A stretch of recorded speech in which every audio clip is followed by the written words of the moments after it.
Book 22 of Leaves of Grass by Walt Whitman. Book 22 Memories of President Lincoln. When Lilacs Last in the Dooryard Bloomed. 1. When lilacs last in the dooryard bloomed, and the great star early drooped in the western sky in the night, I mourned, and yet shall mourn with ever-returning spring. Ever-returning spring, Trinity sure to me you bring, lilac blooming perennial and drooping star in the west, and thought of him I love. 2. O powerful western fallen star! O shades of night! O moody cheerful night! O great star disappeared! O the black murk that hides the star! O cruel hands that hold me powerless! O helpless soul of me! O harsh surrounding cloud that will not free my soul! 3. In the dooryard, fronting an old farmhouse near the whitewashed palings, stands the lilac bush tall growing with heart-shaped leaves of rich green, with many a pointed blossom rising delicate, with the perfume strong I love, with every leaf a miracle, and from this bush in the dooryard, with delicate colored blossoms and heart-shaped leaves of rich green, a sprig with its flower I break. 4. In the swamp, in secluded recesses, a shy and hidden bird is warbling a song. Solitary the thrush, the hermit withdrawn to himself, avoiding the settlements, sings by himself a song. Song of the bleeding throat, Death's outlet song of life, for well, dear brother, I know, if thou wast not granted to sing, thou wouldst surely die. 5.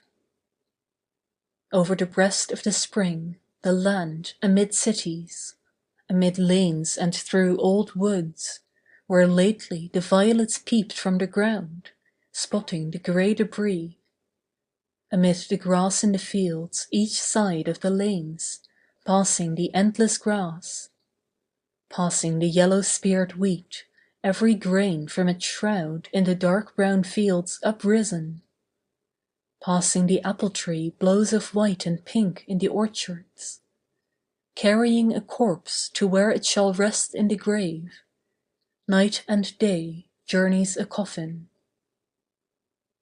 6. Coffin that passes through lanes and streets, through day and night with the great cloud darkening the land, with the pomp of the in-looped flags, with the cities draped in black, with the show of the states themselves as of crape-veiled women standing, with processions long and winding and the flambeaux of the night, with the countless torches lit, with the silent sea of faces and the unbared heads, with the waiting depot, the arriving coffin, and the sombre faces, with dirges through the night, with 1,000 voices rising strong and solemn, with all the mournful voices of the dirges poured around the coffin, the dim-lit churches and the shuddering organs, where amid these you journey, with the tolling bells' perpetual clang, here, coffin that slowly passes, I give you my sprig of lilac. 7. Nor for you, for one alone, blossoms and branches green to coffins all I bring, for, fresh as the morning, thus would I chant a song for you, O sane and sacred death. All over bouquets of roses, O death, I cover you over with roses and early lilies, but mostly, and now, the lilac that blooms the first, copious I break the sprigs from the bushes, with loaded arms I come, pouring for you and the coffins, all of you, O death. 8. O western orb sailing the heaven, now I know what you must have meant as a month since I walked in silence the transparent shadowy night, as I saw you had something to tell as you bent to me night after night, as you drooped from the sky low down as if to my side, while the other stars all looked on, as we wandered together the solemn night, for something I know not what kept me from sleep. As the night advanced, and I saw on the rim of the west how full you were of woe, as I stood on the rising ground in the breeze in the cool transparent night, as I watched where you passed and was lost in the netherward black of the night, as my soul in its trouble dissatisfied sank, as where you, sad orb, concluded, dropped in the night, and was gone. 9. Sing on there in the swamp, O singer bashful and tender, I hear your notes, I hear your call, I come presently, I understand you. But a moment I linger, for the lustrous star has detained me. The star, my departing comrade, holds and detains me. 10. Oh, how shall I warble myself for the dead one there I loved? And how shall I deck my song for the large sweet soul that has gone? And what shall my perfume be for the grave of him I love?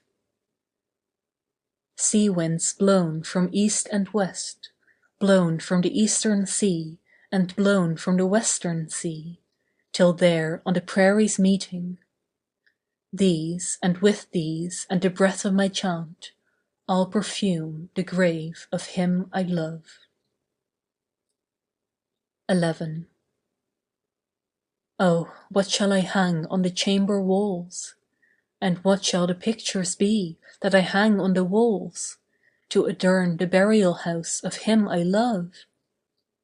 Pictures of growing spring and farms and homes, with the fourth month eve at sundown, and the grey smoke lucid and bright, with floods of the yellow gold of the gorgeous, indolent, sinking sun, burning, expanding the air, with the fresh, sweet herbage underfoot, and the pale green leaves of the trees prolific.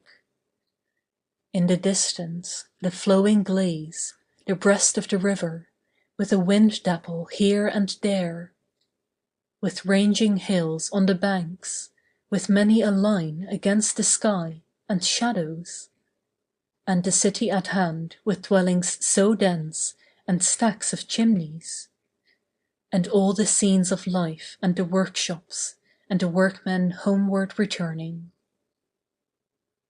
12. Lo, body and soul, this land, my own Manhattan with spires, and the sparkling and hurrying tides, and the ships, the varied and ample land, the south and the north in the light, Ohio's shores and flashing Missouri, and ever the far-spreading prairies covered with grass and corn. Lo, the most excellent sun, so calm and haughty, the violet and purple morn with just felt breezes, the gentle soft-born measureless light, the miracle spreading, bathing all, the fulfilled noon, the coming eve delicious, the welcome night and the stars, over my cities shining all, enveloping man and land.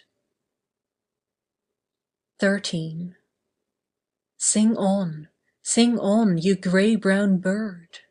Sing from the swamps, the recesses, pour your chant from the bushes, limitless out of the dusk, out of the cedars and pines. Sing on, dearest brother, warble your reedy song, loud human song, with voice of uttermost woe. Oh, liquid and free and tender! Oh, wild and loose to my soul! Oh, wondrous singer! You only I hear, yet the star holds me, but will soon depart. Yet the lilac with mastering odor holds me. 14.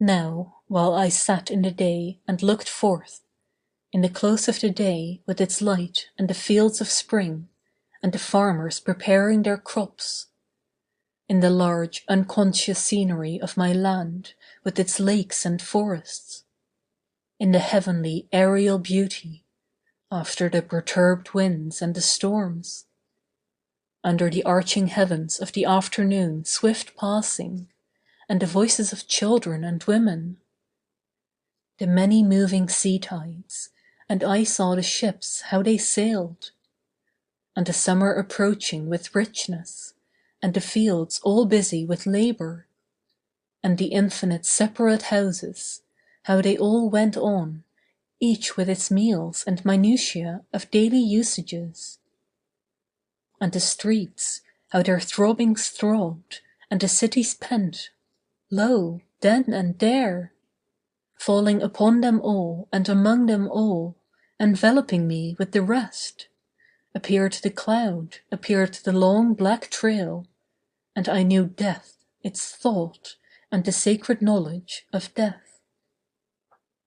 Then with the knowledge of death as walking one side of me, and the thought of death close walking the other side of me, and I in the middle, as with companions, and as holding the hands of companions, I fled forth to the hiding receiving night that talks not, down to the shores of the water, the path by the swamp in the dimness, to the solemn shadowy cedars and ghostly pines so still. And the singer so shy to the rest received me, the grey-brown bird I know received us comrades three, and he sang the carol of death and a verse for him I love. From deep secluded recesses, from the fragrant cedars and the ghostly pines so still, came the carol of the bird. And the charm of the carol wrapped me, as I held as if by their hands my comrades in the night, and the voice of my spirit tallied the song of the bird. Come, lovely and soothing death! Undulate round the world, serenely arriving, arriving, in the day, in the night, to all, to each, sooner or later, delicate death. Praised be the fathomless universe, for life and joy, and for objects and knowledge curious, and for love, sweet love, but praise, praise, praise, for the sure enwinding arms of cool enfolding death. Dark mother, always gliding near with soft feet, have none chanted for thee a chant of fullest welcome? Then I chant it for thee, I glorify thee above all. I bring thee a song that when thou must indeed come, come unfalteringly. Approach, strong deliveress. When it is so, when thou hast taken them, I joyously sing the dead, lost in the loving floating ocean of thee, laved in the flood of thy bliss, O death. From me to thee glad serenades, dances for thee I propose, saluting thee, adornments and feastings for thee. And the sights of the open landscape and the high spread sky are fitting, and life and the fields, and the huge and thoughtful night. The night in silence under many a star, the ocean shore and the husky whispering wave whose voice I know, and the soul turning to thee, O vast and well-veiled death, and the body gratefully nestling close to thee. Over the treetops I float thee a song, over the rising and sinking waves, over the myriad fields and the prairies wide, over the dense-packed cities all, and the teeming wharves and ways, I float this carol with joy to thee, O Death.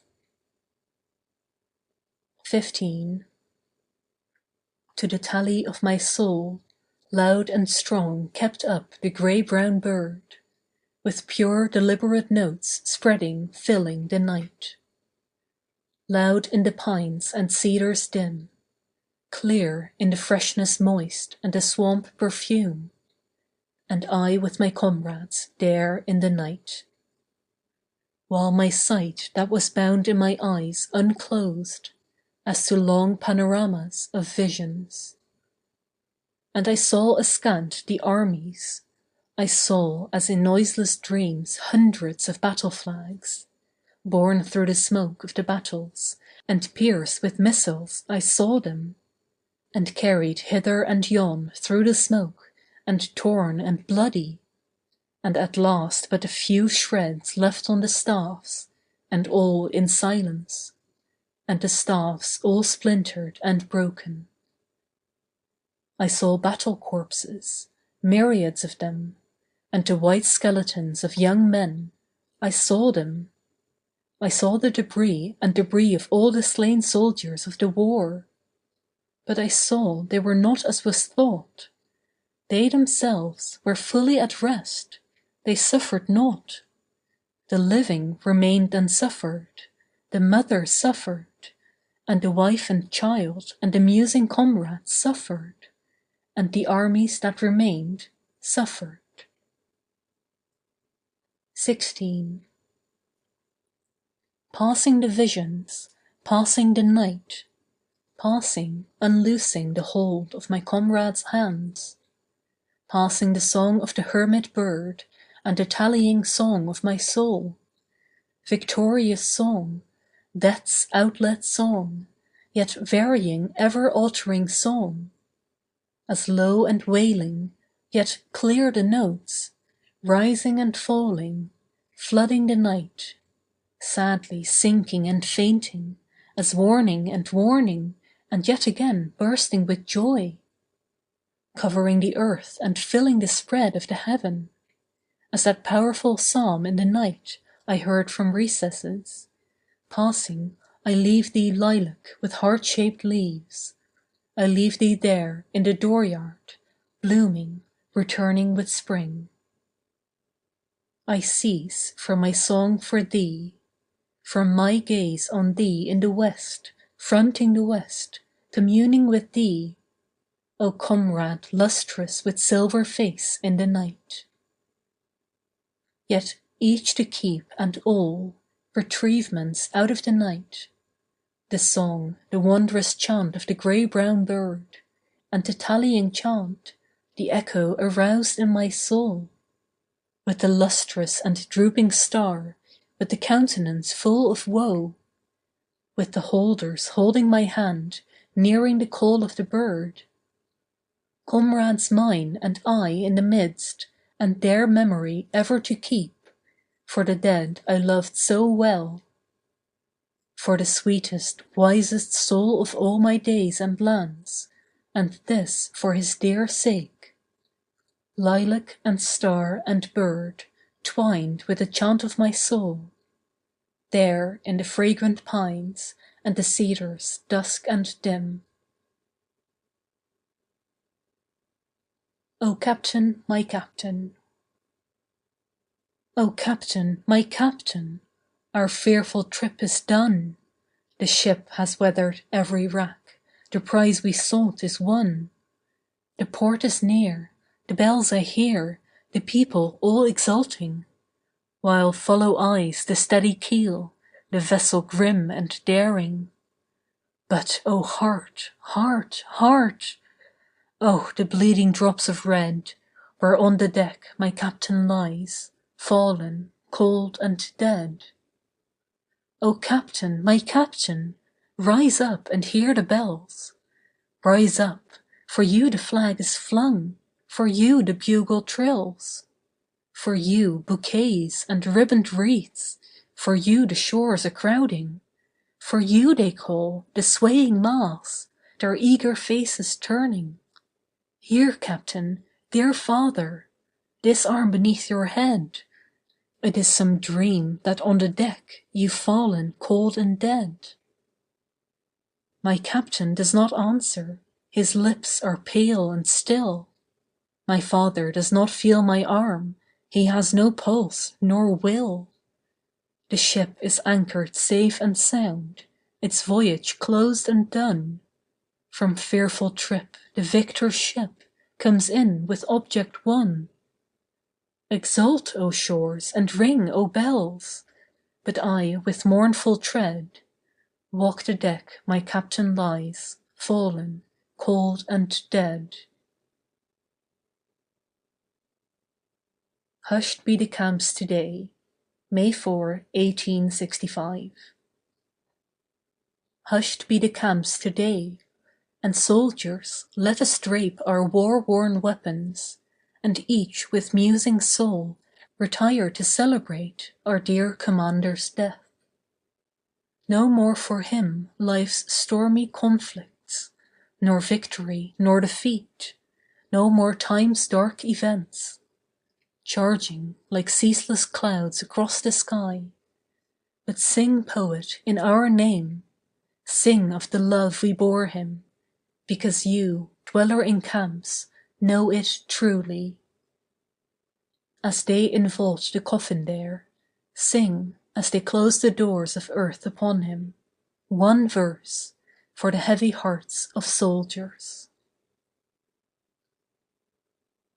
This dust was once the man. This dust was once the man, gentle, plain, just and resolute, under whose cautious hand, against the foulest crime in history known in any land or age, was saved the union of these states. End of Book 22. Book 23 of Leaves of Grass by Walt Whitman. By Blue Ontario's Shore. 1. By blue Ontario's shore, as I mused of these warlike days, and of peace returned, and the dead that return no more, a phantom gigantic superb, with stern visage accosted me. Chant me the poem, it said, that comes from the soul of America. Chant me the carol of victory, and strike up the marches of Libertad, marches more powerful yet, and sing me before you go the song of the throes of democracy. Democracy, the destined conqueror, yet treacherous lip smiles everywhere, and death and infidelity at every step. 2. A nation announcing itself.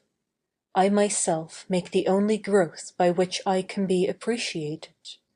I reject none, accept all, then reproduce all in my own forms. A breed whose proof is in time and deeds. What we are, we are. Nativity is answer enough to objections.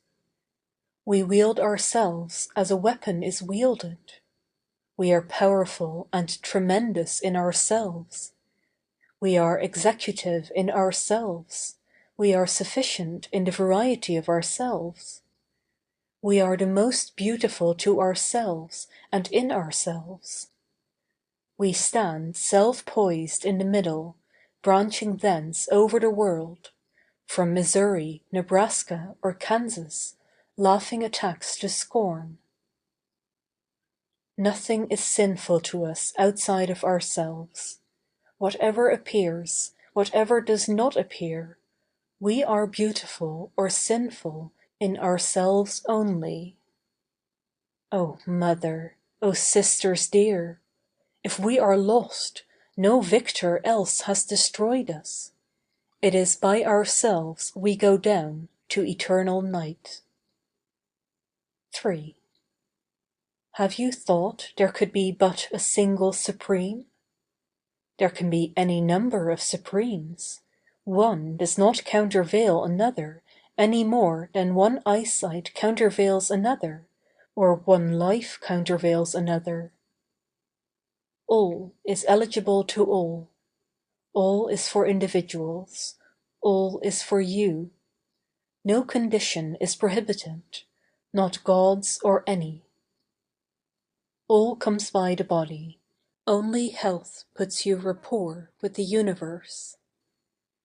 Produce great persons, the rest follows. 4. Piety and conformity to them that like, peace, obesity, allegiance to them that like. I am he who tauntingly compels men, women, nations, crying, leap from your seats and contend for your lives. I am he who walks the states with a barbed tongue, questioning every one I meet. Who are you that wanted only to be told what you knew before? Who are you that wanted only a book to join you in your nonsense? With pangs and cries as thine own, O bearer of many children, these clamours wild to a race of pride I give. O lands, would you be freer than all that has ever been before? If you would be freer than all that has been before, come listen to me. Fear grace, elegance, civilization, delicatesse. Fear the mellow sweet, the sucking of honey juice. Beware the advancing mortal ripening of nature. Beware what precedes the decay of the ruggedness of states and men. 5. Ages, precedents, have long been accumulating undirected materials. America brings builders, and brings its own styles. The immortal poets of Asia and Europe have done their work and passed to other spheres. A work remains, the work of surpassing all they have done. America, curious toward foreign characters, stands by its own at all hazards, stands removed, spacious, composite, sound, initiates the true use of precedents, does not repel them or the past or what they have produced under their forms, takes the lesson with calmness, perceives the corpse slowly borne from the house, perceives that it waits a little while in the door, that it was fittest for its days, that its life has descended to the stalwart and well-shaped heir who approaches, and that he shall be fittest for his days. Any period one nation must lead, one land must be the promise and reliance of the future. These states are the amplest poem. Here is not merely a nation, but a teeming nation of nations. Here the doings of men correspond with the broadcast doings of the day and night. Here is what moves in magnificent masses, careless of particulars. Here are the ruffs, beards, friendliness, combativeness, the soul loves. Here the flowing trains, here the crowds, equality, diversity, the soul loves. 6. Land of lands, and bards to corroborate. Of them standing among them, one lifts to the light a west-bred face. To him the hereditary countenance bequeathed both mothers and fathers. His first parts substances, earth, water, animals, trees. Built of the common stock, having room for far and near. Used to dispense with other lands, incarnating this land. Attracting it body and soul to himself, hanging on its neck with incomparable love. Plunging his seminal muscle into its merits and demerits. Making its cities, beginnings, events, diversities, wars, vocal in him. making its rivers, lakes, bays, embouchure in him. Mississippi with yearly freshets and changing shoots, Columbia, Niagara, Hudson, spending themselves lovingly in him. If the Atlantic coast stretch, or the Pacific coast stretch, he stretching with them north or south, spanning between them east and west, and touching whatever is between them. Growths growing from him to offset the growths of pine, cedar, hemlock, live oak, locust, chestnut, hickory, cottonwood, orange, magnolia. Tangles as tangled in him as any canebrake or swamp. He likening sides and peaks of mountains, forests coated with northern transparent ice. Off him pasturage sweet and natural as savanna, upland, prairie. Through him flights, whirls, screams, answering those of the fish-hawk, mockingbird, night heron, and eagle. His spirit surrounding his country spirit, unclosed to good and evil, surrounding the essences of real things, old times and present times, surrounding just found shores, islands, tribes of red aborigines, weather-beaten vessels, landings, settlements, embryo stature and muscle.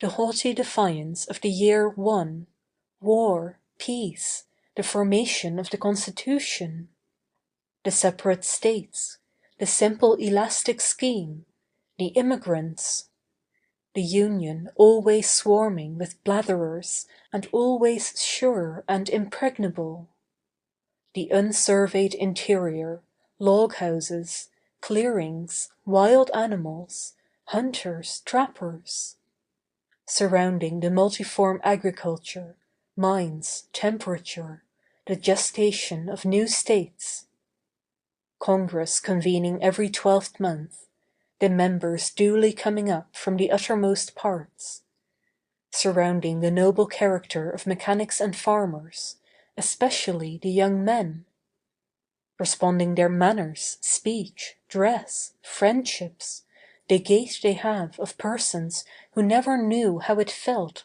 to stand in the presence of superiors, the freshness and candor of their physiognomy, the copiousness and decision of their phrenology, the picturesque looseness of their carriage, their fierceness when wronged, the fluency of their speech, their delight in music, their curiosity, good temper and open-handedness, the whole composite make, the prevailing ardor and enterprise, the large amativeness, the perfect equality of the female with the male, the fluid movement of the population, the superior marine, free commerce, fisheries, whaling, gold-digging, wharf-hemmed cities, railroad and steamboat lines intersecting all points, factories, mercantile life, labor-saving machinery,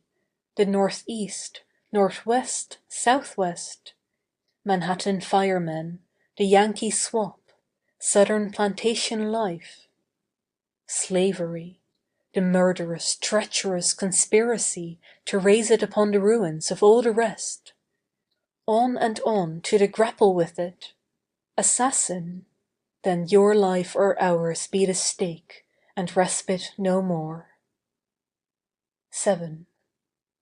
Lo, high toward heaven, this day, Libertad from the conqueror's field returned, I mark the new aureola around your head, no more of soft astral, but dazzling and fierce, with war's flames and the lambent lightnings playing, and your port immovable where you stand, with still the inextinguishable glance and the clenched and lifted fist, and your foot on the neck of the menacing one, the scorner utterly crushed beneath you, the menacing, arrogant one, that strode and advanced with his senseless scorn, bearing the murderous knife.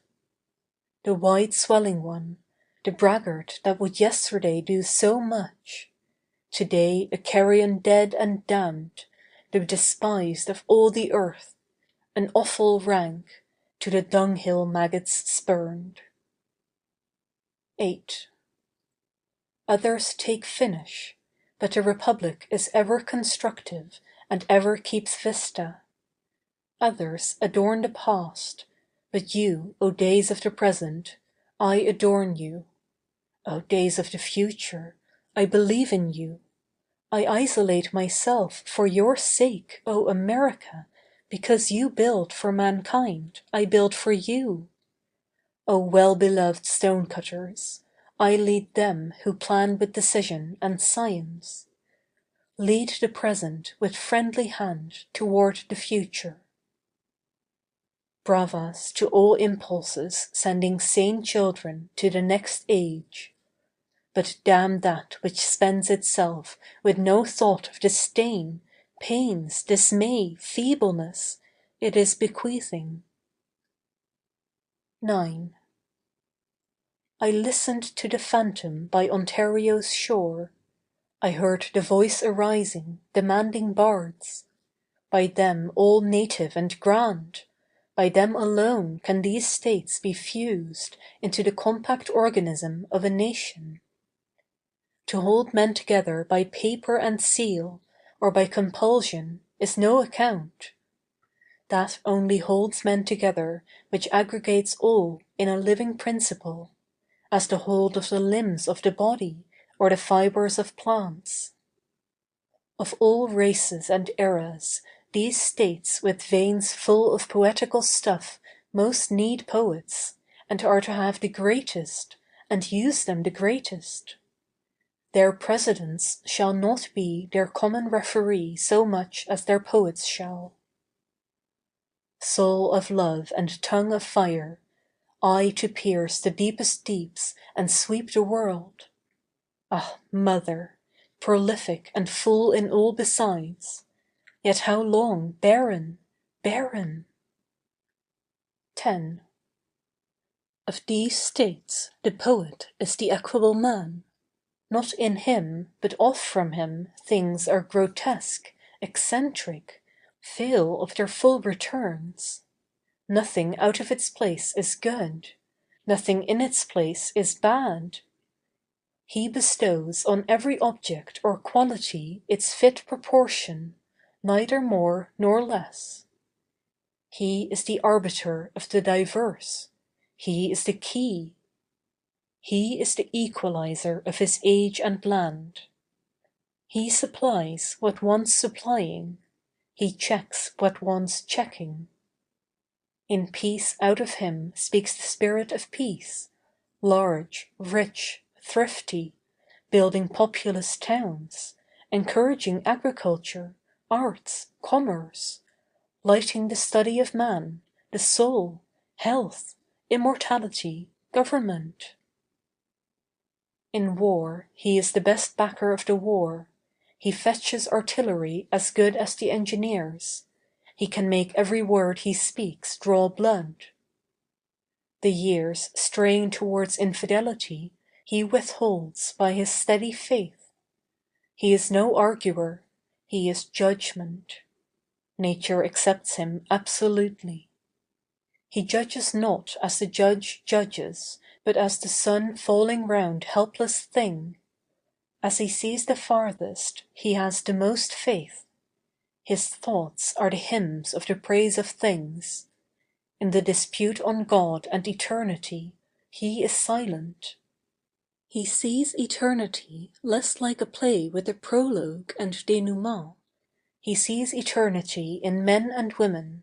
He does not see men and women as dreams or dots. For the great idea, the idea of perfect and free individuals, for that the bard walks in advance, leader of leaders. The attitude of him cheers up slaves and horrifies foreign despots. Without extinction is liberty. Without retrograde is equality. They live in the feelings of young men and the best women. Not for nothing have the indomitable heads of the earth been always ready to fall for liberty. 11. For the great idea, that, O my brethren, that is the mission of poets. Songs of stern defiance ever ready, songs of the rapid arming and the march, the flag of peace quick folded, and instead the flag we know, warlike flag of the great idea. Angry cloth I saw there leaping, I stand again in leaden rain your flapping folds saluting. I sing you over all, flying, beckoning through the fight. Oh, the hard-contested fight! The cannons ope their rosy flashing muzzles, the hurtled balls scream, the battlefront forms amid the smoke, the volleys pour incessant from the line. Hark, the ringing word, charge! Now the tussle and the furious maddening yells. Now the corpses tumble curled upon the ground. Cold, cold in death, for precious life of you, angry cloth I saw there leaping. 12. Are you he who would assume a place to teach or be a poet here in the States? The place is august, the terms obdurate. Who would assume to teach here may well prepare himself body and mind. He may well survey, ponder, arm, fortify, harden, make lithe himself. He shall surely be questioned beforehand by me with many and stern questions. Who are you indeed who would talk or sing to America? Have you studied out the land, its idioms and men? Have you learned the physiology, phrenology, politics, geography, pride, freedom, friendship of the land, its substratums and objects? Have you considered the organic compact of the first day of the first year of independence, signed by the commissioners, ratified by the states, and read by Washington at the head of the army? Have you possessed yourself of the federal constitution? Do you see who have left all feudal processes and poems behind them, and assumed the poems and processes of democracy? Are you faithful to things? Do you teach what the land and sea, the bodies of men, womanhood, amativeness, heroic angers, teach? Have you sped through fleeting customs, popularities? Can you hold your hand against all seductions, follies, whirls, fierce contentions? Are you very strong? Are you really of the whole people? Are you not of some coterie, some school or mere religion? Are you done with reviews and criticisms of life, animating now to life itself?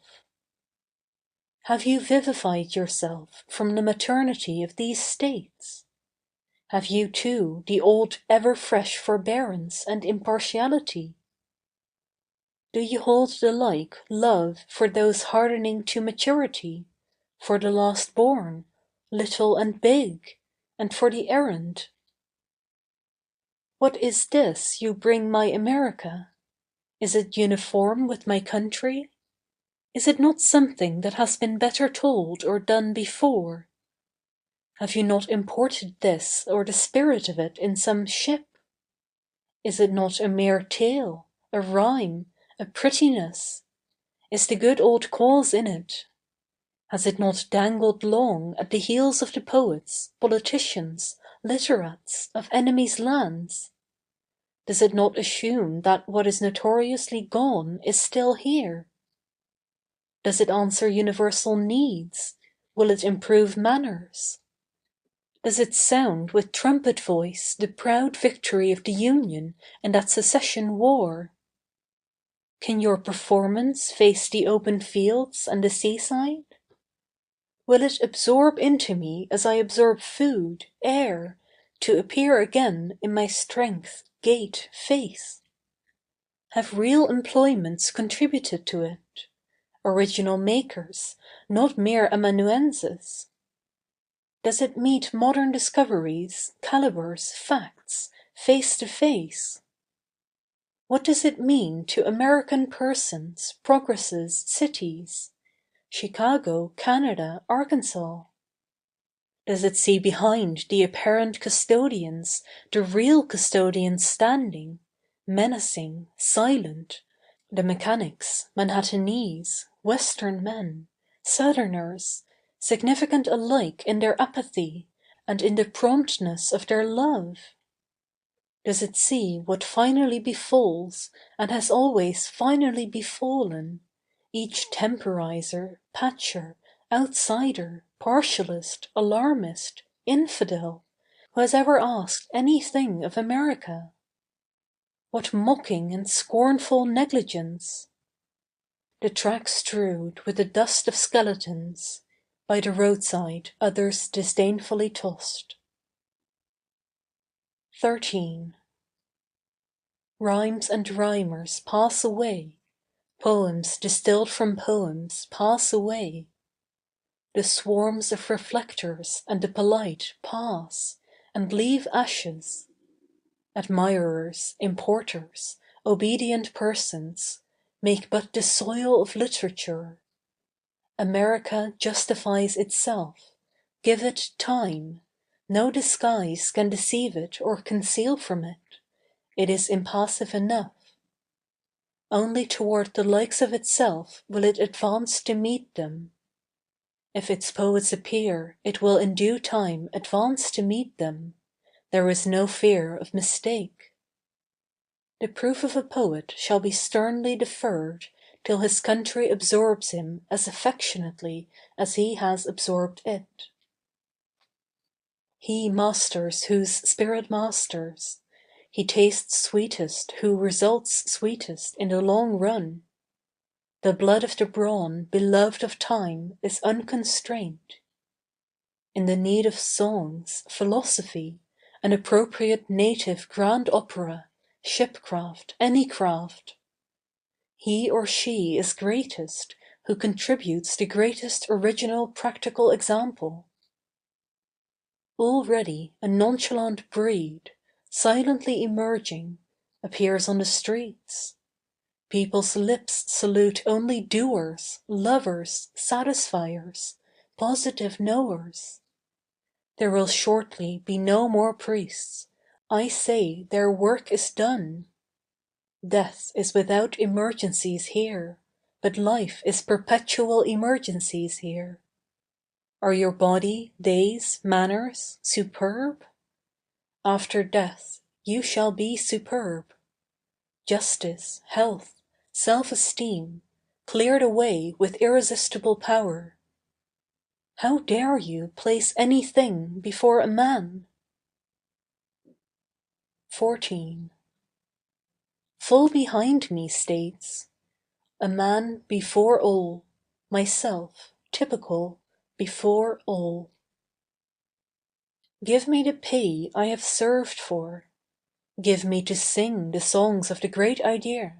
Take all the rest. I have loved the earth, sun, animals. I have despised riches. I have given alms to everyone that asked, stood up for the stupid and crazy, devoted my income and labor to others. Hated tyrants, argued not concerning God, had patience and indulgence toward the people, taken off my hat to nothing known or unknown, gone freely with powerful uneducated persons, and with the young, and with the mothers of families. Read these leaves to myself in the open air, dried them by trees, stars, rivers. Dismissed whatever insulted my own soul or defiled my body. Claimed nothing to myself which I have not carefully claimed for others on the same terms. Sped to the camps, and comrades found and accepted from every state. Upon this breast has many a dying soldier leaned to breathe his last. This arm, this hand, this voice have nourished, raised, restored, to life recalling many a prostrate form. I am willing to wait to be understood by the growth of the taste of myself, rejecting none, permitting all. Say, O Mother, have I not to your thought been faithful? Have I not through life kept you and yours before me? 15. I swear I begin to see the meaning of these things. It is not the earth, it is not America who is so great. It is I who am great, or to be great.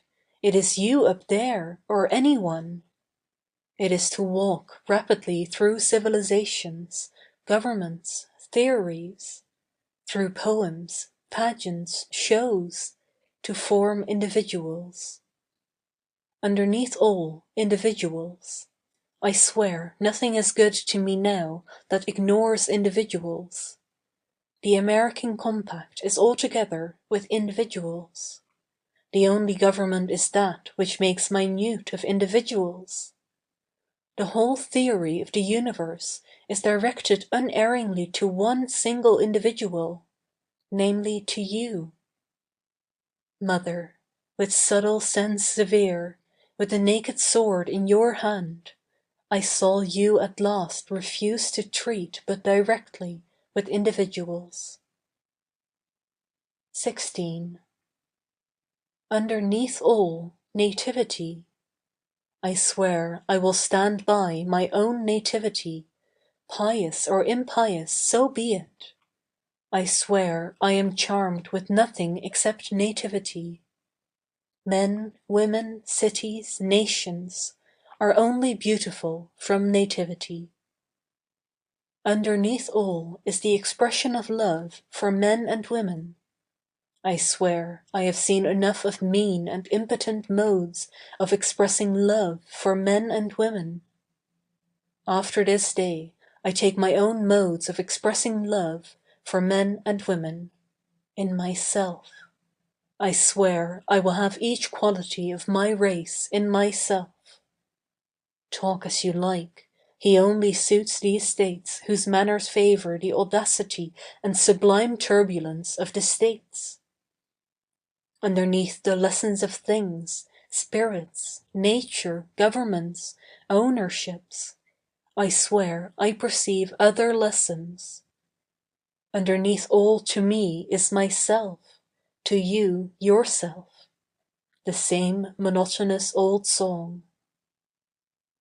17. Oh, I see flashing that this America is only you and me. Its power, weapons, testimony are you and me. Its crimes, lies, thefts, defections are you and me.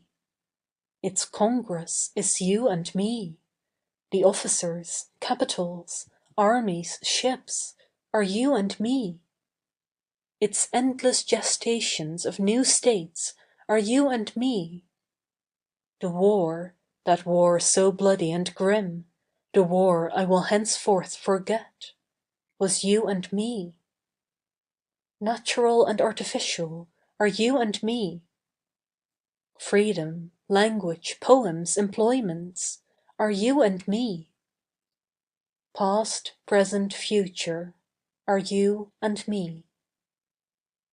I dare not shirk any part of myself, not any part of America, good or bad, not to build for that which builds for mankind, not to balance ranks, complexions, creeds, and the sexes, not to justify science nor the march of equality, nor to feed the arrogant blood of the brawn beloved of time. I am for those that have never been mastered, for men and women whose tempers have never been mastered, for those whom laws, theories, conventions can never master. I am for those who walk abreast with the whole earth, who inaugurate one to inaugurate all. I will not be outfaced by irrational things. I will penetrate what it is in them that is sarcastic upon me. I will make cities and civilizations defer to me. This is what I have learned from America. It is the amount, and it I teach again. Democracy, while weapons were everywhere aimed at your breast, I saw you serenely give birth to immortal children, saw in dreams your dilating form, saw you with spreading mantle covering the world. 18. I will confront these shows of the day and night. I will know if I am to be less than they. I will see if I am not as majestic as they. I will see if I am not as subtle and real as they. I will see if I am to be less generous than they. I will see if I have no meaning, while the houses and ships have meaning. I will see if the fishes and birds are to be enough for themselves, and I am not to be enough for myself. I match my spirit against yours, you orbs, growths, mountains, brutes. Copious as you are, I absorb you all in myself, and become the master myself. America isolated, yet embodying all, what is it finally except myself? These states, what are they except myself? I know now why the earth is gross, tantalizing, wicked. It is for my sake. I take you specially to be mine, you terrible, rude forms. Mother, bend down, bend close to me your face. I know not what these plots and wars and deferments are for. I know not fruition's success, but I know that through war and crime your work goes on, and must yet go on. 19. Thus by blue Ontario's shore, while the winds fanned me and the waves came trooping toward me, I thrilled with the power's pulsations, and the charm of my theme was upon me, till the tissues that held me parted their ties upon me. And I saw the free souls of poets, the loftiest bards of past ages strode before me. Strange, large men, long unwaked, undisclosed, were disclosed to me. 20. Oh, my rapt verse, my call, mock me not. Not for the bards of the past, not to invoke them have I launched you forth. Not to call even those lofty bards here by Ontario's shores, have I sung so capricious and loud my savage song. Bards for my own land only I invoke. For the war is over, the field is cleared, till they strike up marches henceforth triumphant and onward, to cheer, O mother, your boundless expectant soul. Bards of the great idea, bards of the peaceful inventions, for the war is over. Yet bards of latent armies, a million soldiers waiting, ever ready. Bards with songs as from burning coals, or the lightning's forked stripes. Ample Ohio's, Canada's bards, bards of California, inland bards, bards of the war. You, by my charm, I invoke. Reversals. Let that which stood in front go behind. Let that which was behind advance to the front. Let bigots, fools, unclean persons offer new propositions. Let the old propositions be postponed. Let a man seek pleasure everywhere except in himself. Let a woman seek happiness everywhere except in herself. End of Book 23. Book 24, Part 1 of Leaves of Grass by Walt Whitman. Book 24, Autumn Rivulets. As consequent, etc. As consequent from store of summer rains, or wayward rivulets in autumn flowing, or many a herb-lined brook's reticulations, or subterranean sea-rills making for the sea, songs of continued years I sing. Life's ever-modern rapids first, soon, soon to blend with the old streams of death. Some threading Ohio's farm fields or the woods, some down Colorado's canyons from sources of perpetual snow, some half hid in Oregon, or away southward in Texas, some in the north finding their way to Erie, Niagara, Ottawa, some to Atlantica's bays, and so to the great salt brine. In you, whoe'er you are, my book perusing, in I myself, in all the world, these currents flowing, all toward the mystic ocean tending. Currents for starting a continent new, overtures sent to the solid, out of the liquid, fusion of ocean and land, tender and pensive waves, not safe and peaceful only, waves roused and ominous too, out of the depths the storm's abysmic waves, who knows whence, raging over the vast, with many a broken spar and tattered sail. Or from the sea of time, collecting, vasting all, I bring a window drift of weeds and shells. O little shells, so curious convolute, so limpid cold and voiceless! Will you not, little shells, to the tympans of temples held, murmurs and echoes still call up, eternity's music faint and far, wafted inland, sent from Atlantica's rim, strains for the soul of the prairies, whispered reverberations, chords for the ear of the West joyously sounding, your tidings old, yet ever new and untranslatable, infinitesimals out of my life, and many a life, for not my life and years alone I give, all I give. These waifs from the deep, cast high and dry, washed on America's shores. The Return of the Heroes. 1. For the lands, and for these passionate days, and for myself, now I awhile retire to thee, O soil of autumn fields, reclining on thy breast, giving myself to thee, answering the pulses of thy sane and equable heart, turning a verse for thee. O earth that hast no voice, confide to me a voice.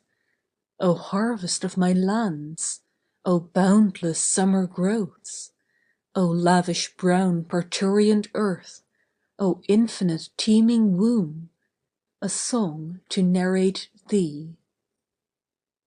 2. Ever upon this stage is acted God's calm annual drama, gorgeous processions, songs of birds, sunrise that fullest feeds and freshens most the soul, the heaving sea, the waves upon the shore, the musical strong waves, the woods, the stalwart trees, the slender tapering trees, the lily-put countless armies of the grass, the heat, the showers, the measureless pasturages, the scenery of the snows, the wind's free orchestra, the stretching, light-hung roof of clouds, the clear cerulean and the silvery fringes, the high dilating stars, the placid beckoning stars, the moving flocks and herds, the plains and emerald meadows, the shows of all the varied lands and all the growths and products. 3. Fecund America, today thou art all over set in births and joys. Thou groan'st with riches, thy wealth clothes thee as a swathing garment. Thou laughest loud with ache of great possessions. A myriad twining life, like interlacing vines, binds all thy vast domain. As some huge ship freighted to water's edge, thou ridest into port. As rain falls from the heaven, and vapours rise from earth, so have the precious values fallen upon thee, and risen out of thee. Thou envy of the globe, thou miracle! Thou, bathed, choked, swimming in plenty, thou lucky mistress of the tranquil barns, thou prairie dame that sittest in the middle, and lookest out upon thy world, and lookest east and lookest west, dispensatress, that by a word givest 1,000 miles, 1,000,000 farms, and missest nothing, thou all-acceptress, thou hospitable, thou only art hospitable as God is hospitable. 4. When late I sang, sad was my voice. Sad were the shows around me with deafening noises of hatred and smoke of war. In the midst of the conflict, the heroes I stood, or passed with slow step through the wounded and dying. But now I sing not war, nor the measured march of soldiers, nor the tents of camps, nor the regiments hastily coming up, deploying in line of battle. No more the sad, unnatural shows of war. Ask room those flushed immortal ranks, the first forth-stepping armies? Ask room, alas, the ghastly ranks, the armies dread that followed. Pass, pass, ye proud brigades, with your tramping sinewy legs, with your shoulders young and strong, with your knapsacks and your muskets. How elate I stood and watched you, where, starting off, you marched. Pass, then rattle drums again, for an army heaves in sight, oh, another gathering army, swarming, trailing on the rear, oh, you dread accruing army, oh, you regiments so piteous, with your mortal diarrhea, with your fever, oh, my land's maimed darlings, with the plenteous bloody bandage and the crutch, lo, your pallid army follows. 5.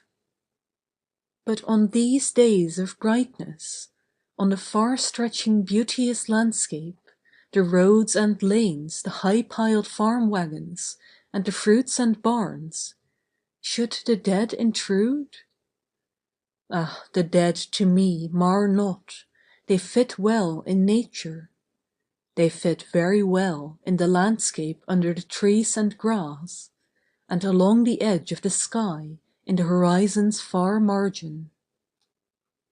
Nor do I forget you departed, nor in winter or summer my lost ones, but most in the open air as now when my soul is wrapped and at peace, like pleasing phantoms, your memories, rising, glide silently by me. 6. I saw the day, the return of the heroes, yet the heroes never surpassed, shall never return, them that day I saw not. I saw the interminable corps, I saw the processions of armies, I saw them approaching, defiling by with divisions, Streaming northward, their work done, camping awhile in clusters of mighty camps. No holiday soldiers, youthful yet veterans, worn, swart, handsome, strong, of the stock of homestead and workshop, hardened of many a long campaign and sweaty march, inured on many a hard-fought bloody field. A pause. The armies wait. A million flushed embattled conquerors wait. The world, too, waits. Then soft as breaking night and sure as dawn, they melt, they disappear. Exult, O lands, victorious lands! Not there your victory on those red shuddering fields, but here and hence your victory. Melt, melt away, ye armies, disperse ye blue-clad soldiers. Resolve ye back again, give up for good your deadly arms, other the arms the fields henceforth for you, or south or north, with saner wars, sweet wars, life-giving wars. 7. Loud, O my throat, and clear, O soul! The season of thanks and the voice of full yielding, the chant of joy and power for boundless fertility. All tilled and untilled fields expand before me. I see the true arenas of my race, or first or last, man's innocent and strong arenas. I see the heroes at other toils. I see well wielded in their hands the better weapons. I see where the mother of all, with full spanning eye gazes forth, dwells long, and counts the varied gathering of the products. Busy the far, the sunlit panorama, prairie, orchard, and yellow grain of the north, cotton and rice of the south, and Louisianian cane, open unseeded fallows, rich fields of clover and timothy, kine and horses feeding, and droves of sheep and swine, and many a stately river flowing, and many a jocund brook, and healthy uplands with herby perfumed breezes, and the good green grass, that delicate miracle, the ever-recurring grass. 8. Toil on, heroes, harvest the products. Not alone on those warlike fields the mother of all, with dilated form and lambent eyes watched you. Toil on, heroes, toil well, handle the weapons well. The mother of all, yet here as ever she watches you. Well-pleased America thou beholdest, over the fields of the West, those crawling monsters, the human divine inventions, the labor-saving implements. Beholdest, moving in every direction, imbued as with life, the revolving hay-rakes, the steam-power reaping machines, and the horsepower machines, the engines, thrashers of grain and cleaners of grain, well separating the straw, the nimble work of the patent pitchfork. Beholdest the newer sawmill, the southern cotton gin, and the rice cleanser. Beneath thy look, O maternal, with these and else and with their own strong hands, the heroes harvest. All gather and all harvest, yet but for thee, O powerful, not a scythe might swing as now in security, not a maize-stalk dangle as now its silken tassels in peace. Under thee only they harvest, even but a wisp of hay under thy great face only.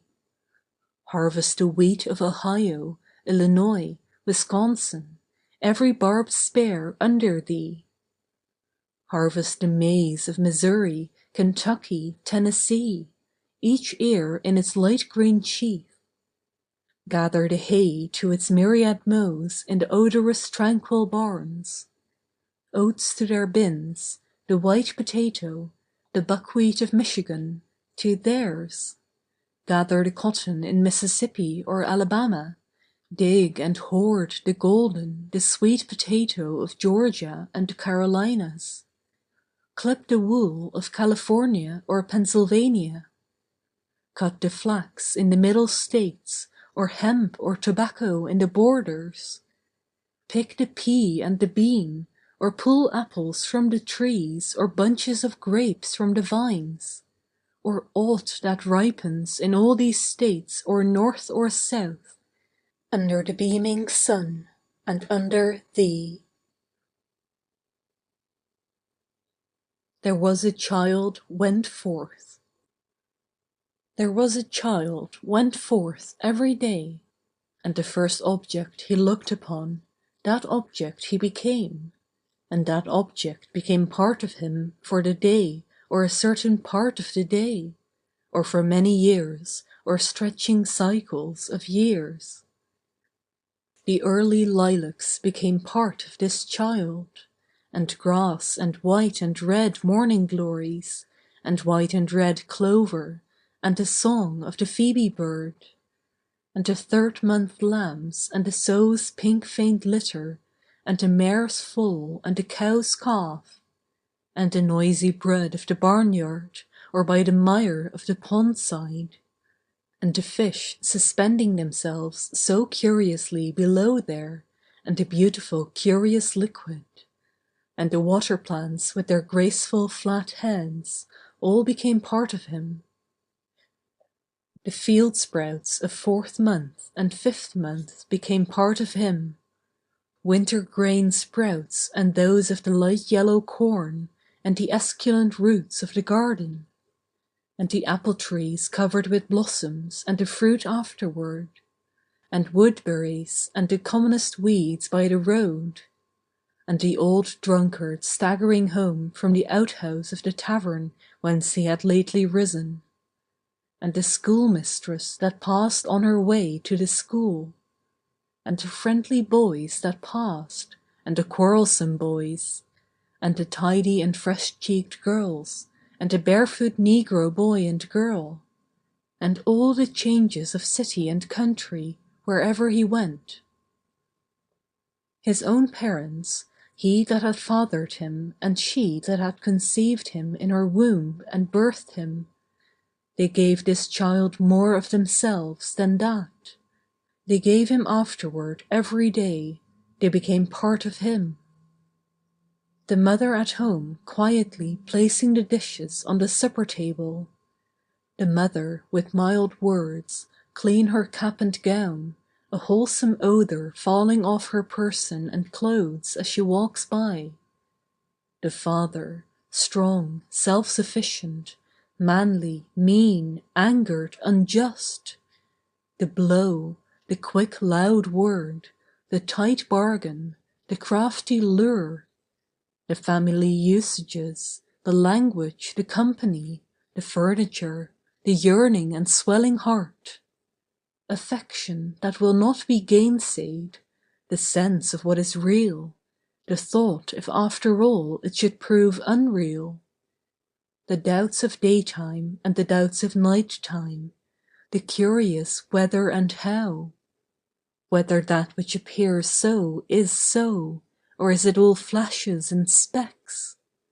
Men and women crowding fast in the streets, if they are not flashes and specks, what are they? The streets themselves and the facades of houses, and goods in the windows. Vehicles, teams, the heavy planked wharves, the huge crossing at the ferries. The village on the highland seen from afar at sunset, the river between. Shadows, aureola and mist, the light falling on roofs and gables of white or brown 2 miles off. The schooner near by sleepily dropping down the tide, the little boat slack-towed astern.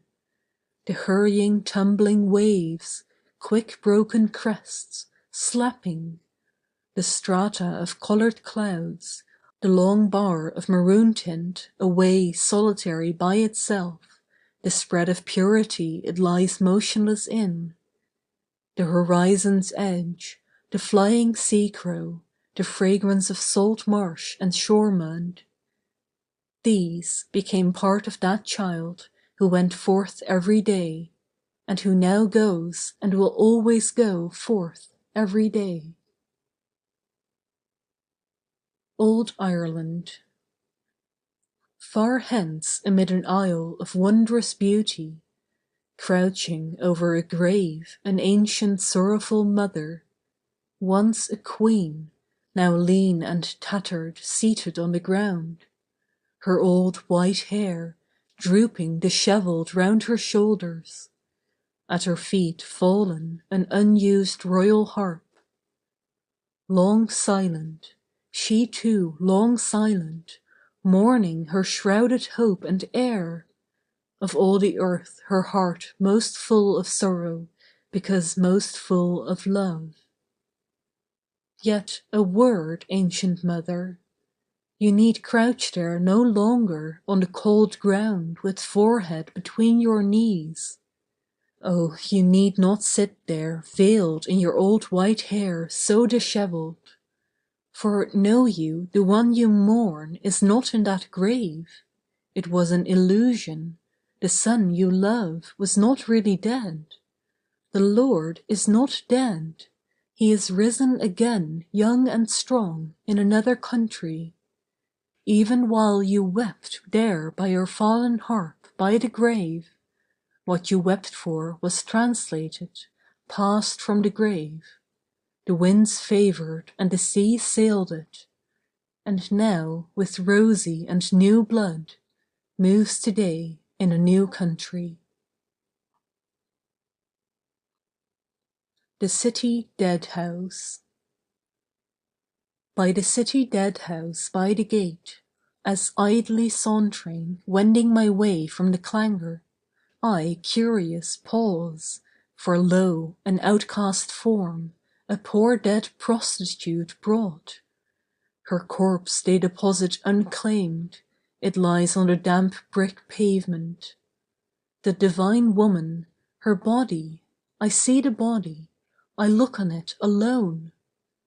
That house, once full of passion and beauty, all else I notice not.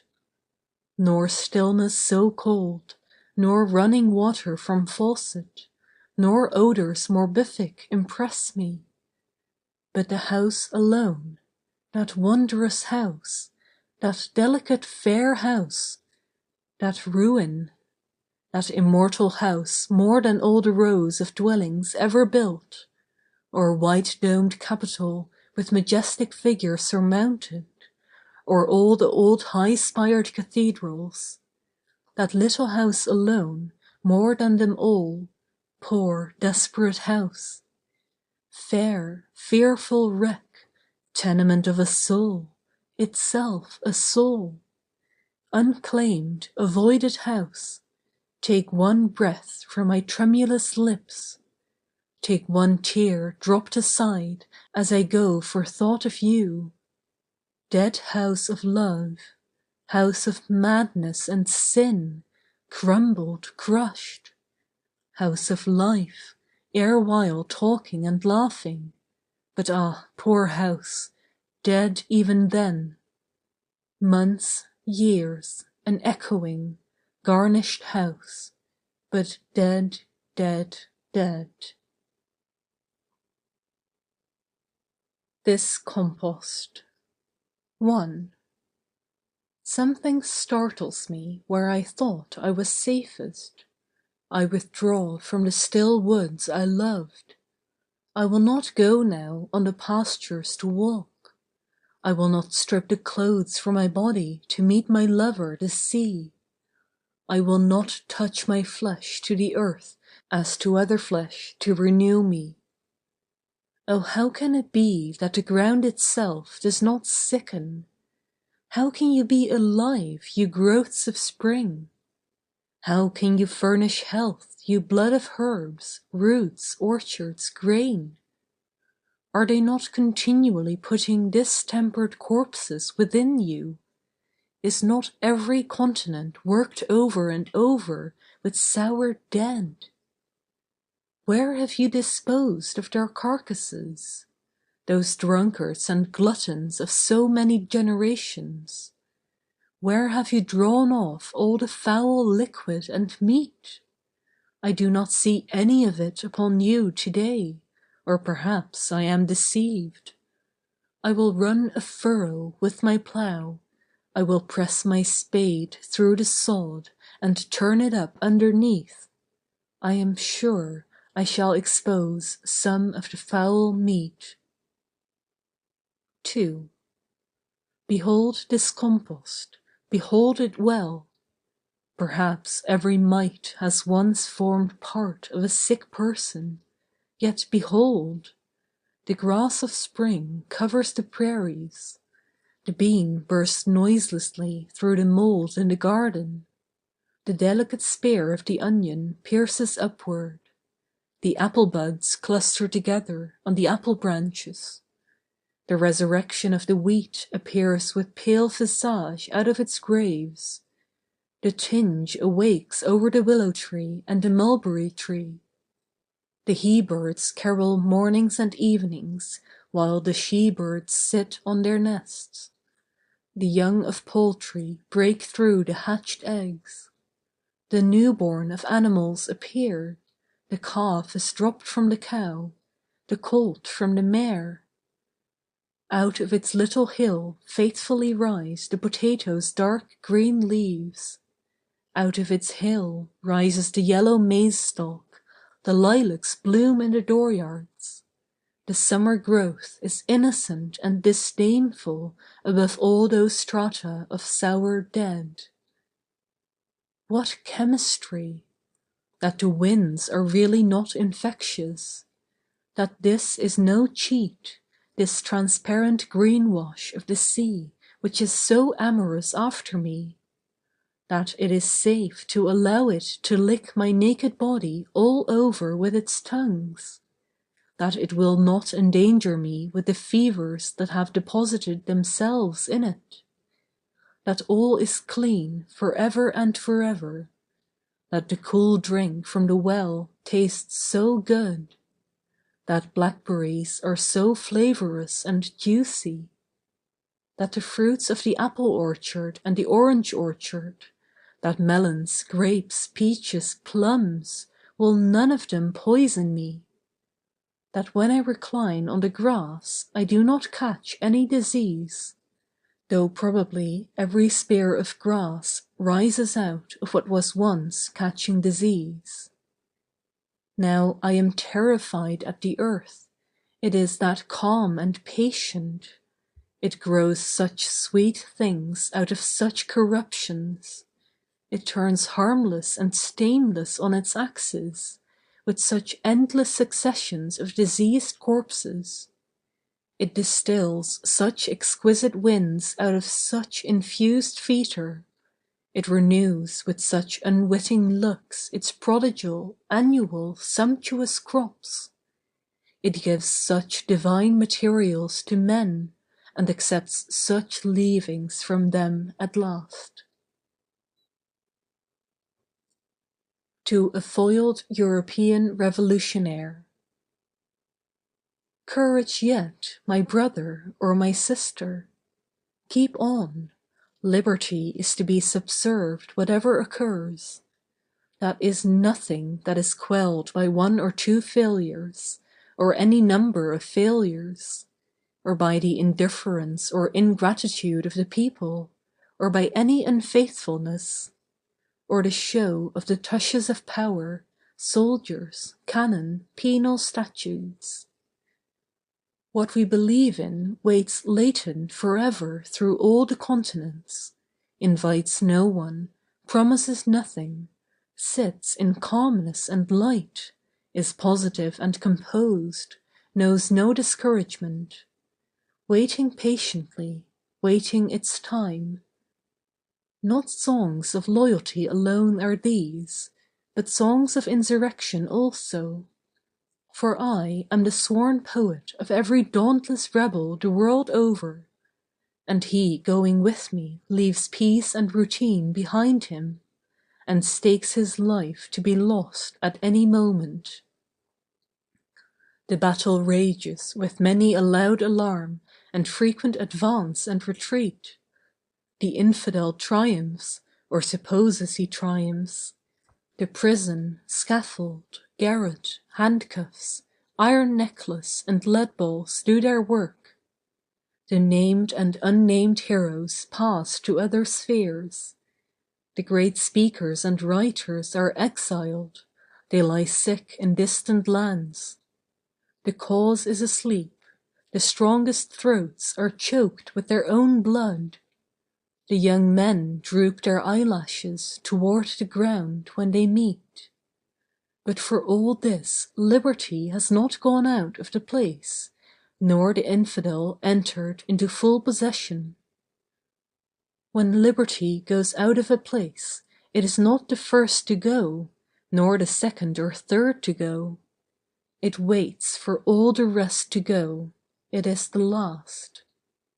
When there are no more memories of heroes and martyrs, and when all life and all the souls of men and women are discharged from any part of the earth, then only shall liberty or the idea of liberty be discharged from that part of the earth, and the infidel come into full possession.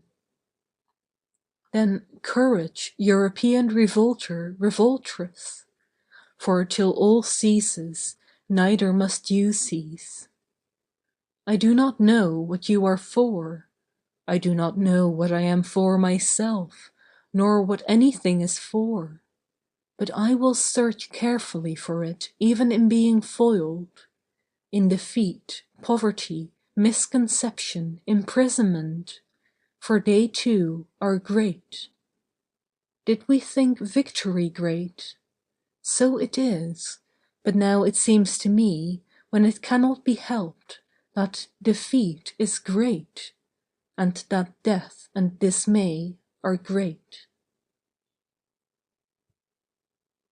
Unnamed Land. Nations 10,000 years before these states, and many times 10,000 years before these states, garnered clusters of ages that men and women like us grew up and travelled their course, and passed on. What vast built cities, what orderly republics, what pastoral tribes and nomads! What histories, rulers, heroes, perhaps transcending all others! What laws, customs, wealth, art, traditions! What sort of marriage, what costumes, what physiology and phrenology! What of liberty and slavery among them, what they thought of death and the soul! Who were witty and wise, who beautiful and poetic, who brutish and undeveloped. Not a mark, not a record remains, and yet all remains. Oh, I know that those men and women were not for nothing, any more than we are for nothing. I know that they belong to the scheme of the world every bit as much as we now belong to it. Afar they stand, yet near to me they stand. Some with oval countenances learned and calm, some naked and savage, some like huge collections of insects, some intense, herdsmen, patriarchs, tribes, horsemen, some prowling through woods, some living peaceably on farms, labouring, reaping, filling barns, some traversing paved avenues, amid temples, palaces, factories, libraries, shows, courts, theatres, wonderful monuments. Are those billions of men really gone? Are those women of the old experience of the earth gone? Do their lives, cities, arts, rest only with us? Did they achieve nothing for good for themselves?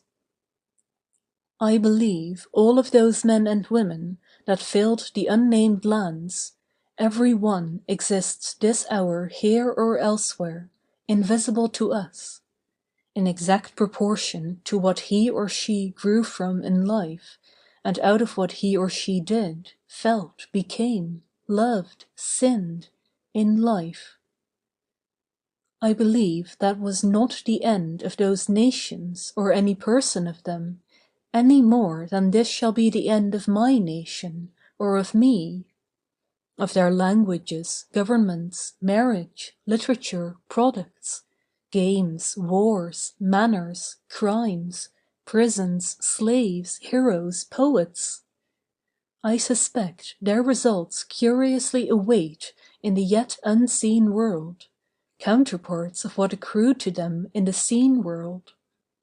I suspect I shall meet them there. I suspect I shall there find each old particular of those unnamed lands. Song of Prudence. Manhattan's streets I sauntered pondering, on time, space, reality, on such as these, and abreast with them, prudence. The last explanation always remains to be made about prudence. Little and large alike drop quietly aside from the prudence that suits immortality. The soul is of itself.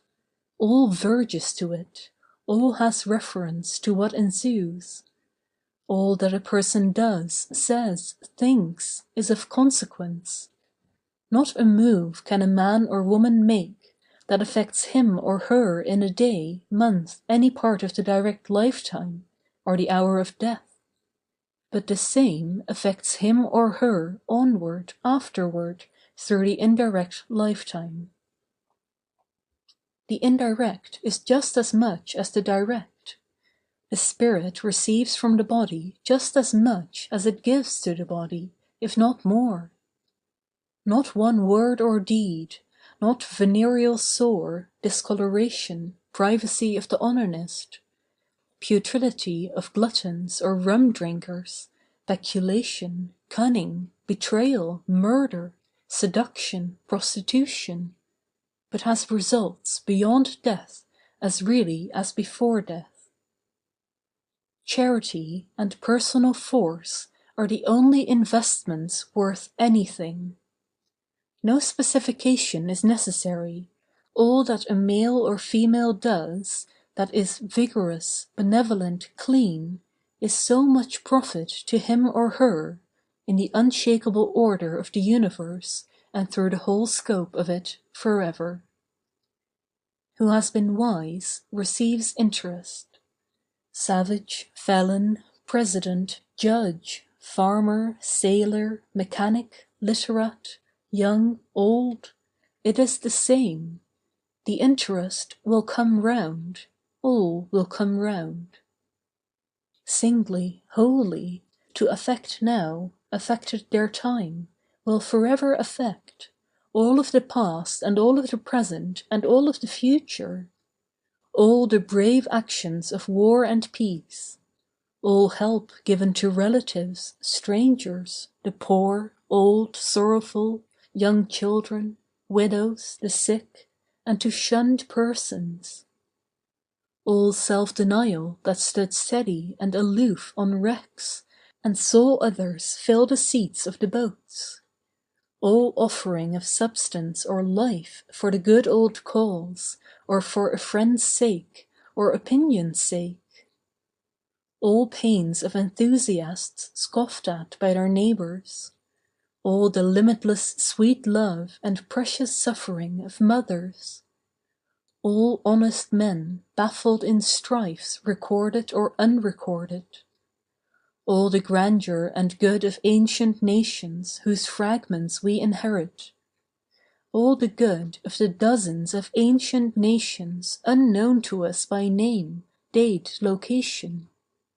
All that was ever manfully begun, whether it succeeded or no. All suggestions of the divine mind of man, or the divinity of his mouth, or the shaping of his great hands. All that is well thought or said this day on any part of the globe, or on any of the wandering stars, or on any of the fixed stars, by those there as we are here, all that is henceforth to be thought or done by you whoever you are, or by anyone, these inure, have inured, shall inure, to the identities from which they sprang, or shall spring. Did you guess anything lived only its moment? The world does not so exist. No parts palpable or impalpable so exist. No consummation exists without being from some long previous consummation, and that from some other, without the farthest conceivable one coming a bit nearer the beginning than any. Whatever satisfies souls is true. Prudence entirely satisfies the craving and glut of souls. Itself only finally satisfies the soul. The soul has that measureless pride which revolts from every lesson but its own. Now I breathe the word of the prudence that walks abreast with time, space, reality, that answers the pride which refuses every lesson but its own. What is prudence is indivisible, declines to separate one part of life from every part, divides not the righteous from the unrighteous or the living from the dead, matches every thought or act by its correlative, knows no possible forgiveness or deputed atonement, knows that the young man who composedly periled his life and lost it has done exceedingly well for himself without doubt, that he who never periled his life, but retains it to old age in riches and ease, has probably achieved nothing for himself worth mentioning, knows that only that person has really learned who has learned to prefer results, who favors body and soul the same, who perceives the indirect assuredly following the direct, who in his spirit in any emergency whatever neither hurries nor avoids death. The Singer in the Prison. O sight of pity, shame and dole! O fearful thought, a convict soul! 1. Rang the refrain along the hall, the prison, rose to the roof, the vaults of heaven above, pouring in floods of melody in tones so pensive, sweet and strong, the like whereof was never heard, reaching the far-off sentry and the armed guards, who ceased their pacing, making the hearer's pulses stop for ecstasy and awe. 2. The sun was low in the west one winter day, when down a narrow aisle amid the thieves and outlaws of the land, there by the hundreds seated, seer-faced murderers, wily counterfeiters, gathered to Sunday church in prison walls, the keepers round, plenteous, well armed, watching with vigilant eyes. Calmly a lady walked holding a little innocent child by either hand, whom seating on their stools beside her on the platform, she, first preluding with the instrument a low and musical prelude, in voice surpassing all, sang forth a quaint old hymn. A soul confined by bars and bands cries, "Help, oh help!" and wrings her hands. Blinded her eyes, bleeding her breast, nor pardon finds, nor balm of rest. Ceaseless she paces to and fro. O heartsick days! O nights of woe! Nor hand of friend, nor loving face, nor favor comes, nor word of grace.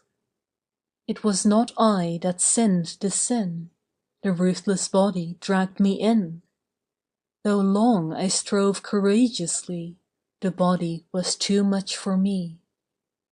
Dear prisoned soul, bear up a space, for soon or late the certain grace to set thee free and bear thee home, the heavenly pardoner Death shall come. Convict no more, nor shame, nor dole, depart, a God-enfranchised soul. 3. The singer ceased. One glance swept from her clear calm eyes o'er all those upturned faces. Strange sea of prisoned faces, 1,000 varied, crafty, brutal, seamed and beauteous faces. Then rising, passing back along the narrow aisle between them, while her gown touched them rustling in the silence, she vanished with her children in the dusk. While upon all, convicts and armed keepers ere they stirred, convict forgetting prison, keeper his loaded pistol, a hush and pause fell down a wondrous minute, with deep half-stifled sobs and sound of bad men bowed and moved to weeping, and youth's convulsive breathings, memories of home, the mother's voice in lullaby, the sister's care, the happy childhood, the long-pent spirit roused to reminiscence. A wondrous minute then, but after in the solitary night, to many, many there, years after, even in the hour of death, the sad refrain, the tune, the voice, the words, resumed. The large calm lady walks the narrow aisle, the wailing melody again, the singer in the prison sings. O sight of pity, shame and dole, O fearful thought, a convict soul. Warble for lilac time. Warble me now for joy of lilac time, returning in reminiscence. Sort me, O tongue and lips, for nature's sake, souvenirs of earliest summer. Gather the welcome signs, as children with pebbles or stringing shells.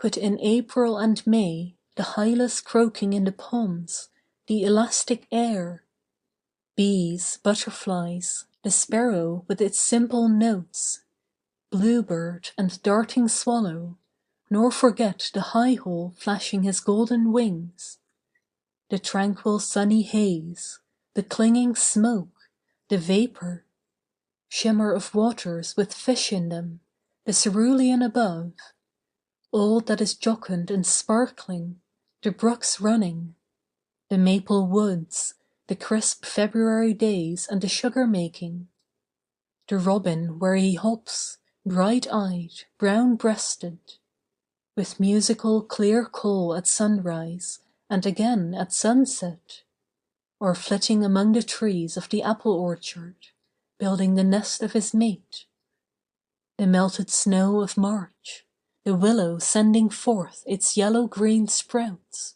for springtime is here, the summer is here, and what is this in it and from it? Thou, soul, unloosened, the restlessness after I know not what. Come, let us lag here no longer, let us be up and away. Oh, if one could but fly like a bird! Oh, to escape, to sail forth as in a ship!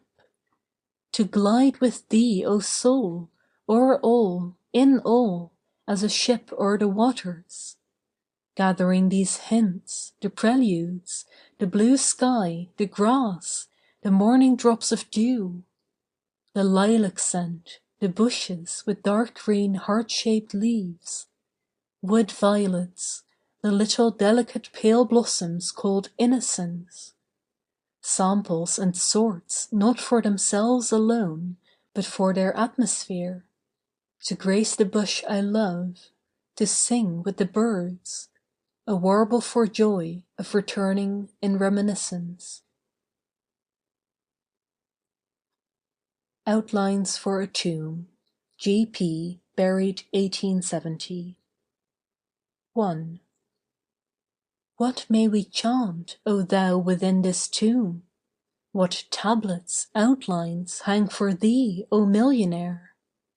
The life thou livedst we know not, but that thou walkedst thy years in barter 'mid the haunts of brokers.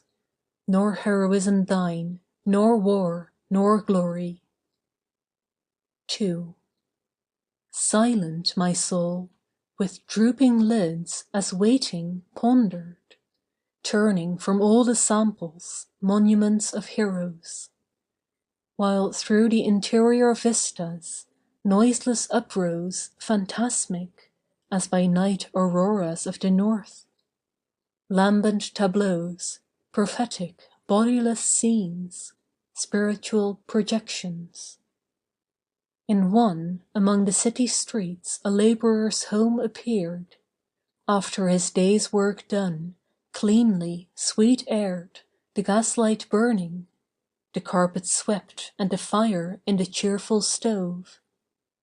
In one, the sacred parturition scene, a happy painless mother birthed a perfect child. In one, at a bounteous morning meal, sat peaceful parents with contented sons. In one, by twos and threes, young people, hundreds concentring, walked the paths and streets and roads toward a tall domed school. In one, a trio beautiful, grandmother, loving daughter's daughter, sat, chatting and sewing. In one, along a suite of noble rooms, mid plenteous books and journals, paintings on the walls, fine statuettes, were groups of friendly journeymen, mechanics young and old, reading, conversing. All the shows of labouring life, city and country, women's, men's and children's, their wants provided for, hued in the sun and tinged for once with joy. Marriage, the street, the factory, farm, the house-room, lodging-room, labour and toil, the bath, gymnasium, playground, library, college, the student, boy or girl, led forward to be taught, the sick cared for, the shoeless shod, the orphan fathered and mothered, the hungry fed, the houseless housed, the intentions perfect and divine, the workings, details, haply human. 3. O thou within this tomb, from thee such scenes, thou stintless, lavish giver, tallying the gifts of earth, large as the earth, thy name an earth, with mountains, fields and tides. Nor by your streams alone, you rivers, by you your banks, Connecticut, by you and all your teeming life, old Thames, by you, Potomac, laving the ground Washington trod, by you, Patapsco, you Hudson, you endless Mississippi, nor you alone, but to the high seas launch, my thought, his memory. Out from behind this mask, to confront a portrait. 1. Out from behind this bending rough-cut mask, these lights and shades, this drama of the whole, this common curtain of the face contained in me for me, in you for you, in each for each. Tragedies, sorrows, laughter, tears, O heaven!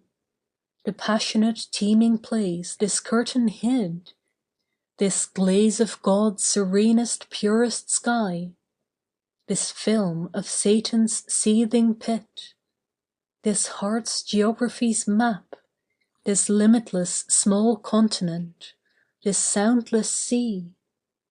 Out from the convolutions of this globe, this subtler astronomic orb than sun or moon, than Jupiter, Venus, Mars, this condensation of the universe, nay here the only universe, here the idea, all in this mystic handful wrapped, these buoyant eyes, flashing to you to pass to future time, to launch and spin through space revolving sidling, from these to emanate, to you, whoe'er you are, a look. 2. A traveller of thoughts and years, of peace and war, of youth long sped and middle age declining, as the first volume of a tale perused and laid away, and this the second, songs, ventures, speculations, presently to close. Lingering a moment here and now, to you I opposite turn, as on the road or at some crevice door by chance, or opened window. Pausing, inclining, baring my head, you specially I greet, to draw and clinch your soul for once inseparably with mine, then travel, travel on. Vocalism. 1. Vocalism, measure, concentration, determination, and the divine power to speak words. Are you full-lunged and limber-lipped from long trial, from vigorous practice, from physique? Do you move in these broad lands as broad as they? Come duly to the divine power to speak words? For only at last, after many years, after chastity, friendship, procreation, prudence, and nakedness, after treading ground and breasting river and lake, after a loosened throat, after absorbing eras, temperaments, races, after knowledge, freedom, crimes, after complete faith, after clarifyings, elevations, and removing obstructions. After these and more, it is just possible there comes to a man, woman, the divine power to speak words. Then toward that man or that woman swiftly hasten all, none refuse, all attend. Armies, ships, antiquities, libraries, paintings, machines, cities, hate, despair, amity, pain, theft, murder, aspiration, form in close ranks.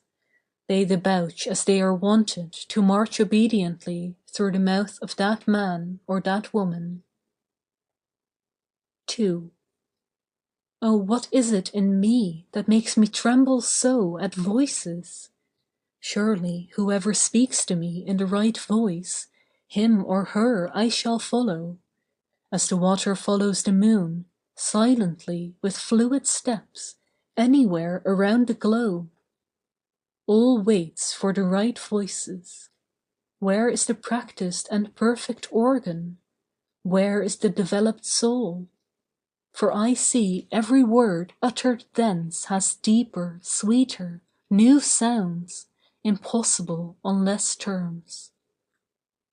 I see brains and lips closed, tympans and temples unstruck, until that comes which has the quality to strike and to unclose, until that comes which has the quality to bring forth what lies slumbering forever ready in all words. End of Book 24, Part 1. Book 24, Part 2 of Leaves of Grass by Walt Whitman. To him that was crucified. My spirit to yours, dear brother. Do not mind because many sounding your name do not understand you. I do not sound your name, but I understand you. I specify you with joy, O my comrade, to salute you, and to salute those who are with you, before and since, and those to come also. That we all labor together, transmitting the same charge and succession. We few equals, indifferent of lands, indifferent of times. We, enclosers of all continents, all castes, allowers of all theologies, compassionators, perceivers, rapport of men. We walk silent among disputes and assertions, but reject not the disputers, nor anything that is asserted. We hear the bawling and din. We are reached at by divisions, jealousies, recriminations on every side. They close peremptorily upon us to surround us, my comrade. Yet we walk unheld, free, the whole earth over, journeying up and down till we make our ineffaceable mark upon time and the diverse eras. Till we saturate time and eras, that the men and women of races, ages to come, may prove brethren and lovers as we are. You felons on trial in courts. You felons on trial in courts, you convicts in prison cells, you sentenced assassins chained and handcuffed with iron. Who am I, too, that I am not on trial or in prison? Me, ruthless and devilish as any, that my wrists are not chained with iron, or my ankles with iron. You prostitutes flaunting over the trottoirs or obscene in your rooms, who am I that I should call you more obscene than myself? O culpable, I acknowledge, I expose. O admirers, praise not me, compliment not me, you make me wince. I see what you do not, I know what you do not. Inside these breastbones I lie smutched and choked.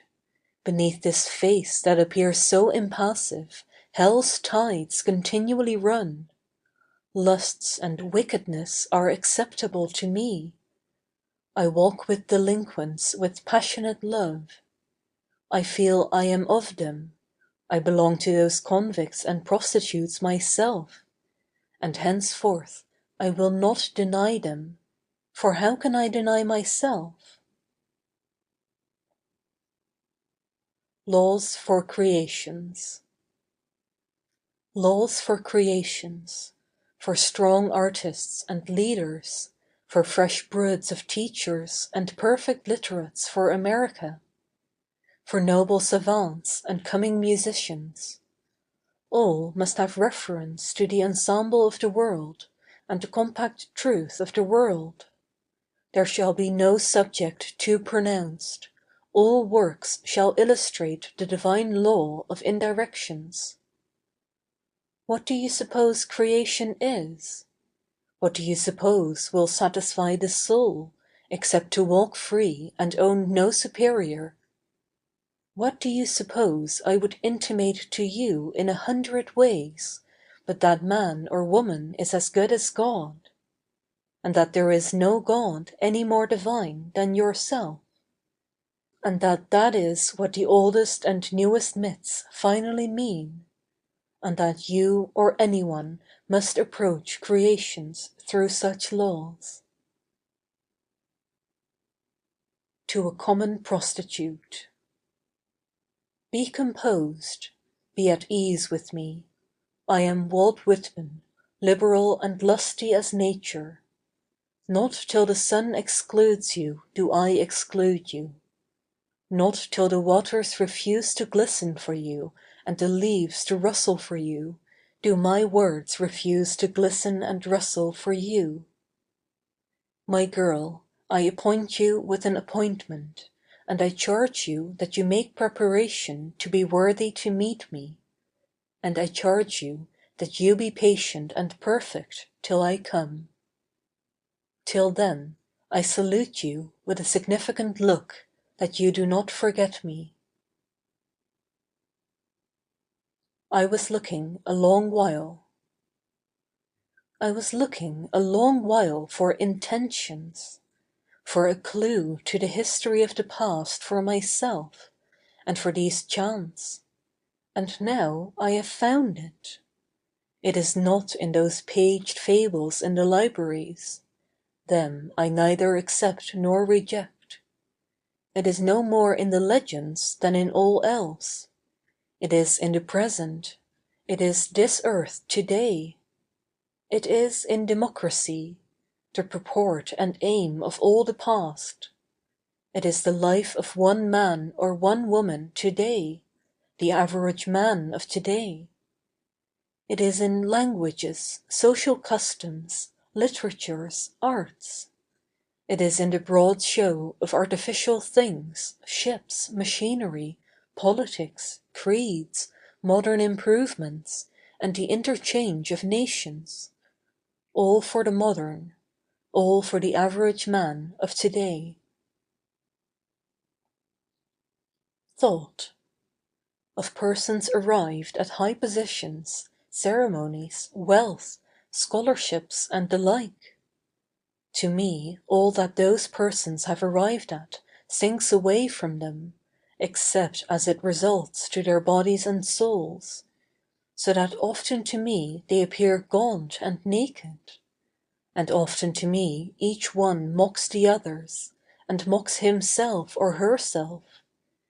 And of each one the core of life, namely happiness, is full of the rotten excrement of maggots. And often to me those men and women pass unwittingly the true realities of life, and go toward false realities. And often to me they are alive after what custom has served them, but nothing more. And often to me they are sad, hasty, unwaked somnambules walking the dusk. Miracles. Why, who makes much of a miracle? As to me, I know of nothing else but miracles. Whether I walk the streets of Manhattan, or dart my sight over the roofs of houses toward the sky, or wade with naked feet along the beach just in the edge of the water, or stand under trees in the woods, or talk by day with anyone I love, or sleep in the bed at night with anyone I love, or sit at table at dinner with the rest, or look at strangers opposite me riding in the car, or watch honeybees busy around the hive of a summer forenoon, or animals feeding in the fields, or birds, or the wonderfulness of insects in the air, or the wonderfulness of the sundown, or of stars shining so quiet and bright, or the exquisite delicate thin curve of the new moon in spring.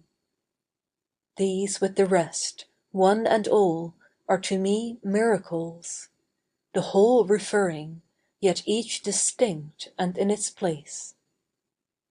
To me every hour of the light and dark is a miracle. Every cubic inch of space is a miracle. Every square yard of the surface of the earth is spread with the same. Every foot of the interior swarms with the same. To me the sea is a continual miracle. The fishes that swim, the rocks, the motion of the waves, the ships with men in them. What stranger miracles are there? Sparkles from the wheel. Where the city's ceaseless crowd moves on the livelong day, withdrawn I join a group of children watching, I pause aside with them. By the curb toward the edge of the flagging, a knife grinder works at his wheel, sharpening a great knife. Bending over, he carefully holds it to the stone, by foot and knee. With measured tread he turns rapidly, as he presses with light but firm hand.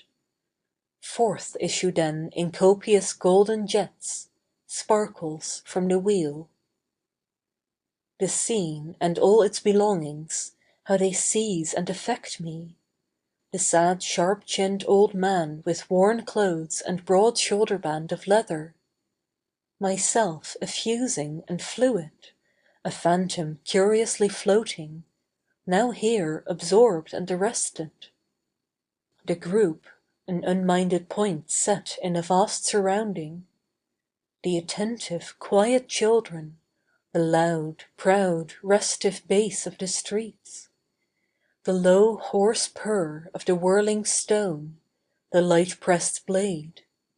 diffusing, dropping, sideways darting, in tiny showers of gold, sparkles from the wheel. To a pupil. Is reform needed? Is it through you? The greater the reform needed, the greater the personality you need to accomplish it. You, do you not see how it would serve to have eyes, blood, complexion, clean and sweet? Do you not see how it would serve to have such a body and soul that when you enter the crowd an atmosphere of desire and command enters with you, and everyone is impressed with your personality? Oh, the magnet, the flesh over and over! Go, dear friend, if need be give up all else, and commence today to inure yourself to pluck, reality, self-esteem, definiteness, elevatedness. Rest not till you rivet and publish yourself of your own personality. Unfolded out of the folds. Unfolded out of the folds of the woman, man comes unfolded, and is always to come unfolded. Unfolded only out of the superbest woman of the earth is to come the superbest man of the earth. Unfolded out of the friendliest woman is to come the friendliest man. Unfolded only out of the perfect body of a woman can a man be formed of perfect body. Unfolded only out of the inimitable poems of woman can come the poems of man. Only thence have my poems come. Unfolded out of the strong and arrogant woman I love, only thence can appear the strong and arrogant man I love. Unfolded by brawny embraces from the well-muscled woman love, only thence come the brawny embraces of the man. Unfolded out of the folds of the woman's brain come all the folds of the man's brain, duly obedient. Unfolded out of the justice of the woman all justice is unfolded. Unfolded out of the sympathy of the woman is all sympathy. A man is a great thing upon the earth and through eternity, but every of the greatness of man is unfolded out of woman. First the man is shaped in the woman, he can then be shaped in himself. What am I after all? What am I after all but a child, pleased with the sound of my own name, repeating it over and over? I stand apart to hear it, it never tires me. To you your name also. Did you think there was nothing but 2 or 3 pronunciations in the sound of your name? Cosmos.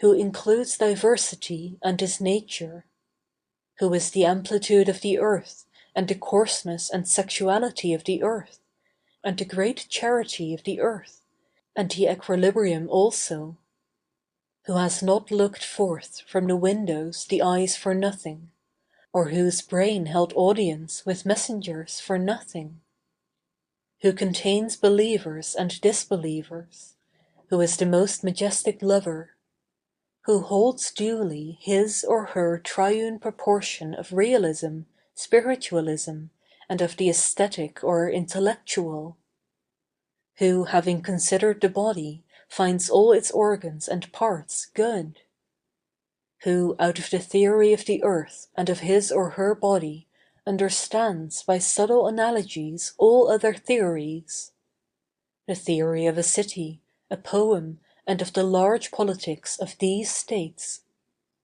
who believes not only in our globe with its sun and moon, but in other globes with their suns and moons, who, constructing the house of himself or herself, not for a day but for all time, sees races, eras, dates, generations, the past, the future, dwelling there, like space, inseparable together. Others may praise what they like.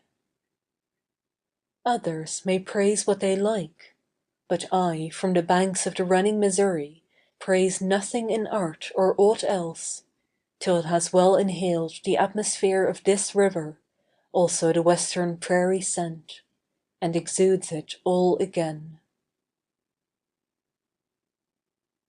Who learns my lesson complete? Who learns my lesson complete? Boss, journeyman, apprentice, churchman, and atheist? The stupid and wise thinker, parents and offspring, merchant, clerk, porter and customer, editor, author, artist, and schoolboy, draw nigh and commence. It is no lesson, it lets down the bars to a good lesson, and that to another, and every one to another still. The great laws take and effuse without argument. I am of the same style, for I am their friend. I love them quits and quits. I do not halt and make salams. I lie abstracted and hear beautiful tales of things and the reasons of things. They are so beautiful, I nudge myself to listen. I cannot say to any person what I hear. I cannot say it to myself. It is very wonderful. It is no small matter, this round and delicious globe moving so exactly in its orbit for ever and ever, without one jolt or the untruth of a single second. I do not think it was made in 6 days, nor in 10,000 years, nor 10 billions of years, nor planned and built one thing after another as an architect plans and builds a house. I do not think 70 years is the time of a man or woman, nor that 70 millions of years is the time of a man or woman, nor that years will ever stop the existence of me or anyone else. Is it wonderful that I should be immortal, as everyone is immortal? I know it is wonderful, but my eyesight is equally wonderful, and how I was conceived in my mother's womb is equally wonderful, and passed from a babe in the creeping trance of a couple of summers and winters to articulate and walk, all this is equally wonderful. And that my soul embraces you this hour, and we affect each other without ever seeing each other, and never perhaps to see each other, is every bit as wonderful. And that I can think such thoughts as these is just as wonderful. And that I can remind you, and you think them and know them to be true, is just as wonderful. And that the moon spins round the earth and on with the earth is equally wonderful. And that they balance themselves with the sun and stars is equally wonderful. Tests. All submit to them where they sit, inner, secure, unapproachable to analysis in the soul. Not traditions, not the outer authorities are the judges. They are the judges of outer authorities and of all traditions. They corroborate as they go only whatever corroborates themselves and touches themselves. For all that, they have it forever in themselves to corroborate far and near without one exception. The Torch. On my northwest coast, in the midst of the night, a fisherman's group stands watching. Out in the lake that expands before them, others are spearing salmon. The canoe, a dim shadowy thing, moves across the black water, bearing a torch ablaze at the prow. O Star of France, 1870 to 1871. O Star of France, the brightness of thy hope and strength and fame, like some proud ship that led the fleet so long, beseems today a wreck driven by the gale, a mastless hulk, and mid its teeming maddened half-drowned crowds, nor helm nor helmsman.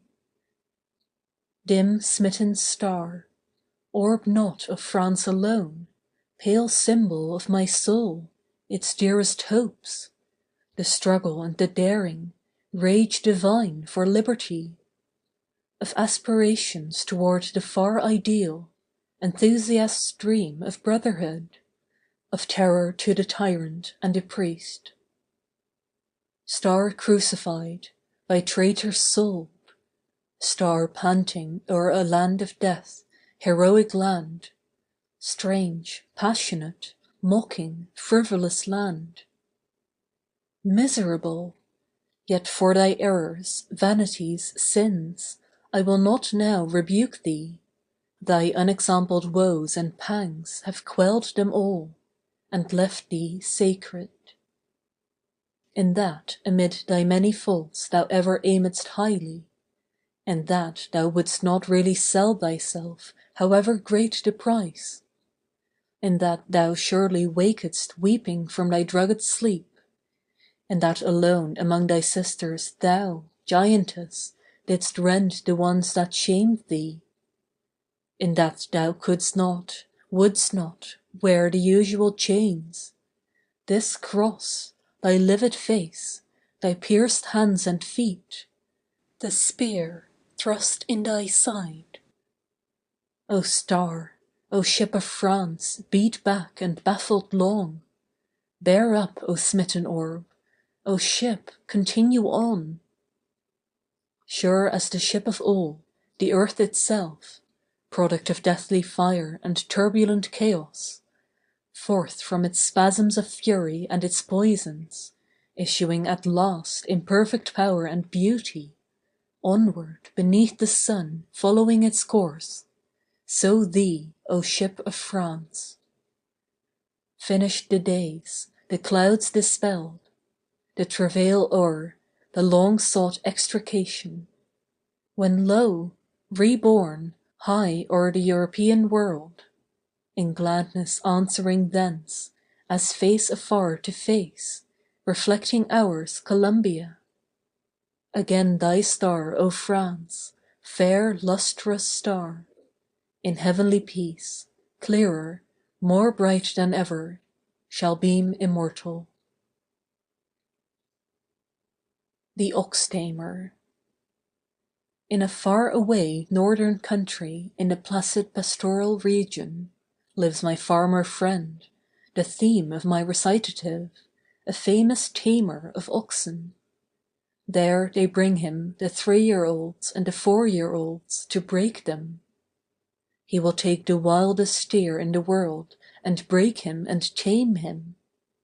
He will go fearless without any whip where the young bullock chafes up and down the yard. The bullock's hand tosses restless high in the air with raging eyes. Yet see you, how soon his rage subsides, how soon this tamer tames him.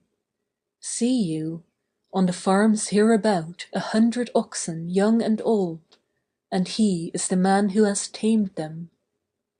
They all know him, all are affectionate to him.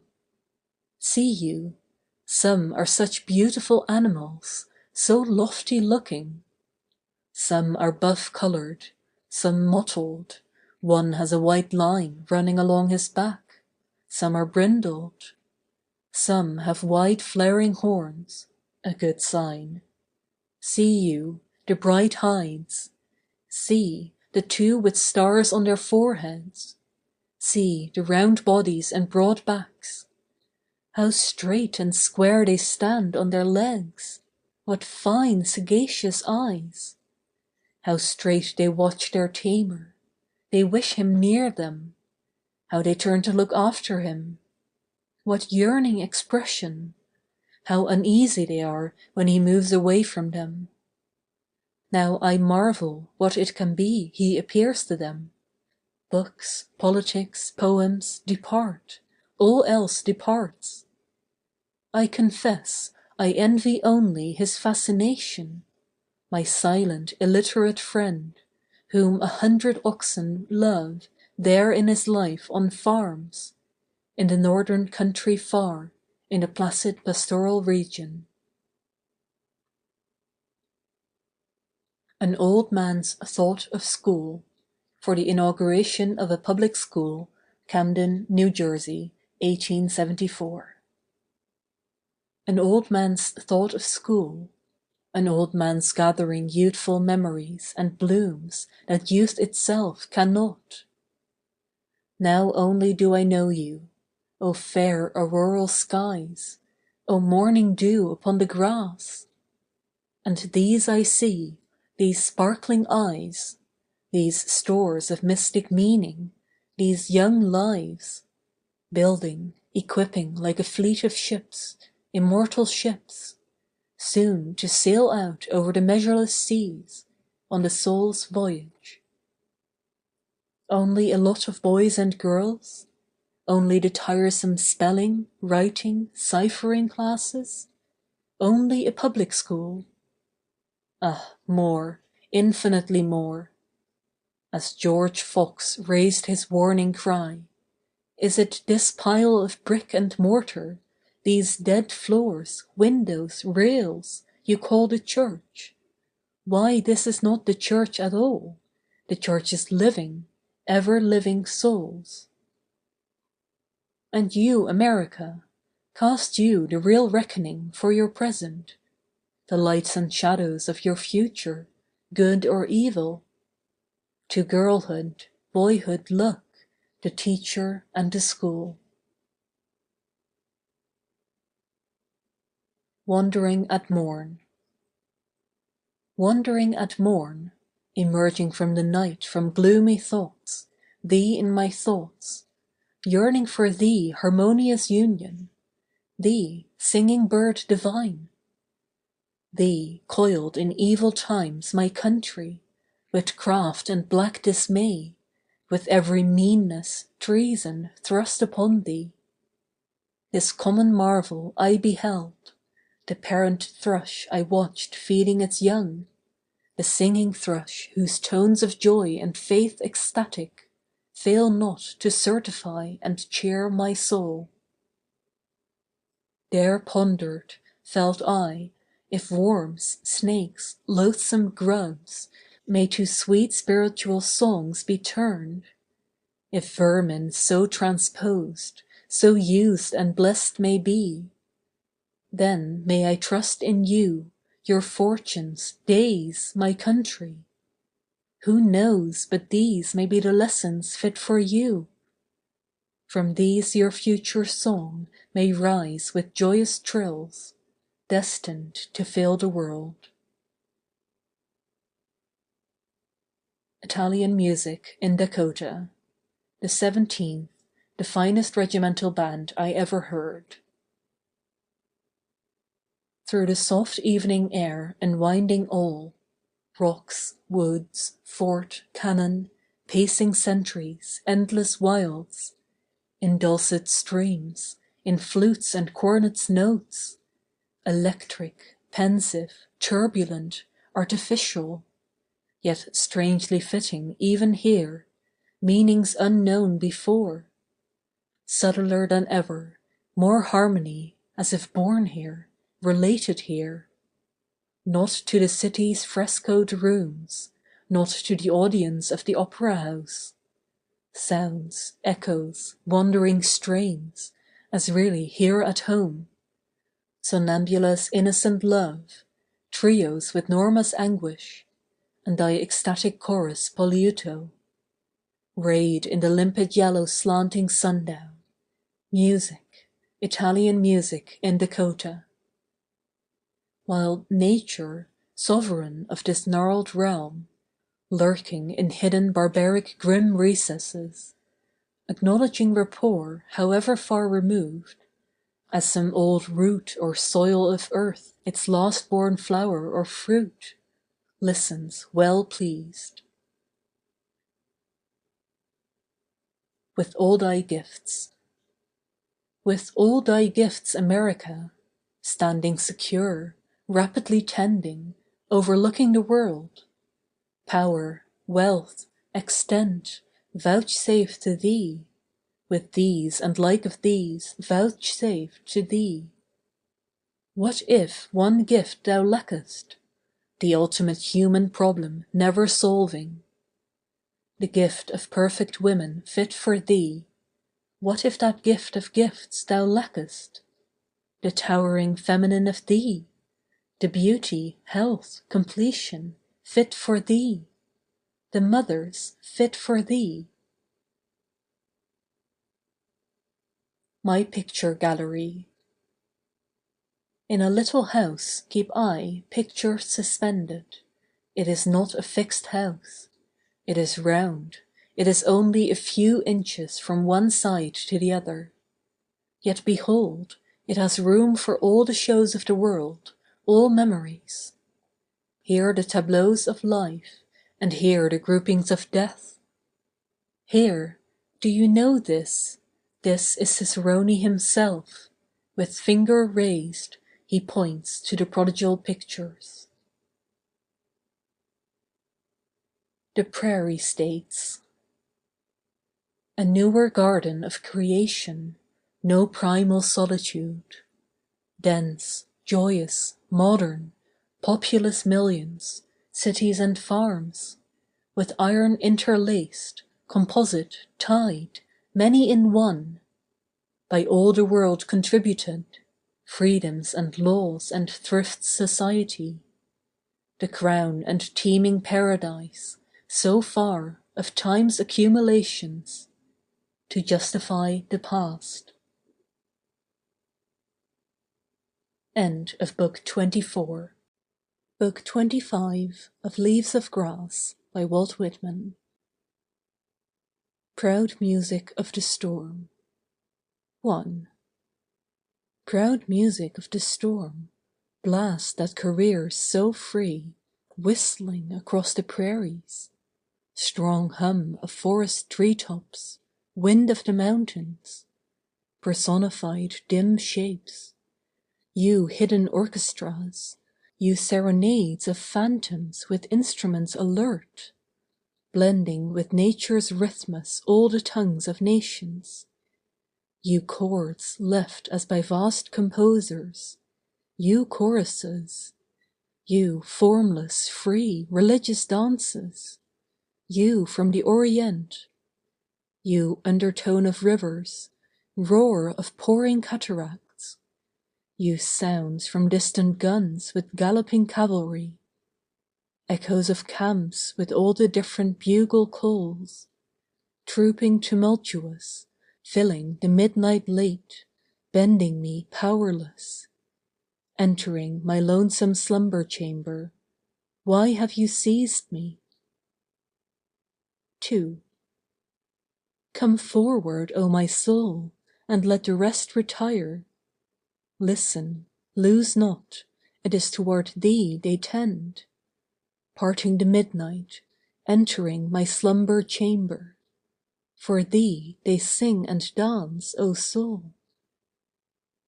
A festival song, the duet of the bridegroom and the bride, a marriage march, with lips of love, and hearts of lovers filled to the brim with love. The red-flushed cheeks and perfumes, the cortege swarming full of friendly faces, young and old. To flute's clear notes and sounding harp's cantabile. Now loud approaching drums. Victoria, seest thou in powder smoke the banners torn but flying, the rout of the baffled? Hearest those shouts of a conquering army? Ah, soul, the sobs of women, the wounded groaning in agony, the hiss and crackle of flames, the blackened ruins, the embers of cities, the dirge and desolation of mankind. Now airs antique and medieval fill me. I see and hear old harpers with their harps at Welsh festivals. I hear the minnesingers singing their lays of love. I hear the minstrels, gleemen, troubadours of the Middle Ages. Now the great organ sounds, tremulous, while underneath, as the hid footholds of the earth, on which arising rest and leaping forth depend all shapes of beauty, grace and strength, all hues we know, green blades of grass and warbling birds, children that gambol and play, the clouds of heaven above. The strong bass stands, and its pulsations intermits not, bathing, supporting, merging all the rest, maternity of all the rest, and with it every instrument in multitudes, the players playing, all the world's musicians, the solemn hymns and masses rousing adoration, all passionate heart chants, sorrowful appeals, the measureless sweet vocalists of ages, and for their solvent setting earth's own diapason, of winds and woods and mighty ocean waves, a new composite orchestra, binder of years and climes, tenfold renewer, as of the far-back days the poets tell, the paradiso, the straying thence, the separation long, but now the wandering done, the journey done, the journeyman come home, and man and art with nature fused again. Tutti, for earth and heaven, the almighty leader now for once has signalled with his wand. The manly strophe of the husbands of the world, and all the wives responding. The tongues of violins, I think, O tongues, you tell this heart that cannot tell itself, this brooding, yearning heart that cannot tell itself. 3. Ah, from a little child, thou knowest, soul, how to me all sounds became music, my mother's voice in lullaby or hymn. The voice, O tender voices, memory's loving voices, last miracle of all, O dearest mothers, sisters' voices. The rain, the growing corn, the breeze among the long-leaved corn, the measured sea surf beating on the sand, the twittering bird, the hawk's sharp scream, the wildfowl's notes at night as flying low migrating north or south, the psalm in the country church or mid the clustering trees, the open-air camp meeting, the fiddler in the tavern, the glee, the long-strung sailor song, the lowing cattle, bleating sheep, the crowing cock at dawn. All songs of current lands come sounding round me, the German airs of friendship, wine and love, Irish ballads, merry jigs and dances, English warbles, chansons of France, Scotch tunes, and o'er the rest, Italia's peerless compositions. Across the stage with pallor on her face, yet lurid passion, stalks Norma brandishing the dagger in her hand. I see poor crazed Lucia's eyes unnatural gleam, her hair down her back falls loose and dishevelled. I see where Ernani walking the bridal garden, amid the scent of night roses, radiant, holding his bride by the hand, hears the infernal call, the death pledge of the horn. To crossing swords and grey hairs bared to heaven, the clear electric bass and baritone of the world, the trombone duo, Libertad forever, from Spanish chestnut trees' dense shade, by old and heavy convent walls a wailing song, song of lost love, the torch of youth and life quenched in despair, song of the dying swan, Fernando's heart is breaking. Awaking from her woes at last retrieved Amina sings, copious as stars and glad as morning light the torrents of her joy. The teeming lady comes, the lustrous orb, Venus contralto, the blooming mother, sister of loftiest gods, Alboni's self, I hear. 4. I hear those odes, symphonies, operas. I hear in the William Tell the music of an aroused and angry people. I hear Meyerbeer's Huguenots, the Prophet or Robert, Gounod's Faust or Mozart's Don Juan. I hear the dance music of all nations, the waltz, some delicious measure, lapsing, bathing me in bliss, the bolero to tinkling guitars and clattering castagnettes. I hear religious dances old and new. I hear the sound of the Hebrew lyre. I see the crusaders marching, bearing the cross on high, to the martial clang of cymbals. I hear dervishes monotonously chanting, interspersed with frantic shouts, as they spin around, turning always towards Mecca. I see the rapt religious dances of the Persians and the Arabs. Again, at Eleusis, home of Ceres, I see the modern Greeks dancing. I hear them clapping their hands as they bend their bodies. I hear the metrical shuffling of their feet. I see again the wild old Corybantian dance, the performers wounding each other. I see the Roman youth to the shrill sound of flageolets throwing and catching their weapons, as they fall on their knees and rise again. I hear from the Mussulman mosque the muezzin calling. I see the worshippers within, nor form nor sermon, argument nor word, but silent, strange, devout, raised glowing heads, ecstatic faces. I hear the Egyptian harp of many strings, the primitive chants of the Nile boatmen, the sacred imperial hymns of China, to the delicate sounds of the king, the stricken wood and stone, or to Hindu flutes and the fretting twang of the veena, a band of bayadeers. 5. Now Asia, Africa, leave me, Europe seizing inflates me. To organs huge and bands I hear as from vast concourses of voices. Luther's strong hymn Eine feste Burg ist unser Gott, Rossini's Stabat Mater Dolorosa, or floating in some high cathedral dim with gorgeous colored windows, the passionate Agnus Dei or Gloria in Excelsis.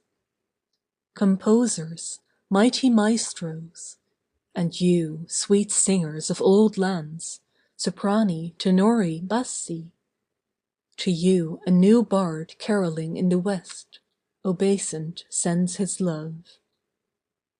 Such led to thee, O soul, all senses, shows and objects lead to thee, but now it seems to me sound leads o'er all the rest.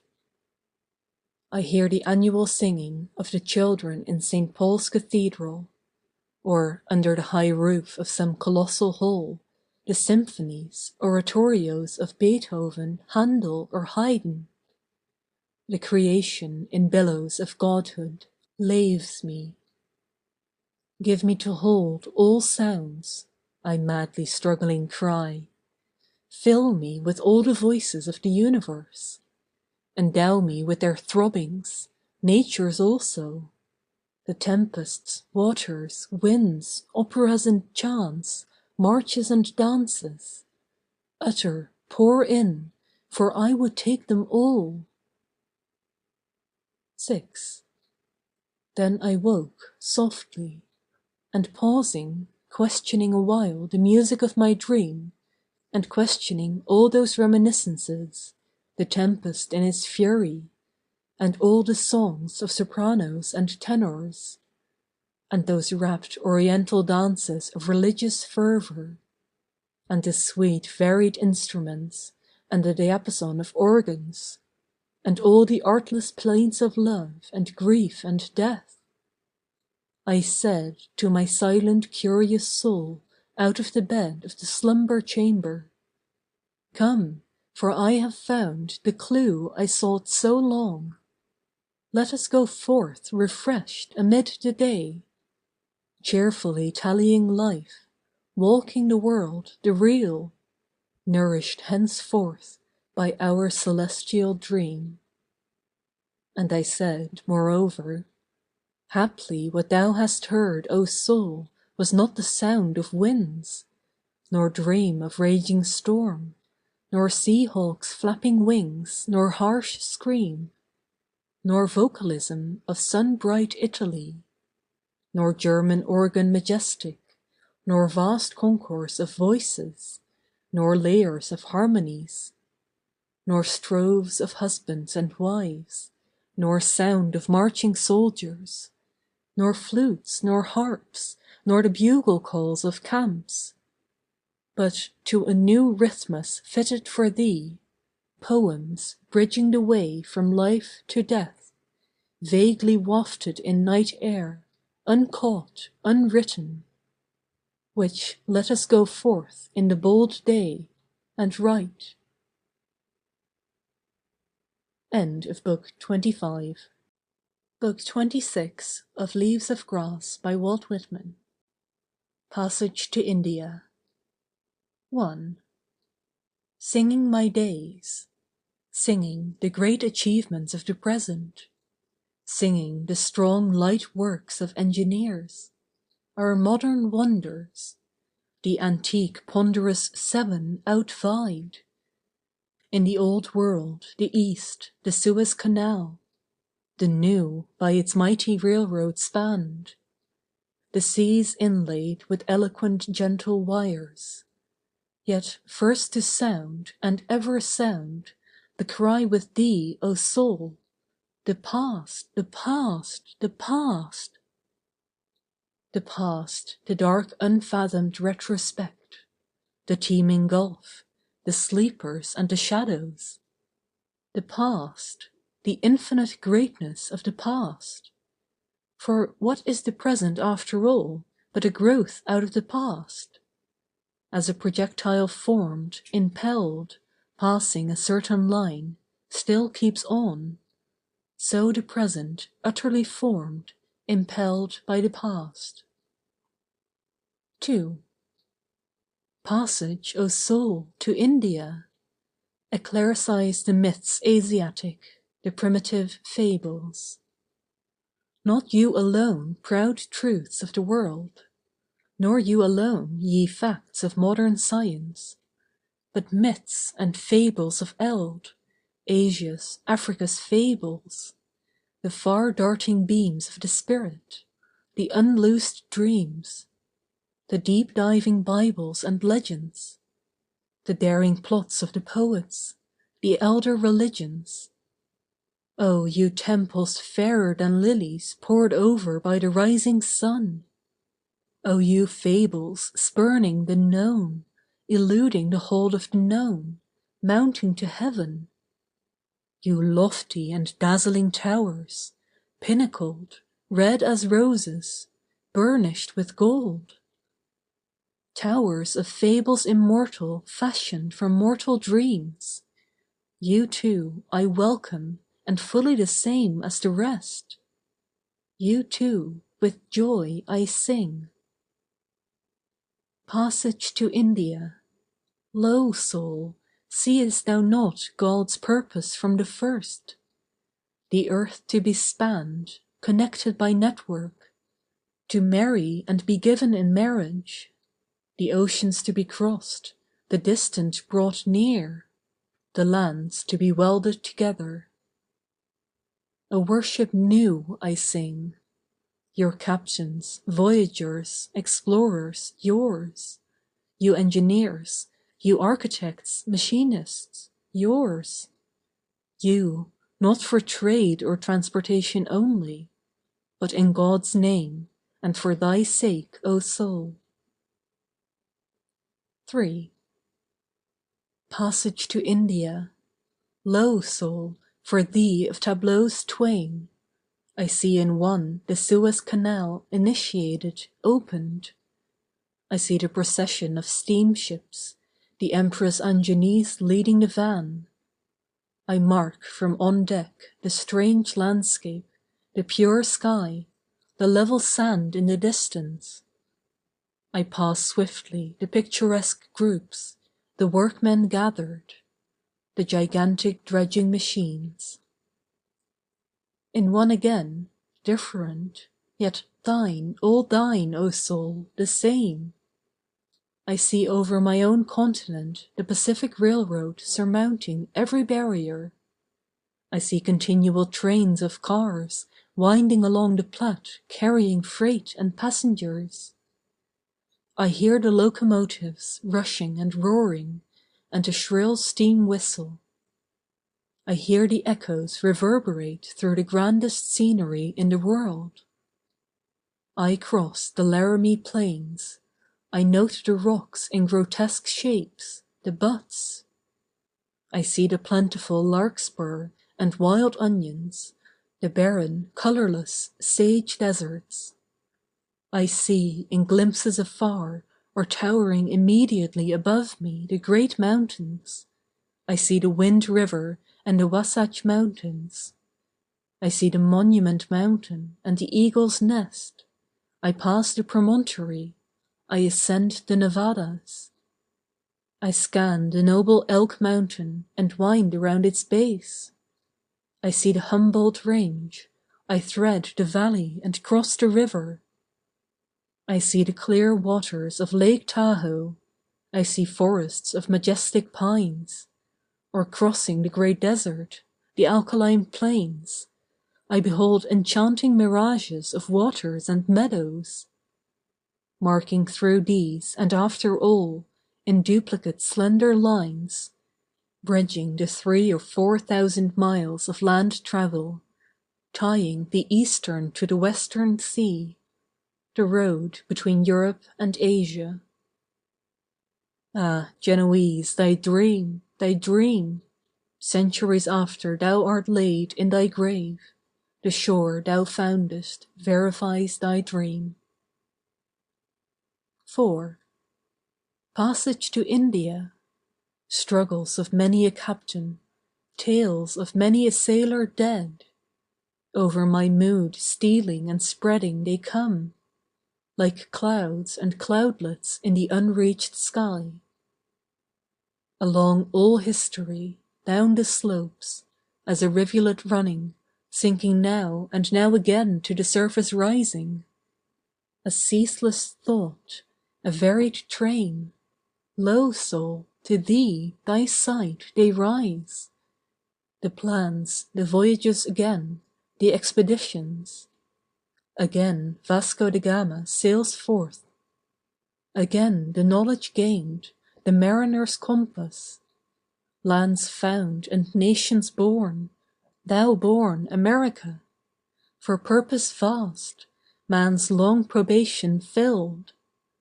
Thou ronger of the world, at last accomplished. 5.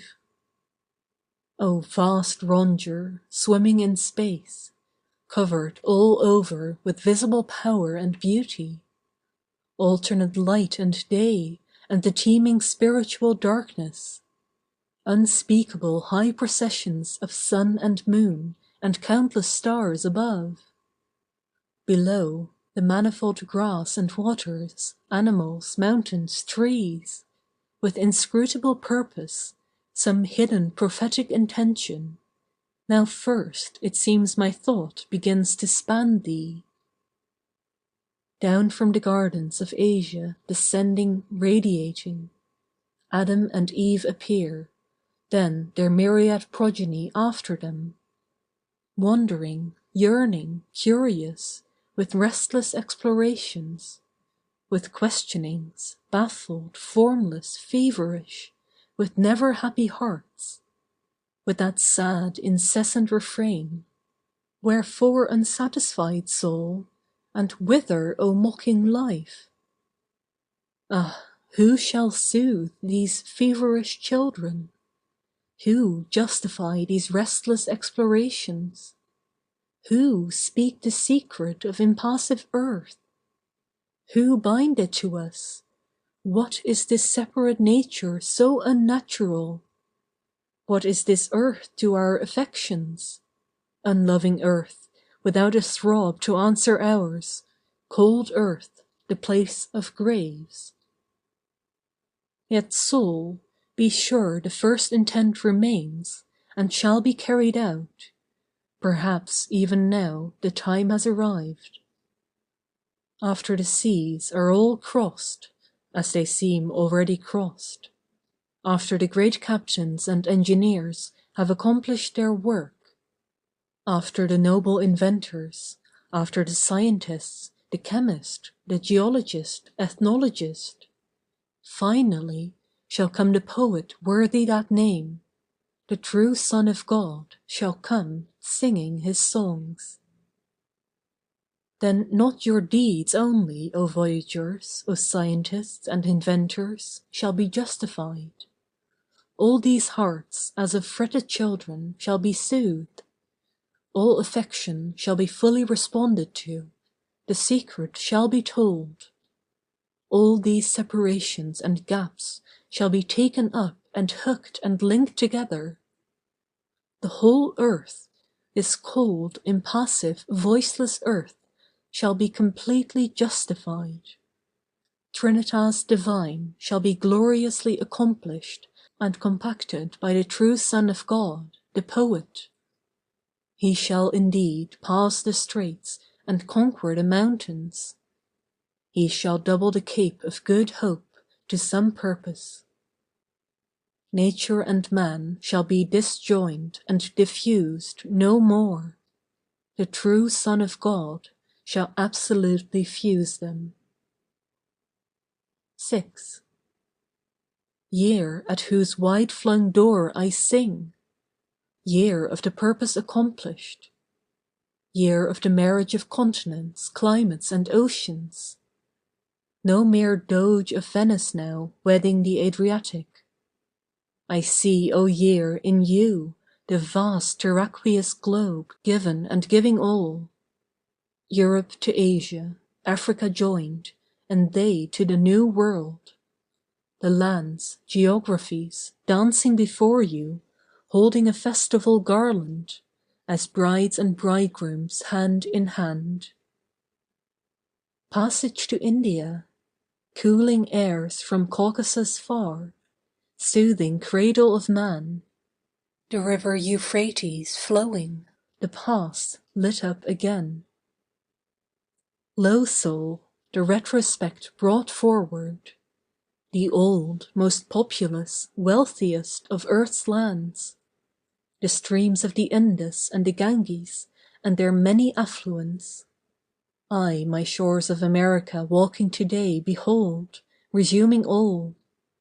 The tale of Alexander on his warlike marches suddenly dying. On one side China, and on the other side Persia and Arabia. To the south the great seas and the Bay of Bengal. The flowing literatures, tremendous epics, religions, castes. Old occult Brahma, interminably far back, the tender and junior Buddha. Central and southern empires and all their belongings, possessors. The wars of Tamerlane, the reign of Aurangzebe. The traders, rulers, explorers, Muslims, Phoenicians, Byzantium, the Arabs, Portuguese. The first travelers famous yet, Marco Polo, Batuta de Moor. Doubts to be solved, the map incognita, blanks to be filled. The foot of man unstayed, the hands never at rest. Thyself, O soul, that will not brook a challenge. The medieval navigators rise before me. The world of 1492, with its awakened enterprise. Something swelling in humanity now, like the sap of the earth in spring. The sunset splendor of chivalry declining. And who art thou, sad shade? Gigantic, visionary, thyself a visionary, with majestic limbs and pious beaming eyes, spreading around with every look of thine a golden world, and huing it with gorgeous hues. As the chief histrion, down to the footlight walks in some great scena, dominating the rest, I see the admiral himself, history's type of courage, action, faith. Behold him sail from Palos, leading his little fleet, his voyage behold, his return, his great fame, his misfortunes, calumniators, behold him a prisoner, chained. Behold his dejection, poverty, death. Curious, in time I stand, noting the efforts of heroes. Is the deferment long? Bitter the slander, poverty, death? Lies the seed unrecked for centuries in the ground? Lo, to God's due occasion, uprising in the night, it sprouts, blooms, and fills the earth with use and beauty. 7. Passage indeed, O soul, to primal thought, not lands and seas alone, thy own clear freshness, the young maturity of bud and bloom, to realms of budding Bibles. O soul, repressless, I with thee and thou with me, thy circumnavigation of the world begin, of man the voyage of his mind's return, to reason's early paradise. Back, back to wisdom's birth, to innocent intuitions, again with fair creation. 8. Oh, we can wait no longer. We too take ship, O soul. Joyous, we too launch out on trackless seas, fearless for unknown shores on waves of ecstasy to sail. Amid the wafting winds, thou pressing me to thee, I thee to me, O soul. Carolling free, singing our song of God, chanting our chant of pleasant exploration. With laugh and many a kiss, let others deprecate, let others weep for sin, remorse, humiliation. O soul, thou pleasest me, I thee. Ah, more than any priest, O soul, we too believe in God, but with the mystery of God we dare not dally. O soul, thou pleasest me, I thee. Sailing these seas, or on the hills, or walking in the night, thoughts, silent thoughts, of time and space and death, like waters flowing, bear me indeed as through the regions infinite, whose air I breathe, whose ripples hear, lave me all over. Bathe me, O God, in thee, mounting to thee, I and my soul to range in range of thee. O thou transcendent, nameless, the fibre and the breath, light of the light, shedding forth universes, thou centre of them, thou mightier centre of the true, the good, the loving, thou moral, spiritual fountain, affection's source, thou reservoir, O pensive soul of me, O thirst unsatisfied, waitest not there? Waitest not haply for us somewhere there the comrade perfect? Thou pulse, thou motive of the stars, suns, systems, that circling, moving in order, safe, harmonious, athwart the shapeless vastnesses of space. How should I think, how breathe a single breath, how speak, if out of myself I could not launch to those superior universes? Swiftly I shrivel at the thought of God, at nature and its wonders, time and space and death. But that I, turning, call to thee, O soul, thou actual me, And lo, thou gently masterest the orbs, thou matest time, smilest content at death, and fillest, swellest full the vastnesses of space. Greater than stars or suns, bounding, O soul, thou journeyest forth. What love than thine and ours could wider amplify? What aspirations, wishes, outvie thine and ours, O soul? What dreams of the ideal? What plans of purity, perfection, strength?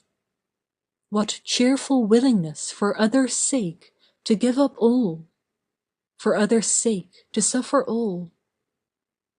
Reckoning ahead, O soul, when thou, the time achieved, the seas all crossed, weathered the capes, the voyage done, surrounded, copest, frontest God, yieldest, the aim attained, as filled with friendship, love complete, the elder brother found, the younger melts in fondness in his arms. 9. Passage to more than India. Are thy wings plumed indeed for such far flights? O soul, voyagest thou indeed on voyages like those? Disportest thou on waters such as those? Soundest below the Sanskrit and the Vedas? Then have thy bent unleashed. Passage to you, your shores, ye aged fierce enigmas. Passage to you, to mastership of you, ye strangling problems. You, strewed with the wrecks of skeletons, that living never reached you. Passage to more than India, O secret of the earth and sky. Of you, O waters of the sea, O winding creeks and rivers. Of you, O woods and fields, of you, strong mountains of my land. Of you, O prairies, of you, grey rocks. O morning red, O clouds, O rain and snows. O day and night, passage to you. O sun and moon and all you stars, Sirius and Jupiter, passage to you. Passage, immediate passage, the blood burns in my veins. Away, O soul, hoist instantly the anchor. Cut the hawsers, haul out, shake out every sail. Have we not stood here like trees in the ground long enough? Have we not grovelled here long enough, eating and drinking like mere brutes? Have we not darkened and dazed ourselves with books long enough? Sail forth, steer for the deep waters only, reckless, O soul, exploring, I with thee and thou with me, for we are bound where mariner has not yet dared to go, and we will risk the ship, ourselves and all. O my brave soul, O farther, farther sail! O daring joy, but safe, are they not all the seas of God? O farther, farther, farther still! End of Book 26. Book 27 of Leaves of Grass by Walt Whitman. Prayer of Columbus. A battered, wrecked old man, thrown on this savage shore, far, far from home, pent by the sea and dark rebellious brows, 12 dreary months, sore, stiff with many toils, sickened and nigh to death, I take my way along the island's edge, venting a heavy heart. I am too full of woe. Haply I may not live another day.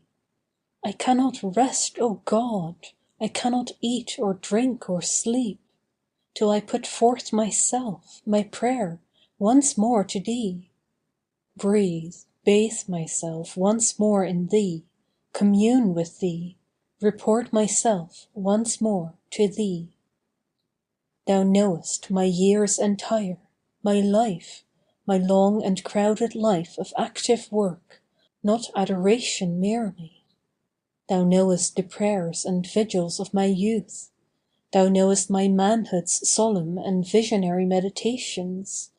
Thou knowest how before I commenced I devoted all to come to thee. Thou knowest I have in age ratified all those vows and strictly kept them. Thou knowest I have not once lost nor faith nor ecstasy in thee. In shackles, prisoned, in disgrace, repining not, accepting all from thee as duly come from thee. All my emprises have been filled with thee, my speculations, plans, begun and carried on in thoughts of thee, sailing the deep or journeying the land for thee, intentions, purports, aspirations mine, leaving results to thee. Oh, I am sure they really came from thee, the urge, the ardor, the unconquerable will, the potent, felt, interior command, stronger than words, a message from the heavens whispering to me, even in sleep. These sped me on.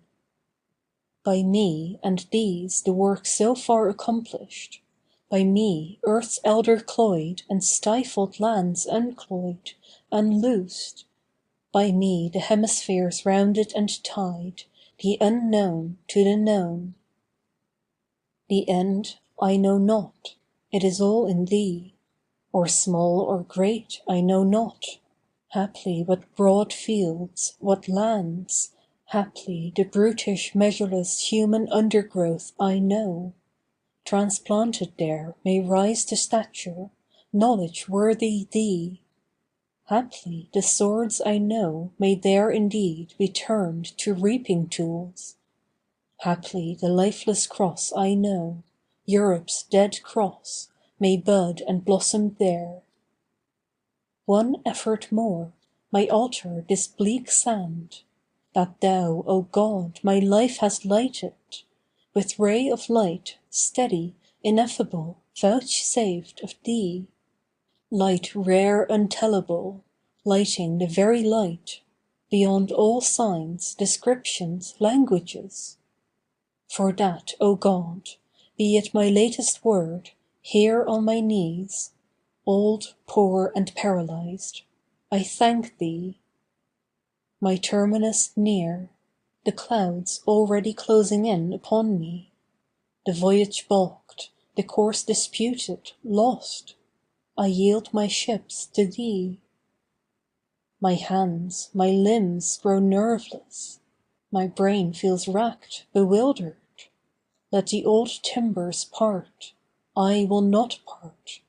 I will cling fast to thee, O God, though the waves buffet me. Thee, thee at least I know. Is it the prophet's thought I speak, or am I raving? What do I know of life? What of myself? I know not even my own work past or present. Dim ever-shifting guesses of it spread before me, of newer, better worlds, their mighty parturition, mocking, perplexing me. And these things I see suddenly, what mean they? As if some miracle, some hand divine unsealed my eyes. Shadowy vast shapes smile through the air and sky, and on the distant waves sail countless ships, and anthems in new tongues I hear saluting me. End of Book 27. Book 28 of Leaves of Grass by Walt Whitman. The Sleepers. 1. I wander all night in my vision, stepping with light feet, swiftly and noiselessly stepping and stopping, bending with open eyes over the shut eyes of sleepers, wandering and confused, lost to myself, ill-assorted, contradictory, pausing, gazing, bending and stopping. How solemn they look there, stretched and still. How quiet they breathe, the little children in their cradles. The wretched features of ennuis, the white features of corpses, the livid faces of drunkards, the sick grey faces of onanists, the gashed bodies on battlefields, the insane in their strong-doored rooms, the sacred idiots, the newborn emerging from gates, and the dying emerging from gates. The night pervades them and enfolds them. The married couple sleep calmly in their bed, he with his palm on the hip of the wife, and she with her palm on the hip of the husband. The sisters sleep lovingly side by side in their bed. The men sleep lovingly side by side in theirs. And the mother sleeps with her little child carefully wrapped. The blind sleep, and the deaf and dumb sleep.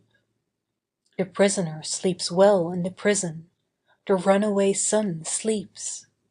The murderer that is to be hung next day, how does he sleep? And the murdered person, how does he sleep?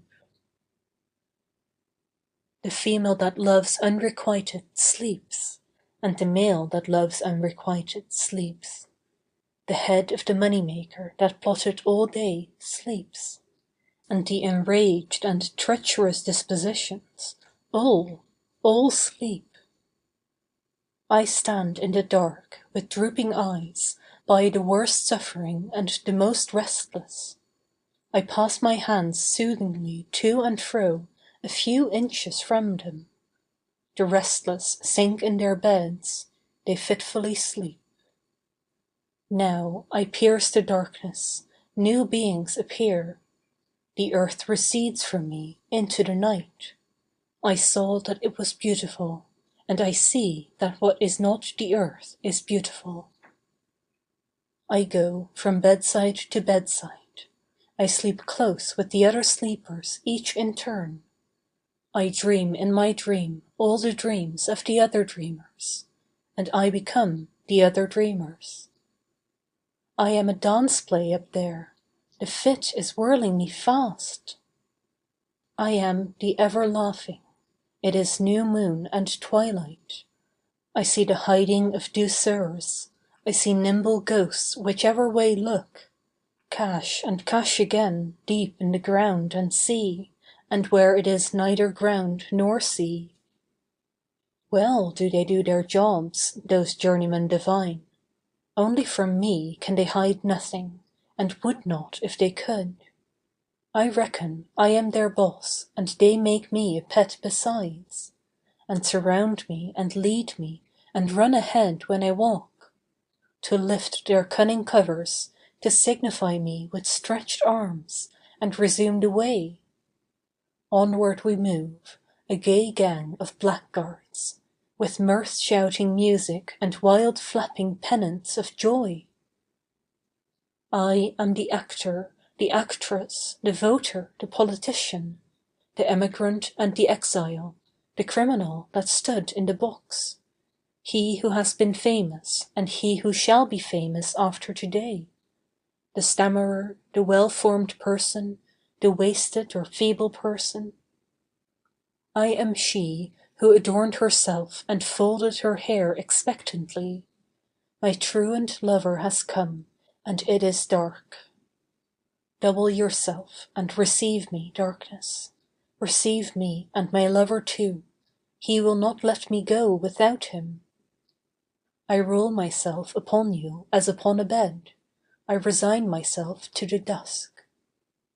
He whom I call answers me and takes the place of my lover. He rises with me silently from the bed. Darkness, you are gentler than my lover. His flesh was sweaty and panting. I feel the hot moisture, yet that he left me. My hands are spread forth. I pass them in all directions. I would sound up the shadowy shore to which you are journeying. Be careful, darkness. Already what was it touched me? I thought my lover had gone, else darkness and he are one. I hear the heartbeat, I follow, I fade away. 2. I descend my western course, my sinews are flaccid. Perfume and youth course through me, and I am their wake. It is my face yellow and wrinkled, instead of the old woman's. I sit low in a straw-bottomed chair, and carefully darn my grandson's stockings.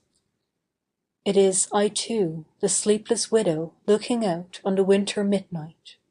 I see the sparkles of starshine on the icy and pallid earth. A shroud I see, and I am the shroud. I wrap a body and lie in the coffin. It is dark here underground. It is not evil or pain here. It is blank here for reasons. It seems to me that everything in the light and air ought to be happy. Whoever is not in his coffin and the dark grave, let him know he has enough. 3. I see a beautiful gigantic swimmer swimming naked through the eddies of the sea. His brown hair lies close and even to his head. He strikes out with courageous arms. He urges himself with his legs. I see his white body. I see his undaunted eyes. I hate the swift-running eddies that would dash him head foremost on the rocks. What are you doing, you ruffianly red-trickled waves? Will you kill the courageous giant? Will you kill him in the prime of his middle age? Steady and long he struggles. He is baffled, banged, bruised. He holds out while his strength holds out. The slapping eddies are spotted with his blood.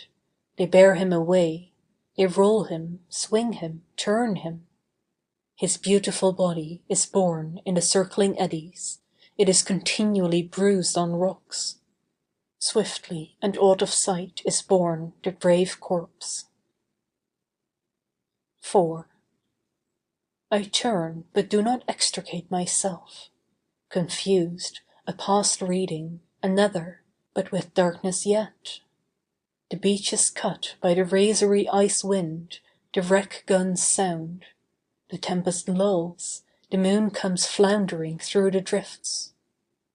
I look where the ship helplessly heads end on. I hear the burst as she strikes. I hear the howls of dismay. They grow fainter and fainter. I cannot aid with my ringing fingers. I can but rush to the surf and let it drench me and freeze upon me. I search with the crowd. Not one of the company is washed to us alive.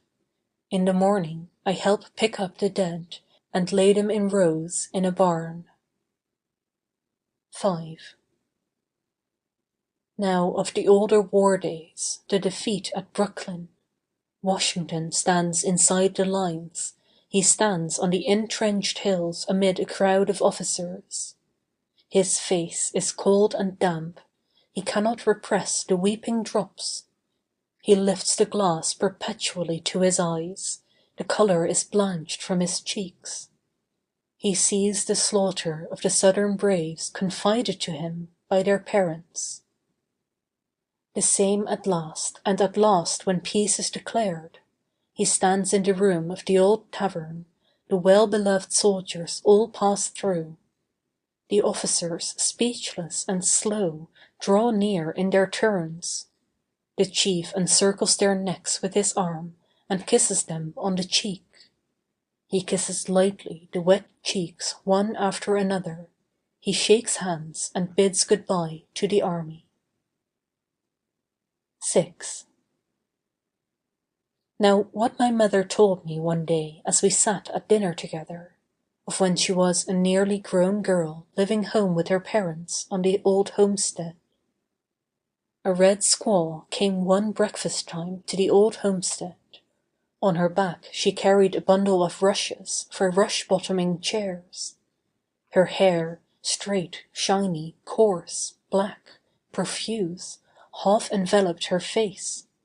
Her step was free and elastic, and her voice sounded exquisitely as she spoke. My mother looked in delight and amazement at the stranger. She looked at the freshness of her tall-born face and full and pliant limbs. The more she looked upon her, she loved her. Never before had she seen such wonderful beauty and purity. She made her sit on a bench by the jamb-lit fireplace. She cooked food for her.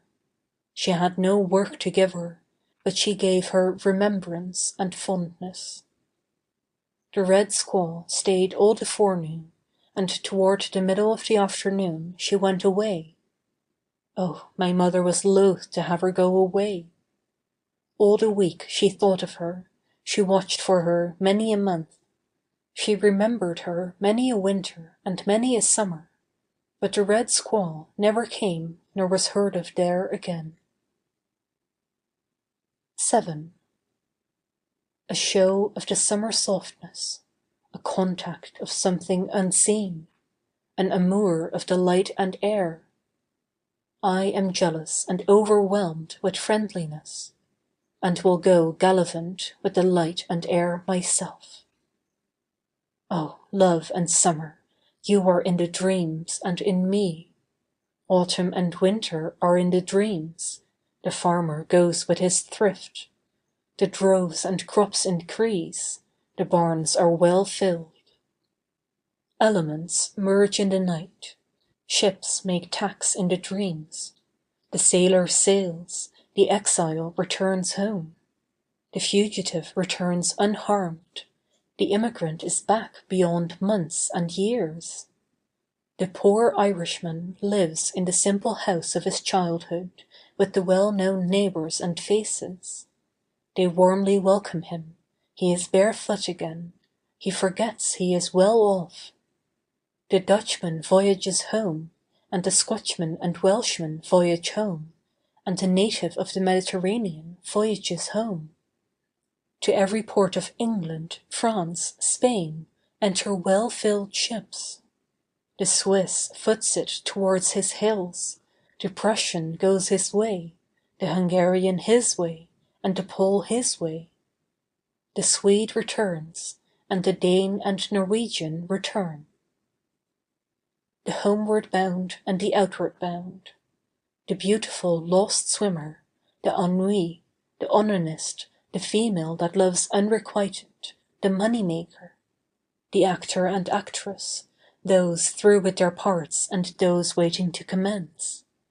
The affectionate boy, the husband and wife, the voter, the nominee that is chosen and the nominee that has failed. The great already known and the great any time after today. The stammerer, the sick, the perfect formed, the homely. The criminal that stood in the box, the judge that sat and sentenced him, the fluent lawyers, the jury, the audience. The laugher and weeper, the dancer, the midnight widow, the red squaw, the consumptive, the erysipelatite, the idiot, he that is wronged, the antipodes, and every one between this and them in the dark. I swear they are averaged now. One is no better than the other. The night and sleep have likened them and restored them. I swear they are all beautiful. Every one that sleeps is beautiful. Everything in the dim light is beautiful. The wildest and bloodiest is over, and all is peace. Peace is always beautiful. The myth of heaven indicates peace and night. The myth of heaven indicates the soul. The soul is always beautiful. It appears more or it appears less. It comes or it lags behind. It comes from its embowered garden and looks pleasantly on itself and encloses the world. Perfect and clean the genitals previously jetting, and perfect and clean the womb cohering. The head well grown, proportioned and plumb, and the bowels and joints proportioned and plumb. The soul is always beautiful. The universe is duly in order, Everything is in its place. What has arrived is in its place, and what waits shall be in its place. The twisted skull waits. The watery or rotten blood waits. The child of the glutton or venerili waits long, and the child of the drunkard waits long, and the drunkard himself waits long. The sleepers that lived and died wait. The far advanced are to go on in their turns, and the far behind are to come on in their turns. The diverse shall be no less diverse, but they shall flow and unite. They unite now. 8. The sleepers are very beautiful as they lie unclothed. They flow hand in hand over the whole earth from east to west as they lie unclothed. The Asiatic and African are hand in hand. The European and American are hand in hand. Learned and unlearned are hand in hand, and male and female are hand in hand. The bare arm of the girl crosses the bare breast of her lover. They press close without lust. His lips press her neck. The father holds his grown or ungrown son in his arms with measureless love, and the son holds the father in his arms with measureless love. The white hair of the mother shines on the white wrist of the daughter. The breath of the boy goes with the breath of the man. Friend is inarmed by friend. The scholar kisses the teacher, and the teacher kisses the scholar, the wronged made right. The call of the slave is one with the master's call, and the master salutes the slave. The felon steps forth from the prison. The insane becomes sane. The suffering of sick persons is relieved. The sweatings and fevers stop. The throat that was unsound is sound. The lungs of the consumptive are resumed. The poor distressed head is free. The joints of the rheumatic move as smoothly as ever, and smoother than ever. Stiflings and passages open. The paralyzed become supple. The swelled and convulsed and congested awake to themselves in condition. They pass the invigoration of the night and the chemistry of the night, and awake. I too pass from the night. I stay a while away, O night, but I return to you again and love you. Why should I be afraid to trust myself to you? I am not afraid. I have been well brought forward by you. I love the rich running day, but I do not desert her in whom I lay so long. I know not how I came of you, and I know not where I go with you, but I know I came well and shall go well. I will stop only a time with the night, and rise betimes. I will duly pass the day, O my mother, and duly return to you. Transpositions. Let the reformers descend from the stands where they are forever bowling. Let an idiot or insane person appear on each of the stands. Let judges and criminals be transposed. Let the prison keepers be put in prison. Let those that were prisoners take the keys. Let them that distrust birth and death lead the rest. End of Book 28. Book 29 of Leaves of Grass by Walt Whitman. To think of time. 1. To think of time, of all that retrospection. To think of today and the ages continued henceforward. Have you guessed you yourself would not continue? Have you dreaded these earth beetles? Have you feared the future would be nothing to you? Is today nothing? Is the beginningless past nothing? If the future is nothing, they are just as surely nothing. To think that the sun rose in the east, that men and women were flexible, real, alive, that everything was alive. To think that you and I did not see, feel, think, nor bear our part. To think that we are now here and bear our part. 2. Not a day passes, not a minute or second without an accouchement. Not a day passes, not a minute or second without a corpse. The dull nights go over, and the dull days also. The soreness of lying so much in bed goes over. The physician, after long putting off, gives the silent and terrible look for an answer. The children come hurried and weeping, and the brothers and sisters are sent for. Medicines stand unused on the shelf. The camphor smell has long pervaded the room. The faithful hand of the living does not desert the hand of the dying. The twitching lips press lightly on the forehead of the dying. The breath ceases and the pulse of the heart ceases. The corpse stretches on the bed, and the living look upon it. It is palpable as the living are palpable. The living look upon the corpse with their eyesight, but without eyesight lingers a different living and looks curiously on the corpse. 3. To think the thought of death merged in the thought of materials. To think of all these wonders of city and country, and others taking great interest in them, and we taking no interest in them. To think how eager we are in building our houses. To think others shall be just as eager, and we quite indifferent. I see one building the house that serves him a few years, or 70 or 80 years at most. I see one building the house that serves him longer than that. Slow-moving and black lines creep over the whole earth. They never cease. They are the burial lines. He that was president was buried, and he that is now president shall surely be buried. 4.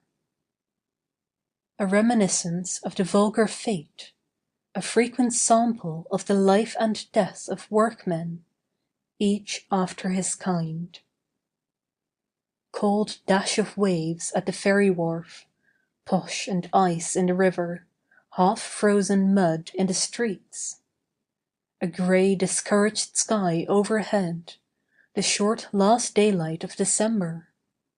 A hearse and stages, the funeral of an old Broadway stage driver, the cortege mostly drivers. Steady the trot to the cemetery, duly rattles the death bell.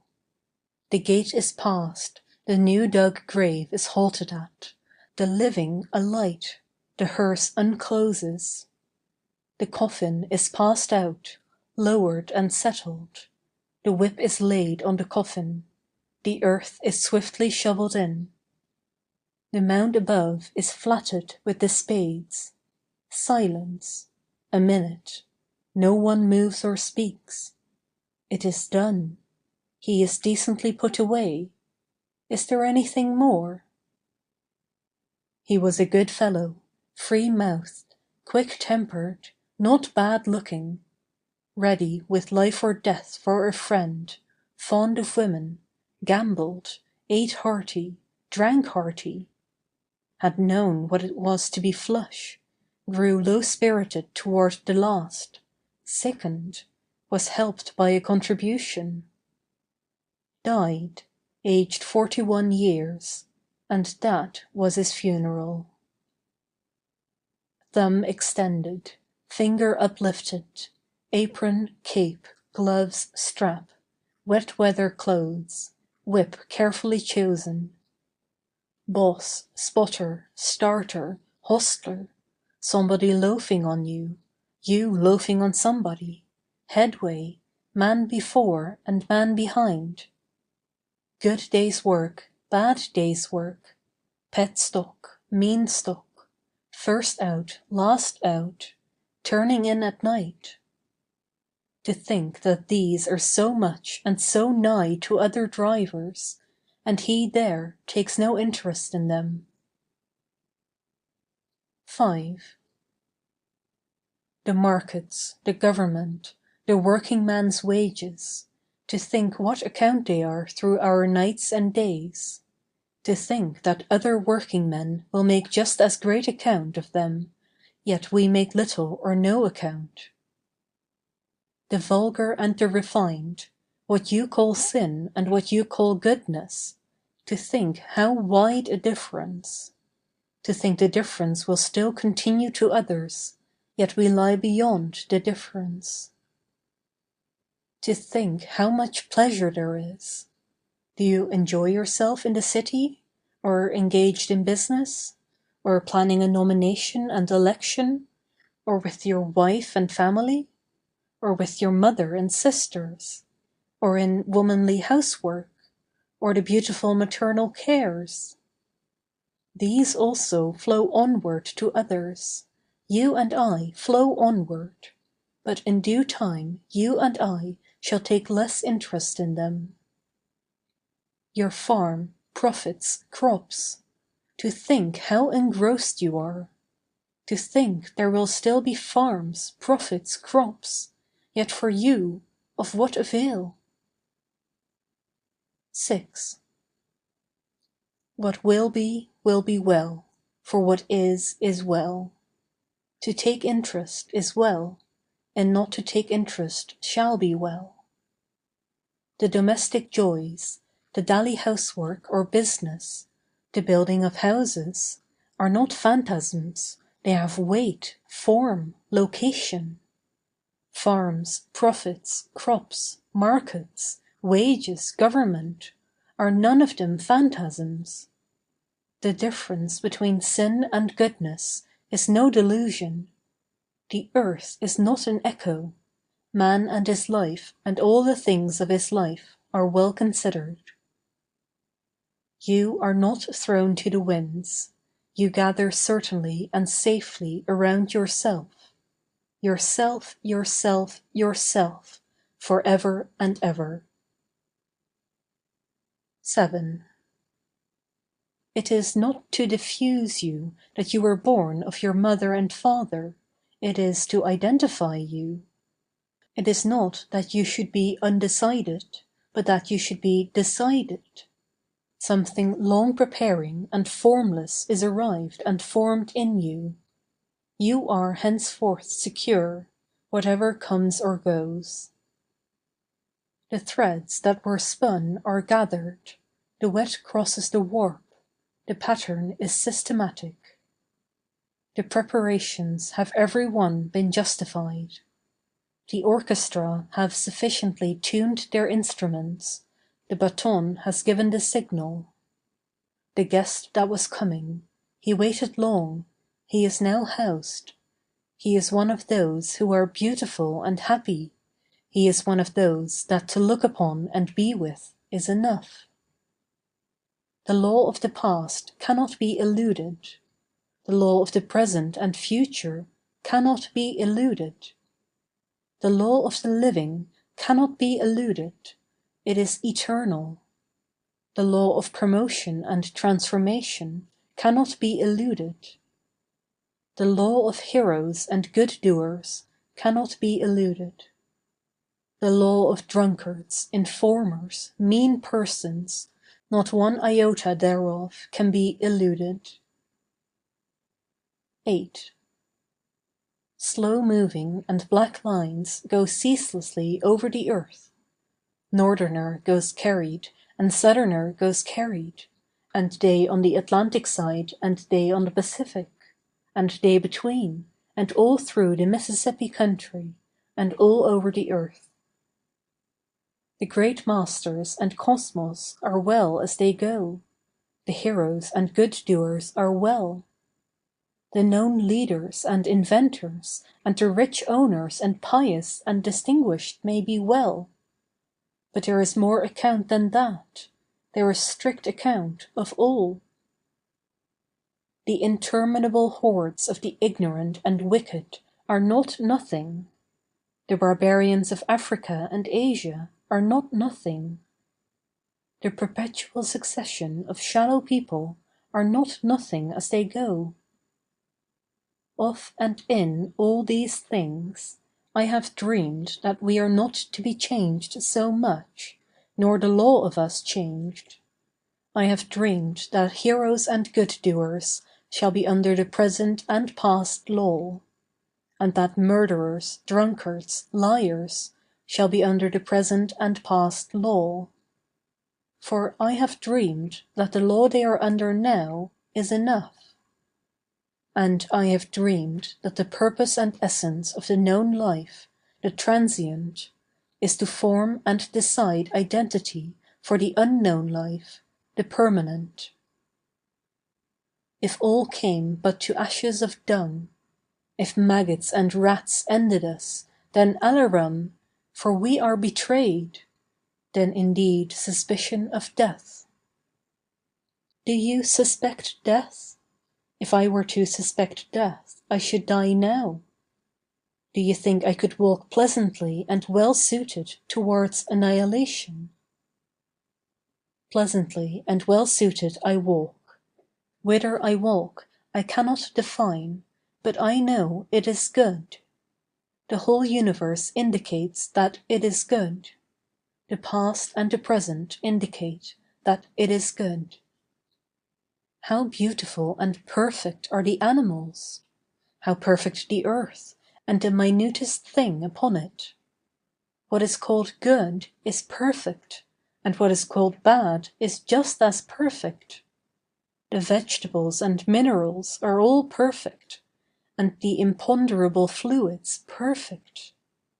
Slowly and surely they have passed on to this, and slowly and surely they yet pass on. 9. I swear I think now that everything without exception has an eternal soul. The trees have, rooted in the ground. The weeds of the sea have, the animals. I swear I think there is nothing but immortality, that the exquisite scheme is for it, and the nebulous float is for it, and the cohering is for it.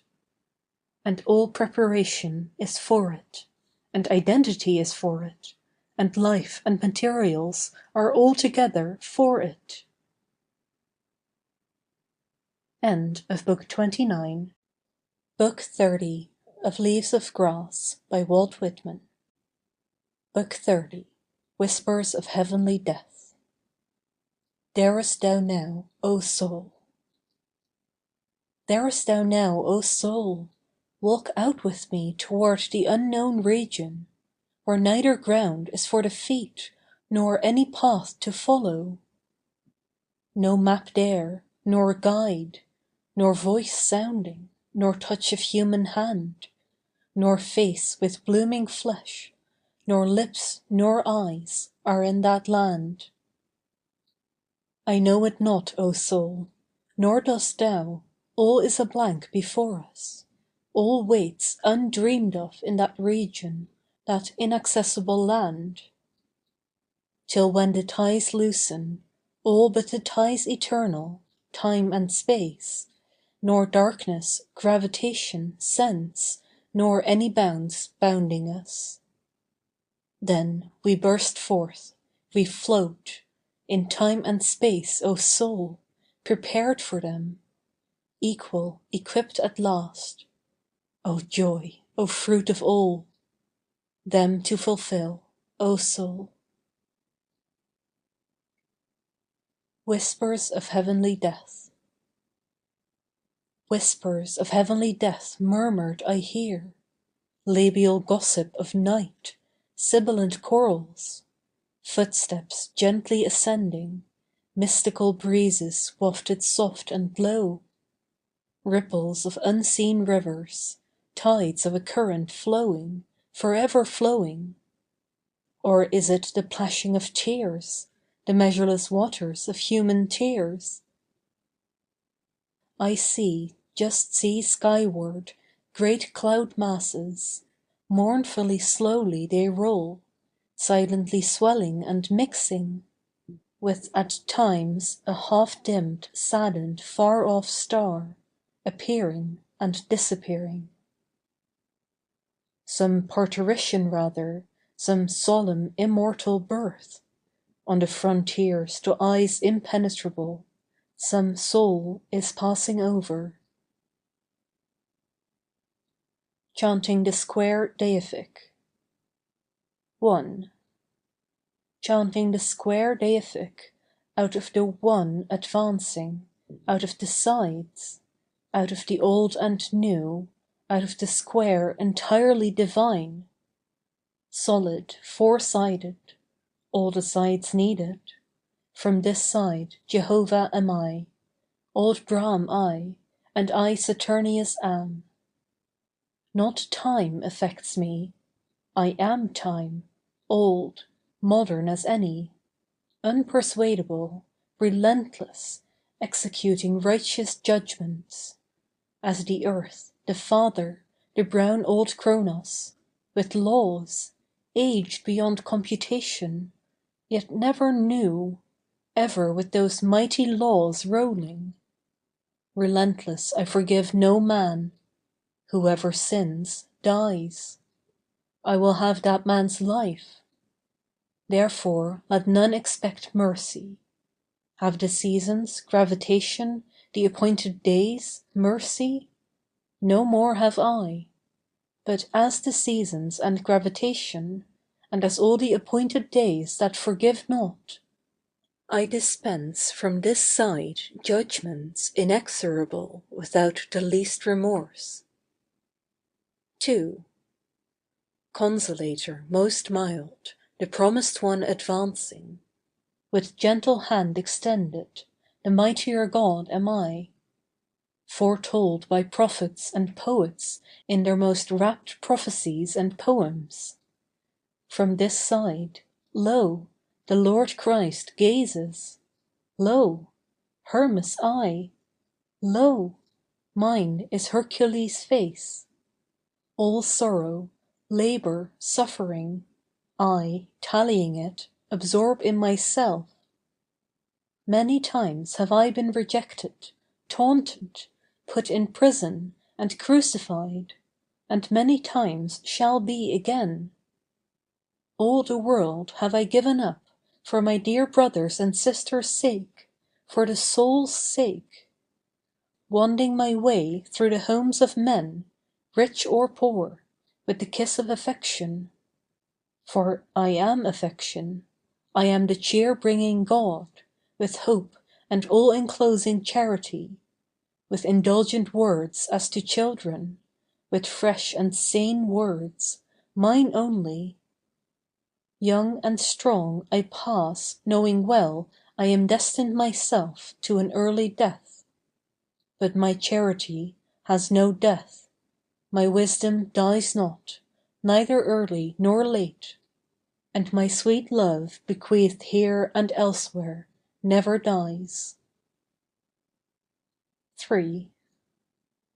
Aloof, dissatisfied, plotting revolt, comrade of criminals, brother of slaves, crafty, despised, a drudge, ignorant, with Sudra face and worn brow, black, but in the depths of my heart, proud as any.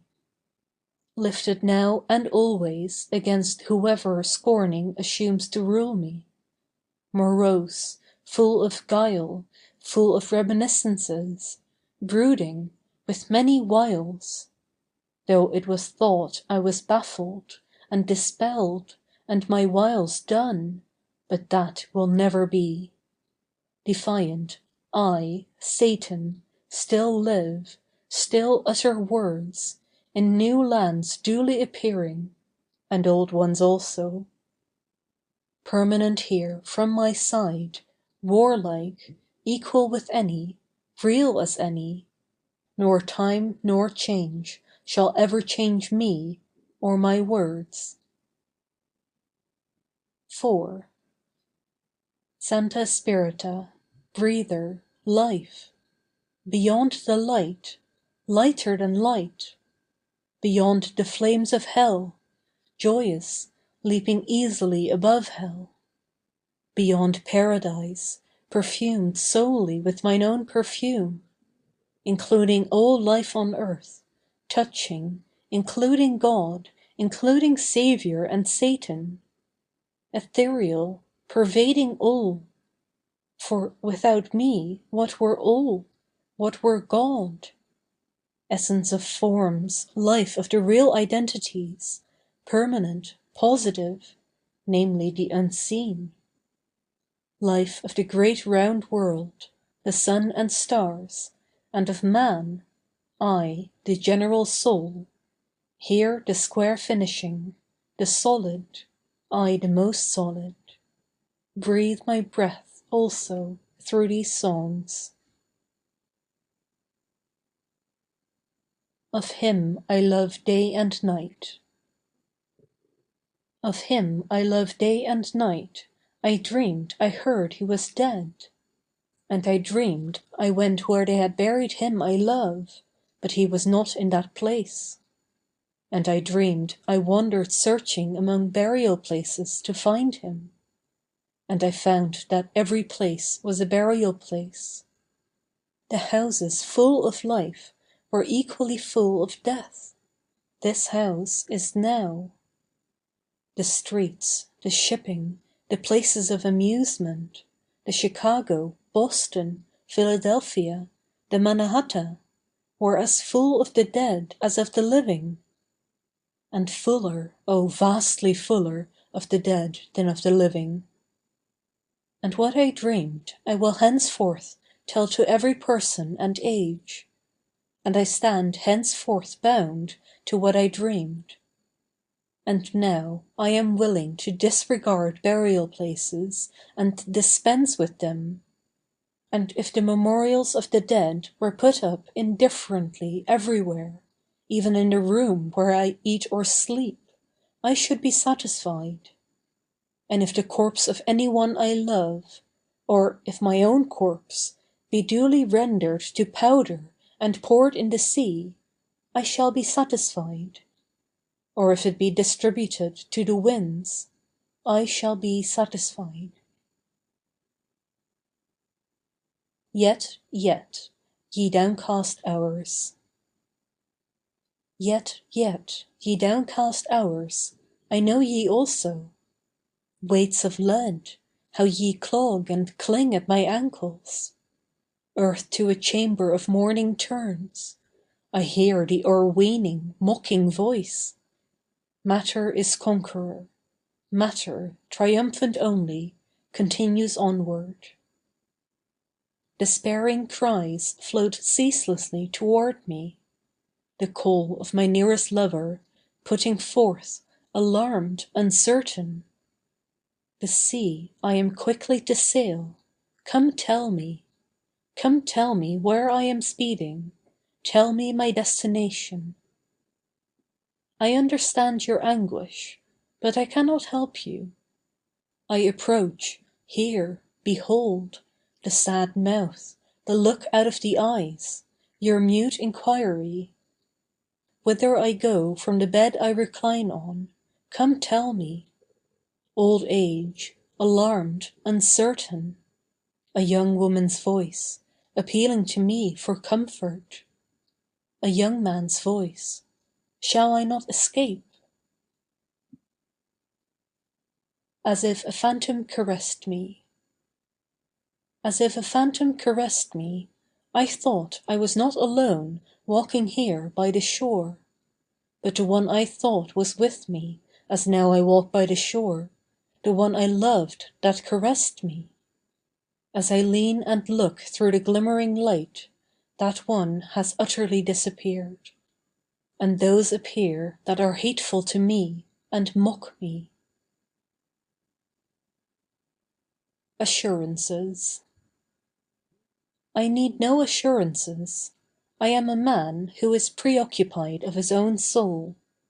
I do not doubt that from under the feet and beside the hands and face I am cognizant of, are now looking faces I am not cognizant of, calm and actual faces.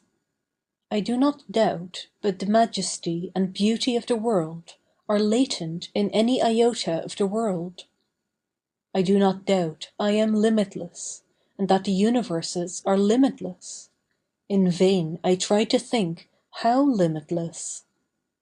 I do not doubt that the orbs and the systems of orbs play their swift sports through the air on purpose, and that I shall one day be eligible to do as much as they, and more than they.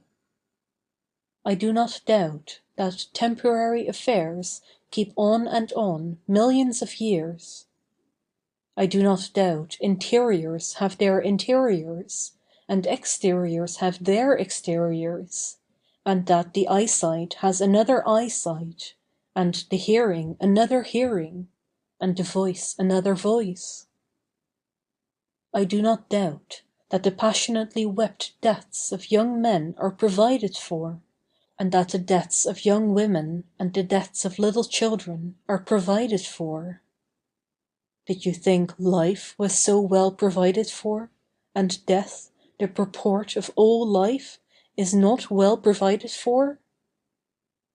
I do not doubt that wrecks at sea, no matter what the horrors of them, no matter whose wife, child, husband, father, lover has gone down, are provided for, to the minutest points. I do not doubt that whatever can possibly happen anywhere at any time is provided for in the inherences of things. I do not think life provides for all and for time and space, but I believe heavenly death provides for all. Quicksand years. Quicksand years that whirl me I know not whither. Your schemes, politics, fail, lines give way, substances mock and elude me. Only the theme I sing, the great and strong possessed soul, eludes not. One's self must never give way, that is the final substance, that out of all is sure. Out of politics, triumphs, battles, life, what at last finally remains?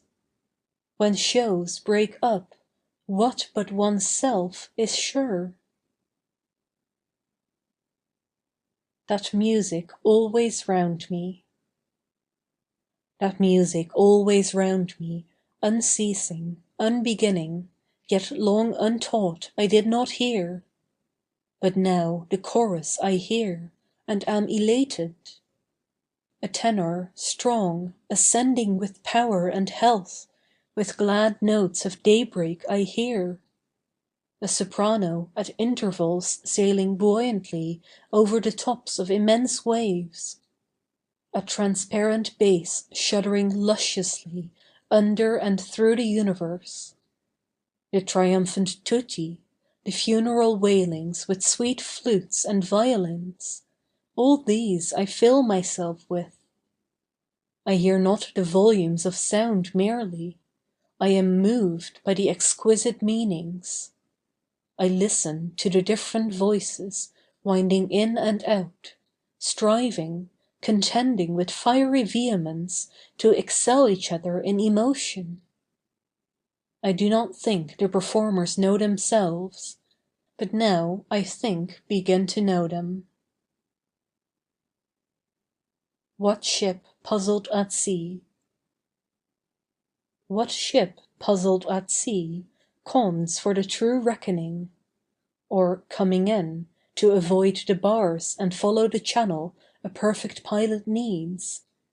Here, sailor, here, ship, take aboard the most perfect pilot, whom in a little boat, putting off and rowing, I hailing you offer. A noiseless patient spider.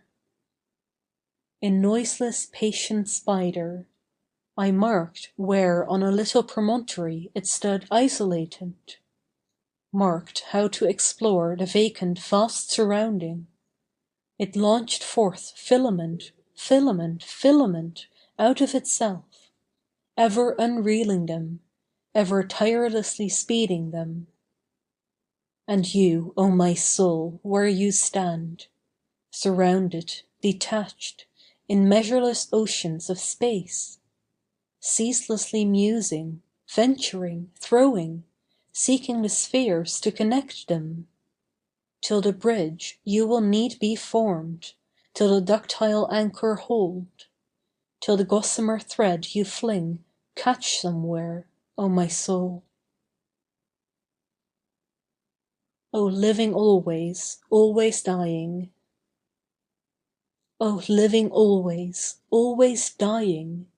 Oh, the burials of me, past and present. Oh, me, while I stride ahead, material, visible, imperious as ever. Oh, me, what I was for years, now dead. I lament not, I am content. Oh, to disengage myself from those corpses of me, which I turn and look at where I cast them.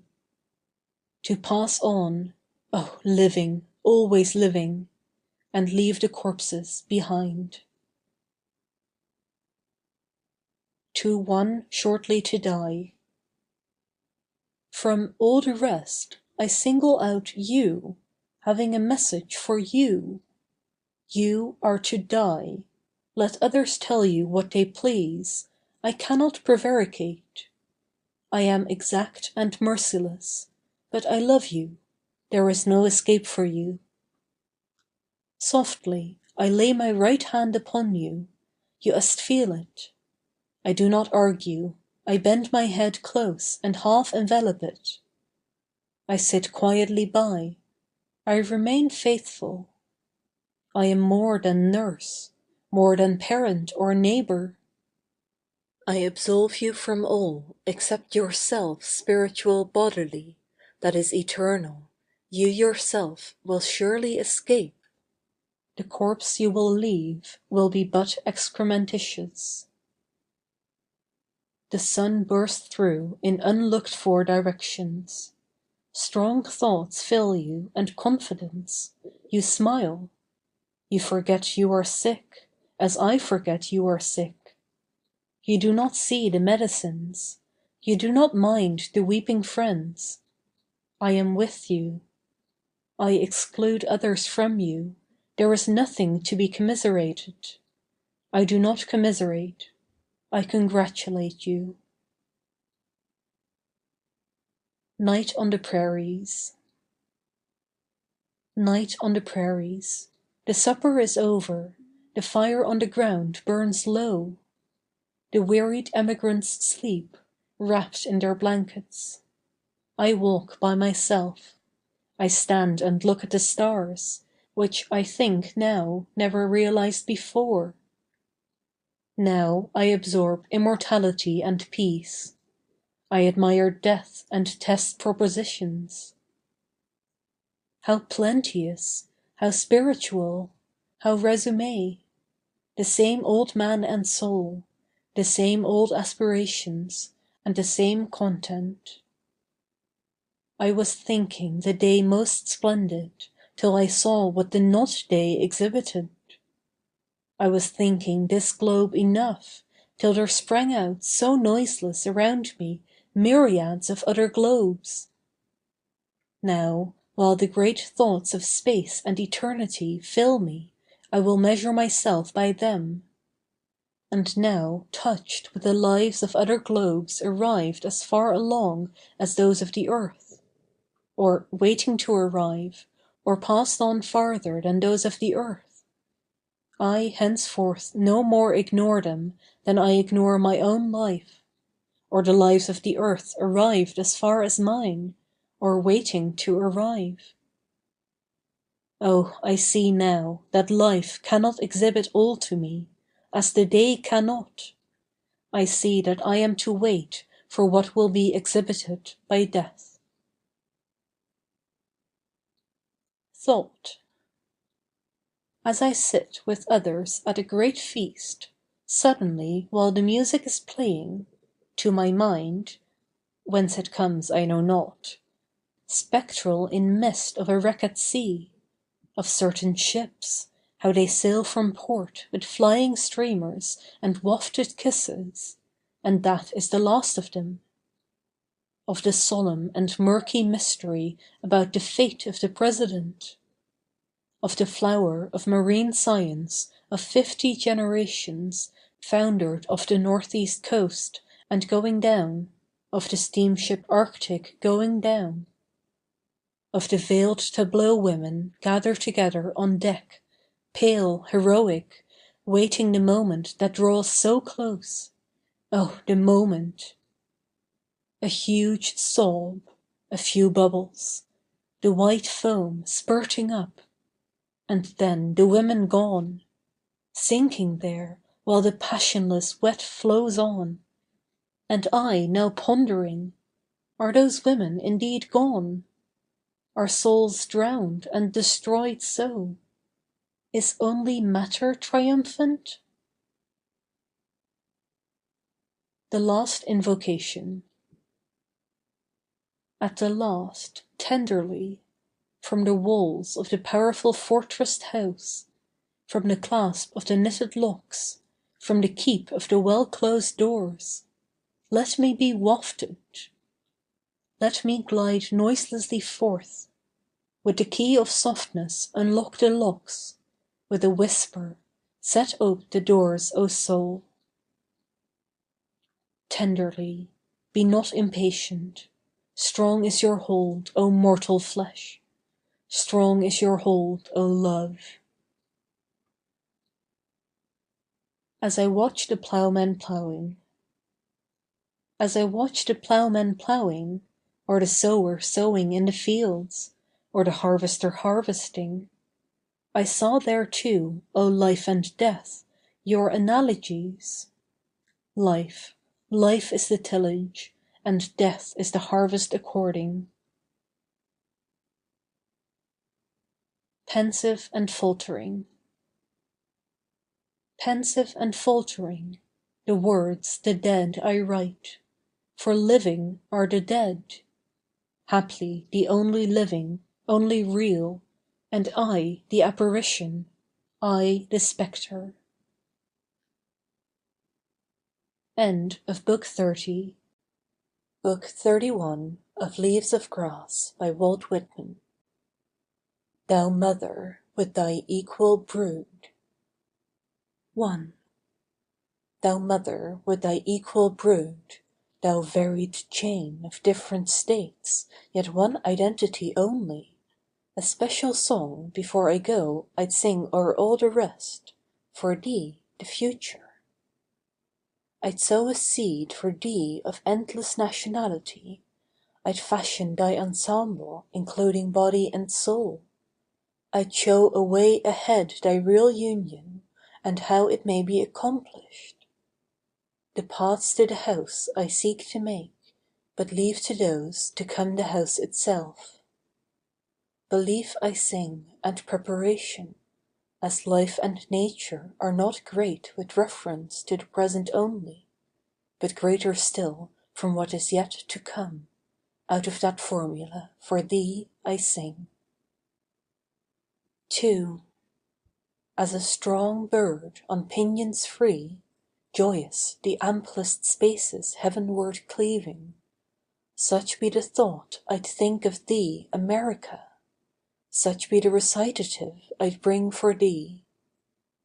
The conceits of the poets of other lands I'd bring thee not, nor the compliments that have served their turn so long, nor rhyme, nor the classics, nor perfume of foreign court or indoor library, but an odor I'd bring as from forests of pine in Maine, or breath of an Illinois prairie, with open airs of Virginia or Georgia or Tennessee, or from Texas uplands, or Florida's glades, or the Saguenay's black stream, or the wide blue spread of Huron, with presentment of Yellowstone's scenes, or Yosemite, and murmuring under, pervading all, I'd bring the rustling sea sound, that endlessly sounds from the two great seas of the world.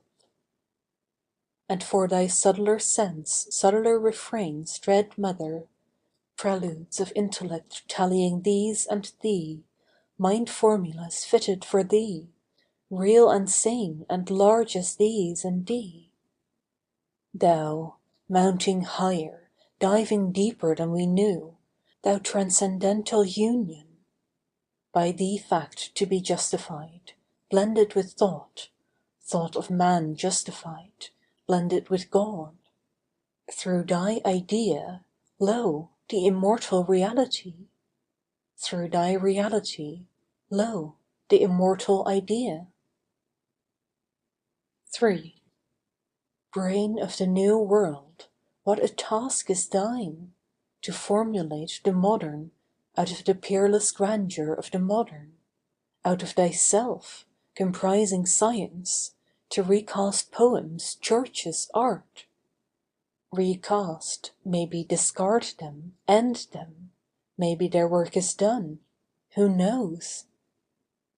By vision, hand, conception, on the background of the mighty past, the dead, to limn with absolute faith the mighty living present.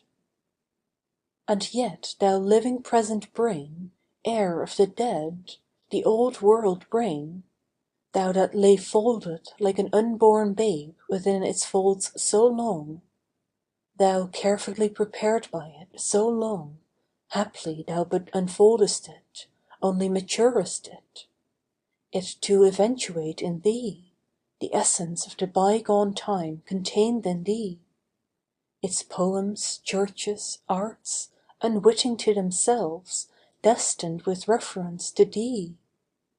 Thou but the apples, long, long, long a-growing, the fruit of all the old ripening today in thee. 4. Sail, sail thy best, ship of democracy. Of value is thy freight, 'tis not the present only, the past is also stored in thee. Thou holdest not the venture of thyself alone, not of the Western continent alone. Earth's resume entire floats on thy keel, O ship, is steadied by thy spars. With thee, time voyages in trust, the antecedent nations sink or swim with thee. With all their ancient struggles, martyrs, heroes, epics, wars, thou bear'st the other continents. Theirs as much as thine, the destination port triumphant. Steer then, with good strong hand and wary eye a helmsman, thou carriest great companions. Venerable priestly Asia sails this day with thee, and royal feudal Europe sails with thee. 5.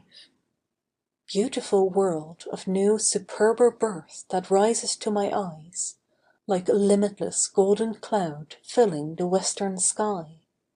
Emblem of great maternity lifted above all, sacred shape of the bearer of daughters and sons. Out of thy teeming womb, thy giant babes in ceaseless procession issuing, acceding from such gestation, taking and giving continual strength and life. World of the real, world of the twain in one, world of the soul, born by the world of the real alone, led to identity, body, by it alone. Yet in the beginning only, incalculable masses of composite precious materials, by history's cycles forwarded, by every nation, language, hither sent. Ready, collected here, a freer, vast, electric world, to be constructed here. The true new world, the world of orbic science, morals, literatures to come. Thou wonder world yet undefined, unformed, neither do I define thee. How can I pierce the impenetrable blank of the future? I feel thy ominous greatness, evil as well as good. I watch thee advancing, absorbing the present, transcending the past. I see thy light lighting, and thy shadow shadowing, as if the entire globe. but I do not undertake to define thee, hardly to comprehend thee. I but thee name, thee prophesy, as now I merely thee ejaculate. Thee in thy future, thee in thy only permanent life, career, thy own unloosened mind, thy soaring spirit. Thee as another equally needed sun, radiant, ablaze, swift-moving, fructifying all. Thee risen in potent cheerfulness and joy, in endless great hilarity, scattering for good the cloud that hung so long, that weighed so long upon the mind of man. The doubt, suspicion, dread, of gradual certain decadence in man. Thee in thy larger, saner brood of female, male. Thee in thy athletes, moral, spiritual, south, north, west, east. To thy immortal breasts, mother of all, thy every daughter, son, endeared alike, forever equal. Thee in thy own musicians, singers, artists, unborn yet, but certain. Thee in thy moral wealth and civilization, until which thy proudest material civilization must remain in vain. Thee in thy all-supplying, all-enclosing worship. Thee in no single Bible, Saviour merely, thy Saviours countless, latent within thyself, thy Bibles incessant within thyself, equal to any, divine as any, thy soaring course thee formulating, not in thy two great wars, not in thy centuries' visible growth, but far more in these leaves and chants, thy chants, great Mother. Thee in an education grown of thee, in teachers, studies, students, born of thee. Thee in thy democratic fête en masse, thy high original festivals, operas, lecturers, preachers. Thee in thy ultimate, the preparation only now completed, the edifice on sure foundations tied. Thee in thy pinnacles, intellect, thought, thy topmost rational joys, thy love and godlike aspiration. In thy resplendent coming literati, thy full-lunged orators, thy sacerdotal bards, cosmic savants. These in thee, certain to come, today I prophesy. 6. Land tolerating all, accepting all, not for the good alone, all good for thee. Land in the realms of God to be a realm unto thyself, under the rule of God to be a rule unto thyself. Lo, where arise three peerless stars, to be thy natal stars, my country, ensemble, evolution, freedom, set in the sky of law.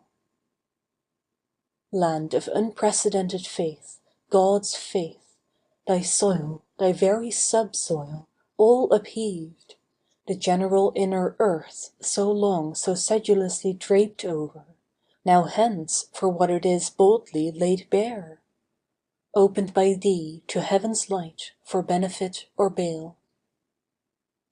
Not for success alone, not to fair sail unintermitted always. The storm shall dash thy face, the murk of war and worse than war shall cover thee all over. Were it capable of war, its tug and trials? Be capable of peace, its trials, for the tug and mortal strain of nations come at last in prosperous peace, not war. In many a smiling mask death shall approach beguiling thee, thou in disease shalt swelter. The living cancer spread its hideous claws, clinging upon thy breasts, seeking to strike thee deep within. Consumption of the worst, moral consumption, shall rouge thy face with hectic. But thou shalt face thy fortunes, thy diseases, and surmount them all, whatever they are today, and whatever through time they may be. They each and all shall lift and pass away and cease from thee.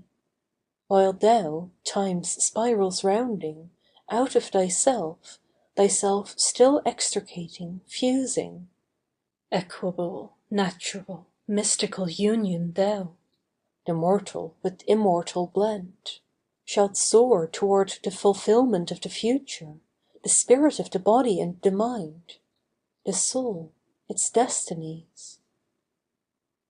The soul, its destinies, the real, purport of all these apparitions of the real.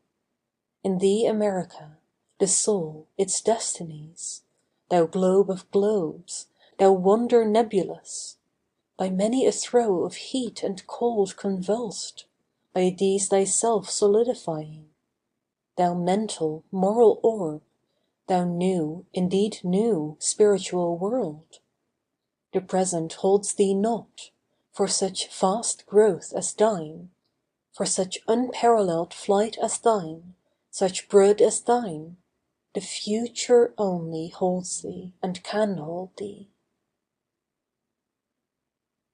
A Paumanok Picture. 2 boats with nets lying off the sea beach, quite still. 10 fishermen waiting. They discover a thick school of moss bonkers. They drop the joined seine ends in the water. The boats separate and row off, each on his rounding course to the beach, enclosing the moss bonkers. The net is drawn in by a windlass by those who stop ashore. Some of the fishermen lounge in their boats, others stand ankle deep in the water, poised on strong legs. The boats partly drawn up, the water slapping against them. Strewed on the sand in heaps and windrows, well out from the water, the green-backed spotted moss bonkers. End of Book 31. Book 32 of Leaves of Grass by Walt Whitman. Book 32, From Noon to Starry Night. Thou orb aloft, full dazzling. Thou orb aloft, full dazzling, thou hot October noon, flooding with sheeny light the grey beach sand, the sibilant near sea with vistas far and foam, and tawny streaks and shades and spreading blue. O sun of noon refulgent, my special word to thee. Hear me, illustrious! Thy lover me, for always I have loved thee. Even as basking babe, then happy boy alone by some wood edge, thy touching distant beams enough, or man matured, or young or old, as now to thee I launch my invocation.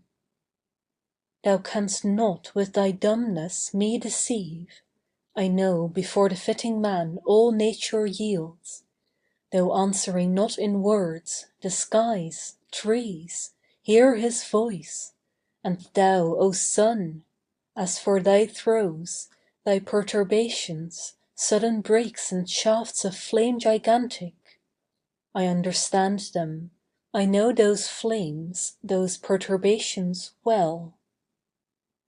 Thou, that with fructifying heat and light, o'er myriad farms, o'er lands and waters, north and south, o'er Mississippi's endless course, o'er Texas' grassy plains, Canada's woods, o'er all the globe that turns its face to thee shining in space, thou that impartially enfoldest all, not only continents, seas, thou that to grapes and weeds and little wild flowers givest so liberally, shed thyself on mine and me, with but a fleeting ray out of thy million millions.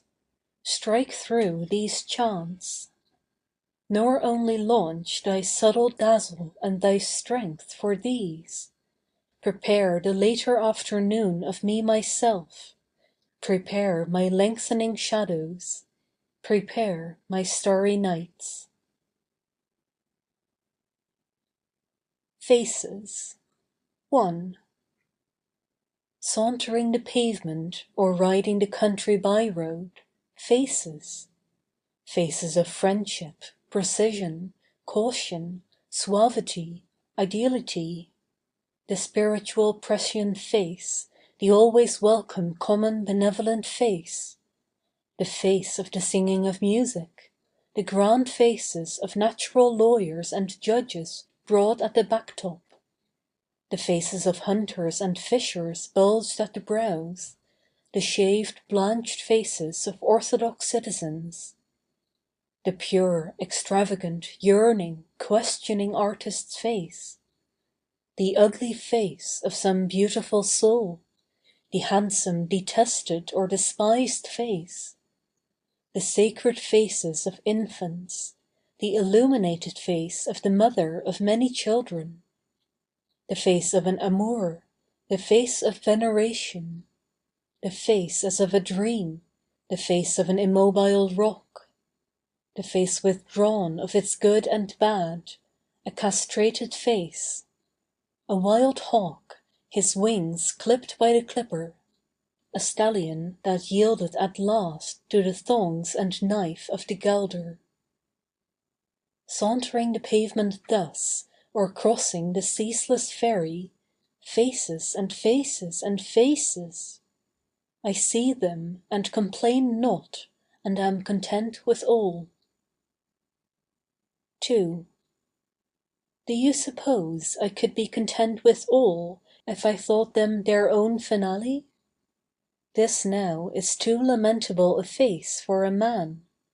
Some abject louse asking leave to be, cringing for it. Some milk-nosed maggot blessing what lets it rig to its hole. This face is a dog's snout sniffing for garbage. Snake's nest in that mouth, I hear the sibilant threat. This face is a haze more chill than the Arctic Sea. Its sleepy and wobbling icebergs crunch as they go. This is a face of bitter herbs, this an emetic, they need no label, and more of the drug shelf, laudanum, caoutchouc, or hog's lard. This face is an epilepsy, its wordless tongue gives out the unearthly cry. Its veins down the neck distend, its eyes roll till they show nothing but their whites. Its teeth grit, the palms of the hands are cut by the turned-in nails. The man falls struggling and foaming to the ground, while he speculates well. This face is bitten by vermin and worms, and this is some murderer's knife with a half-pulled scabbard. This face owes to the sexton his dismalest fee, an unceasing death bell tolls there. 3. Features of my equals, would you trick me with your creased and cadaverous march? Well, you cannot trick me. I see your rounded, never erased flow. I see 'neath the rims of your haggard and mean disguises. Splay and twist as you like, poke with the tangling fours of fishes or rats. You'll be unmuzzled, you certainly will. I saw the face of the most smeared and slobbering idiot they had at the asylum, and I knew for my consolation what they knew not. I knew of the agents that emptied and broke my brother. The same weight to clear the rubbish from the fallen tenement, and I shall look again in a score or two of ages, and I shall meet the real landlord perfect and unharmed, every inch as good as myself. 4. The Lord advances, and yet advances. Always the shadow in front, always the reached hand bringing up the laggards. Out of this face emerge banners and horses. Oh, superb! I see what is coming. I see the high pioneer caps, see staves of runners clearing the way. I hear victorious drums. This face is a lifeboat. This is the face commanding and bearded. It asks no alms of the rest. This face is a flavored fruit, ready for eating. This face of a healthy, honest boy is the program of all good. These faces bear testimony slumbering or awake. They show their descent from the Master himself. Of the word I have spoken I accept not one. Red, white, black, are all deific. In each house is the ovum, it comes forth after 1,000 years. Spots or cracks at the windows do not disturb me. Tall and sufficient stand behind and make signs to me. I read the promise and patiently wait. This is a full-grown lily's face. She speaks to the limber-hipped man near the garden pickets. Come here, she blushingly cries. Come nigh to me, limber-hipped man. Stand at my side till I lean as high as I can upon you. Fill me with albescent honey. Bend down to me. Rub to me with your chafing beard. Rub to my breast and shoulders. 5. The old face of the mother of many children. Whist! I am fully content. Lulled and late is the smoke of the first day morning. It hangs low over the rows of trees by the fences. It hangs thin by the sassafras and wild cherry and catbrier under them. I saw the rich ladies in full dress at the soirée. I heard what the singers were singing so long. Heard who sprang in crimson youth from the white froth and the water blue. Behold a woman. She looks out from her Quaker cap. Her face is clearer and more beautiful than the sky. She sits in an armchair under the shaded porch of the farmhouse. The sun just shines on her old white head. Her ample gown is of a cream-hued linen. Her grandsons raised the flax, and her granddaughter spun it with the distaff and the wheel. The melodious character of the earth, the finish beyond which philosophy cannot go and does not wish to go, the justified mother of men. The Mystic Trumpeter. 1. Hark! Some wild trumpeter, some strange musician, hovering unseen in air, vibrates capricious tunes to-night. I hear thee, trumpeter, listening alert I catch thy notes, now pouring, whirling like a tempest round me, now low, subdued, now in the distance lost. 2. Come nearer, bodiless one, haply in thee resounds some dead composer, haply thy pensive life was filled with aspirations high, unformed ideals, waves, oceans musical, chaotically surging, that now ecstatic ghost, close to me bending, thy cornet echoing, pealing, gives out to no one's ears but mine, but freely gives to mine, that I may thee translate. 3. Blow, trumpeter, free and clear, I follow thee, while at thy liquid prelude, glad, serene, the fretting world, the streets, the noisy hours of day withdraw. A holy calm descends like dew upon me. I walk in cool refreshing night the walks of paradise. I scent the grass, the moist air and the roses. Thy song expands my numbed embonded spirit. Thou freest, launchest me, floating and basking upon heaven's lake. 4. Blow again, trumpeter, and for my sensuous eyes, bring the old pageants, show the feudal world. What charm thy music works! Thou makest pass before me ladies and cavaliers long dead, Barons are in their castle halls, the troubadours are singing. Armed knights go forth to redress wrongs, some in quest of the Holy Grail. I see the tournament, I see the contestants encased in heavy armor, seated on stately champing horses. I hear the shouts, the sounds of blows and smiting steel. I see the crusaders' tumultuous armies. Hark, how the cymbals clang! Lo, where the monks walk in advance, bearing the cross on high. 5. Blow again, trumpeter, and for thy theme take now the enclosing theme of all, the solvent and the setting. Love, that is pulse of all, the sustenance and the pang.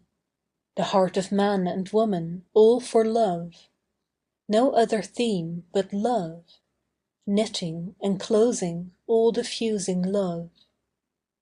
Oh, how the immortal phantoms crowd around me! I see the vast alembic ever working, I see and know the flames that heat the world. The glow, the blush, the beating hearts of lovers. So blissful happy some, and some so silent, dark, and nigh to death. Love, that is all the earth to lovers. Love, that mocks time and space. Love, that is day and night. Love, that is sun and moon and stars. Love, that is crimson, sumptuous, sick with perfume. No other words but words of love. No other thought but love. 6. Blow again, trumpeter, conjure war's alarums. Swift to thy spell a shuddering hum like distant thunder rolls. Lo, where the armed men hasten! Lo, mid the clouds of dust the glint of bayonets! I see the grime-faced cannoneers, I mark the rosy flash amid the smoke, I hear the cracking of the guns. Nor war alone, thy fearful music song, wild player, brings every sight of fear. The deeds of ruthless brigands, rapine, murder! I hear the cries for help. I see ships foundering at sea, I behold on deck and below deck the terrible tableaus. 7. O trumpeter, methinks I am myself the instrument thou playest. Thou meltest my heart, my brain. Thou movest, drawest, changest them at will. And now thy sullen notes send darkness through me. Thou takest away all cheering light, all hope. I see the enslaved, the overthrown, the hurt, the oppressed of the whole earth. I feel the measureless shame and humiliation of my race. It becomes all mine. Mine too the revenges of humanity, the wrongs of ages, baffled feuds and hatreds. Utter defeat upon me weighs, all lost, the foe victorious. Yet mid the ruins pride colossal stands unshaken to the last, endurance, resolution to the last. 8. Now, trumpeter, for thy close, vouchsafe a higher strain than any yet. Sing to my soul, renew its languishing faith and hope. Rouse up my slow belief, give me some vision of the future. Give me for once its prophecy and joy. O glad, exulting, culminating song! A vigour more than earth's is in thy notes. Marches of victory, man disenthralled, the conqueror at last. Hymns to the universal God from universal man, all joy. A reborn race appears, a perfect world, all joy. Women and men in wisdom, innocence and health, all joy. Riotous laughing bacchanals filled with joy. War, sorrow, suffering gone, the rank earth purged, nothing but joy left. The ocean filled with joy, the atmosphere all joy. Joy, joy! In freedom, worship, love. Joy in the ecstasy of life. Enough to merely be, enough to breathe. Joy, joy, all over joy. To a locomotive in winter. Thee for my recitative. Thee in the driving storm, even as now, the snow, the winter day declining. Thee in thy panoply, thy measured dual throbbing and thy beat convulsive. Thy black cylindric body, golden brass and silvery steel. Thy ponderous side bars, parallel and connecting rods, gyrating, shuffling at thy sides. Thy metrical, now swelling pant and roar, now tapering in the distance. Thy great protruding head, light fixed in front. Thy long, pale, floating vapour pennants, tinged with delicate purple. The dense and murky clouds outbelching from thy smokestack. Thy knitted frame, thy springs and valves, the tremulous twinkle of thy wheels. Thy train of cars behind, obedient, merrily following. Through gale or calm, now swift, now slack, yet steadily careering. Type of the modern, emblem of motion and power, pulse of the continent. For once come serve the muse and merge in verse, even as here I see thee, with storm and buffeting gusts of wind and falling snow. By day thy warning ringing bell to sound its notes, by night thy silent signal lamps to swing. Fierce-throated beauty, roll through my chant with all thy lawless music, thy swinging lamps at night. Thy madly whistled laughter, echoing, rumbling like an earthquake, rousing all. Law of thyself complete, thine own track firmly holding. No sweetness debonair of tearful harp or glib piano thine. Thy trills of shrieks by rocks and hills returned, launched o'er the prairies wide, across the lakes, to the free skies unpent and glad and strong. O magnet South! O magnet South! O glistening, perfumed South! My South! O quick metal, rich blood, impulse and love! Good and evil, O all dear to me! O dear to me my birth things, all moving things and the trees where I was born, the grains, plants, rivers. Dear to me my own slow sluggish rivers where they flow, distant, over flats of slivery sands or through swamps. Dear to me the Roanoke, the Savannah, the Altamaha, the Padee, the Tombidgee, the Santee, the Coosa and the Sabine. O pensive, far away wandering, I return with my soul to haunt their banks again.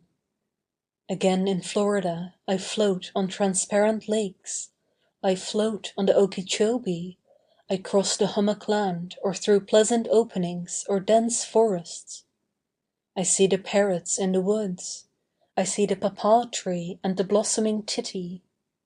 Again, sailing in my coaster on deck, I coast off Georgia, I coast up the Carolinas. I see where the live oak is growing, I see where the yellow pine, the scented bay tree, the lemon and orange, the cypress, the graceful palmetto. I pass rude sea headlands and enter Pamlico Sound through an inlet, and dart my vision inland. Oh, the cotton plant, the growing fields of rice, sugar, hemp! The cactus guarded with thorns, the laurel tree with large white flowers, the range afar, the richness and barrenness, the old woods charged with mistletoe and trailing moss, the piney odor and the gloom, the awful natural stillness. Here in these dense swamps the freebooter carries his gun, and the fugitive has his concealed hut. Oh, the strange fascination of these half-known, half-impassable swamps, infested by reptiles, resounding with the bellow of the alligator, the sad noises of the night owl and the wildcat, and the whir of the rattlesnake. The mockingbird, the American mimic, singing all the forenoon, singing through the moonlit night. The hummingbird, the wild turkey, the raccoon, the opossum. A Kentucky cornfield, the tall, graceful, long-leaved corn, slender, flapping, bright green, with tassels, with beautiful ears each well sheathed in its husk. O my heart, O tender and fierce pangs, I can stand them not, I will depart. Oh, to be a Virginian where I grew up! Oh, to be a Carolinian! O longings irrepressible! Oh, I will go back to old Tennessee, and never wander more. Mannahatta. I was asking for something specific and perfect for my city, whereupon, lo! up sprang the aboriginal name. Now I see what there is in a name, a word, liquid, sane, unruly, musical, self-sufficient. I see that the word of my city is that word from of old, because I see that word nested in nests of water-bays, superb, rich, hemmed thick all around with sail-ships and steam-ships, an island 16 miles long, solid founded. Numberless crowded streets, high growths of iron, slender, strong, light, splendidly uprising toward clear skies. Tides swift and ample, well loved by me, toward sundown. The flowing sea currents, the little islands, larger adjoining islands, the heights, the villas, the countless masts, the white shore steamers, the lighters, the ferry boats, the Black Sea steamers well modelled, the downtown streets, the jobbers' houses of business, the houses of business of the ship merchants and money brokers, the river streets, immigrants arriving, 15 or 20,000 in a week, the carts hauling goods, the manly race of drivers of horses, the brown-faced sailors, the summer air, the bright sun shining, and the sailing clouds aloft, the winter snows, the sleigh bells, the broken ice in the river, passing along up or down with the flood tide or ebb tide, the mechanics of the city, the masters well-formed, beautiful-faced, looking you straight in the eyes, trottoirs thronged, vehicles, Broadway, the women, the shops and shows. A million people, manners free and superb, open voices, hospitality, the most courageous and friendly young men. City of hurried and sparkling waters, city of spires and masts, city nested in bays, my city. All is truth. O me, man of slack faith so long, standing aloof, denying portions so long, only aware today of compact all-diffused truth, discovering today there is no lie or form of lie, and can be none, but grows as inevitably upon itself as the truth does upon itself, or as any law of the earth or any natural production of the earth does. This is curious, and may not be realized immediately, but it must be realized. I feel in myself that I represent falsehoods equally with the rest, and that the universe does. Where has failed a perfect return indifferent of lies or the truth? Is it upon the ground, or in water or fire, or in the spirit of man, or in the meat and blood? Meditating among liars and retreating sternly into myself, I see that there are really no liars or lies after all, and that nothing fails its perfect return, and that what are called lies are perfect returns, and that each thing exactly represents itself and what has preceded it, and that the truth includes all and is compact just as much as space is compact, and that there is no flaw or vacuum in the amount of the truth, but that all is truth without exception. And henceforth I will go celebrate anything I see or am, and sing and laugh and deny nothing. A Riddle Song. That which eludes this verse and any verse, unheard by sharpest ear, unformed in clearest eye or cunningest mind, nor lore nor fame, nor happiness nor wealth, and yet the pulse of every heart and life throughout the world incessantly, which you and I and all pursuing ever miss, open but still a secret, the real of the real, an illusion, costless, vouchsafed to each, yet never man the owner, which poets vainly seek to put in rhyme, historians in prose, which sculptor never chiselled yet, nor painter painted, which vocalist never sung, nor orator nor actor ever uttered, invoking here and now, I challenge for my song. Indifferently, mid public, private haunts, in solitude, behind the mountain and the wood, companion of the city's busiest streets, through the assemblage, it and its radiations constantly glide. In looks of fair unconscious babes, or strangely in the coffined dead, or show of breaking dawn or stars by night, as some dissolving delicate film of dreams, hiding, yet lingering. Two little breaths of words comprising it, two words, yet all from first to last comprised in it. How ardently for it! How many ships have sailed and sunk for it! How many travellers started from their homes and ne'er returned! How much of genius boldly staked and lost for it! What countless stores of beauty, love, ventured for it! How all superbest deeds since time began are traceable to it, and shall be to the end! How all heroic martyrdoms to it! How, justified by it, the horrors, evils, battles of the earth!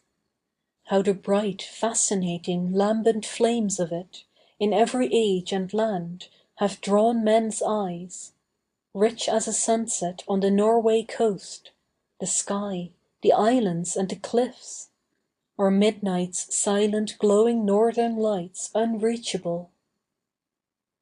Haply gods riddle it, so vague and yet so certain, the soul for it, and all the visible universe for it, and heaven at last for it. Excelsior. Who has gone farthest? For I would go farther. And who has been just? For I would be the most just person of the earth. And who most cautious? For I would be more cautious. And who has been happiest? Oh, I think it is I. I think no one was ever happier than I. And who has lavished all? For I lavish constantly the best I have. And who proudest? For I think I have reason to be the proudest son alive, For I am the son of the brawny and tall-topped city. And who has been bold and true? For I would be the boldest and truest being of the universe. And who benevolent? For I would show more benevolence than all the rest. And who has received the love of the most friends? For I know what it is to receive the passionate love of many friends. And who possesses a perfect and enamoured body? For I do not believe any one possesses a more perfect or enamoured body than mine. And who thinks the amplest thoughts? For I would surround those thoughts. And who has made hymns fit for the earth? For I am mad with devouring ecstasy to make joyous hymns for the whole earth. Ah, poverties, wincings, and sulky retreats! Ah, poverties, wincings, and sulky retreats! Ah, you foes that in conflict have overcome me! For what is my life or any man's life but a conflict with foes, the old, the incessant war? You degradations, you tussle with passions and appetites. You smarts from dissatisfied friendships. Ah, wounds the sharpest of all. You toil of painful and choked articulations. You meannesses. You shallow tongue talks at tables. My tongue the shallowest of any. You broken resolutions. You racking angers. You smothered ennuis. Ah, think not you finally triumph. My real self has yet to come forth. It shall yet march forth o'ermastering, till all lies beneath me. It shall yet stand up, the soldier of ultimate victory. Thoughts of public opinion, of a calm and cool fiat sooner or later. How impassive, how certain and final! Of the president with pale face asking secretly to himself, "What will the people say at last?" Of the frivolous judge, of the corrupt congressman, governor, mayor, of such as these standing helpless and exposed. Of the mumbling and screaming priest, soon, soon deserted. Of the lessening year by year of venerableness, and of the dicta of officers, statutes, pulpits, schools. Of the rising forever taller and stronger and broader of the intuitions of men and women, and of self-esteem and personality. Of the true new world, of the democracies resplendent en masse. Of the conformity of politics, armies, navies to them. Of the shining sun by them. Of the inherent light, greater than the rest. Of the envelopment of all by them, and the effusion of all from them. Mediums. They shall arise in the states.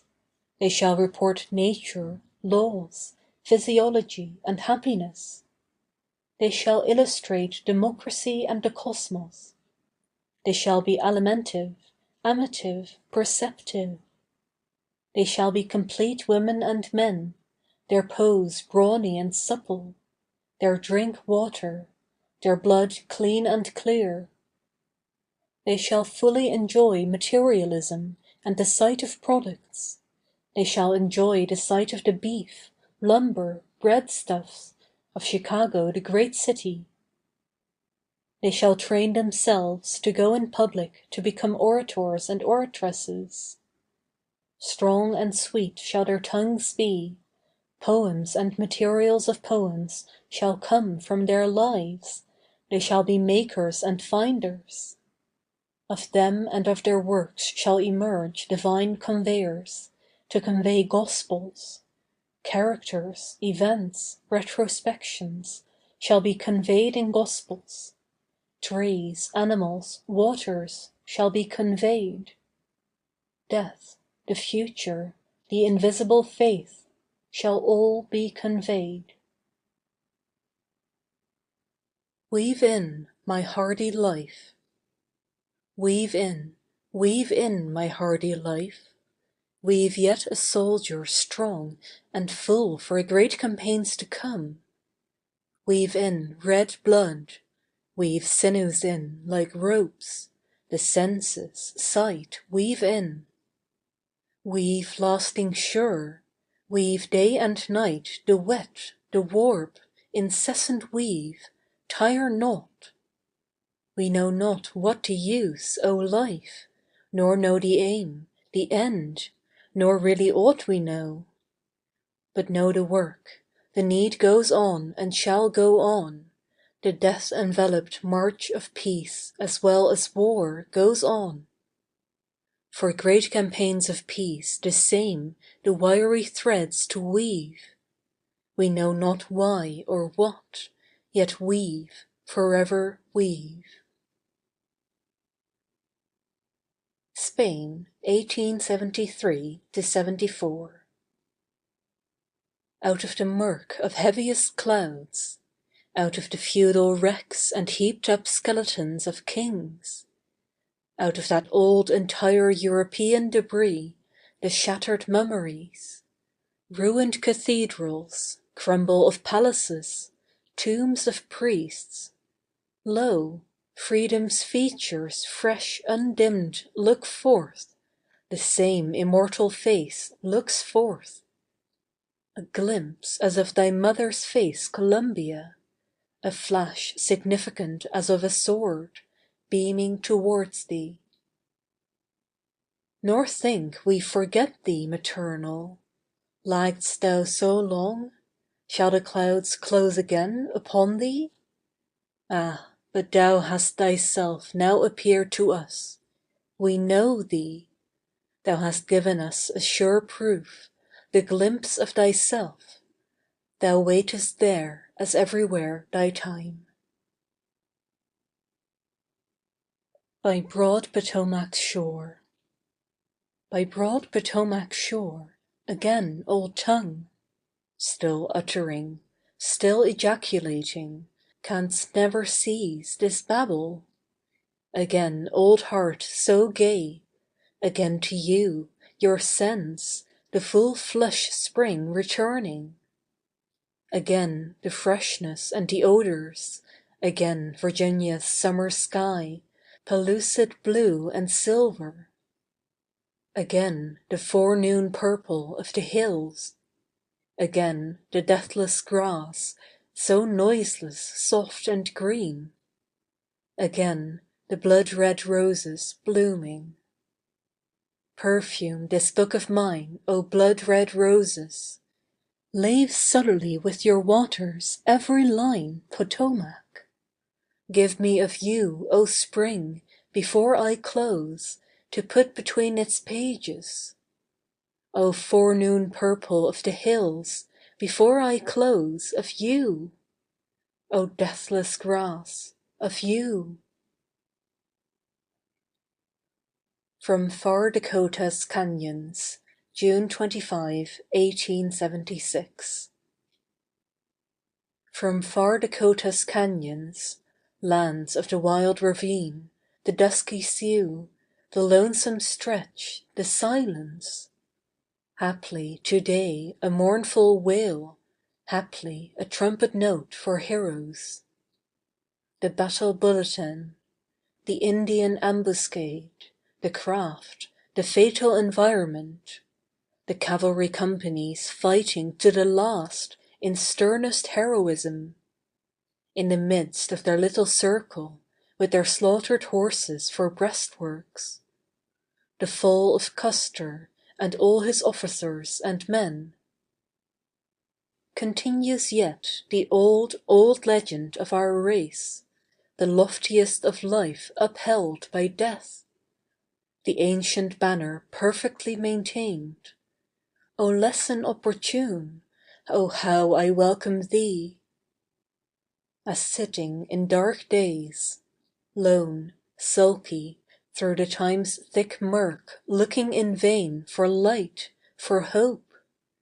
From unsuspected parts of fierce and momentary proof, The sun there at the center, though concealed, electric life forever at the center, breaks forth a lightning flash. Thou of the tawny flowing hair in battle, I erewhile saw with erect head, pressing ever in front, bearing a bright sword in thy hand. Now, ending well in death, the splendid fever of thy deeds. I bring no dirge for it or thee, I bring a glad triumphal sonnet. Desperate and glorious, I in defeat most desperate, most glorious. After thy many battles in which never yielding up a gun or a colour, leaving behind thee a memory sweet to soldiers, thou yieldest up thyself. Old War Dreams. In midnight sleep of many a face of anguish, of the look at first of the mortally wounded, of that indescribable look, of the dead on their backs with arms extended wide, I dream, I dream, I dream. Of scenes of nature, fields and mountains, of skies so beauteous after a storm, and at night the moon so unearthly bright, shining sweetly, shining down, where we dig the trenches and gather the heaps.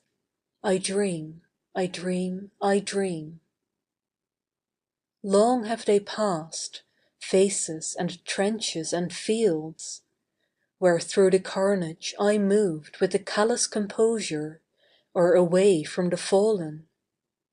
Onward I sped at the time, but now of their forms at night, I dream, I dream, I dream.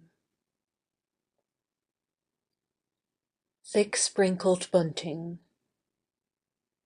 Thick sprinkled bunting, flag of stars, long yet your road, fateful flag, long yet your road, and lined with bloody death, for the prize I see at issue at last is the world.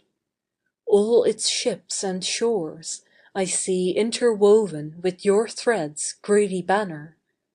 Dreamed again the flags of kings, highest borne to flaunt unrivalled. O hasten, flag of man! O with sure and steady step, passing highest flags of kings! Walk supreme to the heavens' mighty symbol, run up above them all, flag of stars, thick sprinkled bunting! What best I see in thee, to U.S.G. returned from his world's tour. What best I see in thee is not that where thou movest down history's great highways, ever undimmed by time shoots warlike victory's dazzle, or that thou satst where Washington sat, ruling the land in peace, or thou the man whom feudal Europe feted, venerable Asia swarmed upon, who walked with kings with even pace the round world's promenade, but that in foreign lands, in all thy walks with kings, those prairie sovereigns of the West, Kansas, Missouri, Illinois, Ohio's, Indiana's millions, comrades, farmers, soldiers, all to the front, invisibly with thee walking with kings, with even pace the round world's promenade, were all so justified. Spirit that formed this scene, written in Platte Canyon, Colorado. Spirit that formed this scene, these tumbled rock piles grim and red, these reckless heaven-ambitious peaks, these gorges, turbulent clear streams, this naked freshness, these formless wild arrays, for reasons of their own, I know thee, savage spirit, we have communed together. Mine too such wild arrays, for reasons of their own. Was charged against my chance they had forgotten art, to fuse within themselves its rules precise and delicatesse. The lyrist's measured beat, the wrought-out temple's grace, column and polished arch forgot. But thou that revellest here, Spirit that formed this scene, they have remembered thee. As I walk these broad majestic days. As I walk these broad majestic days of peace, for the war, the struggle of blood finished, wherein, O terrific ideal, against vast odds erewhile having gloriously won, now thou stridest on, yet perhaps in time toward denser wars, perhaps to engage in time in still more dreadful contests, dangers, longer campaigns and crises, labours beyond all others. Around me I hear that éclat of the world, politics, produce, the announcements of recognized things, science, the approved growth of cities and the spread of inventions. I see the ships, they will last a few years, the vast factories with their foremen and workmen, and hear the endorsement of all, and do not object to it. But I too announce solid things, science, ships, politics, cities, factories, are not nothing, like a grand procession to music of distant bugles pouring, triumphantly moving, and grander heaving in sight, they stand for realities, all is as it should be. Then my realities, what else is so real as mine?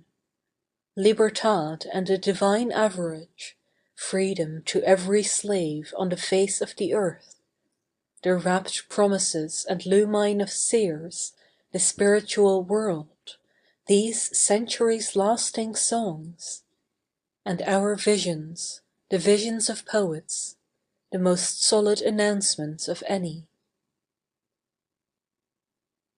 A clear midnight. This is thy hour, O soul, thy free flight into the wordless, away from books, away from art, the day erased, the lesson done.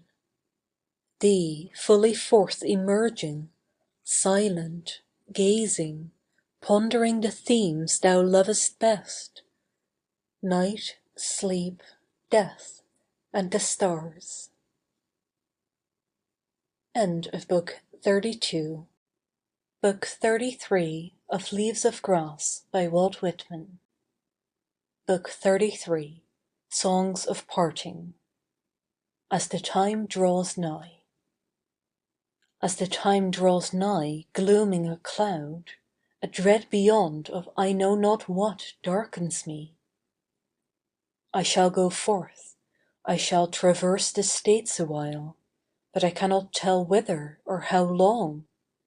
Perhaps soon some day or night while I am singing my voice will suddenly cease.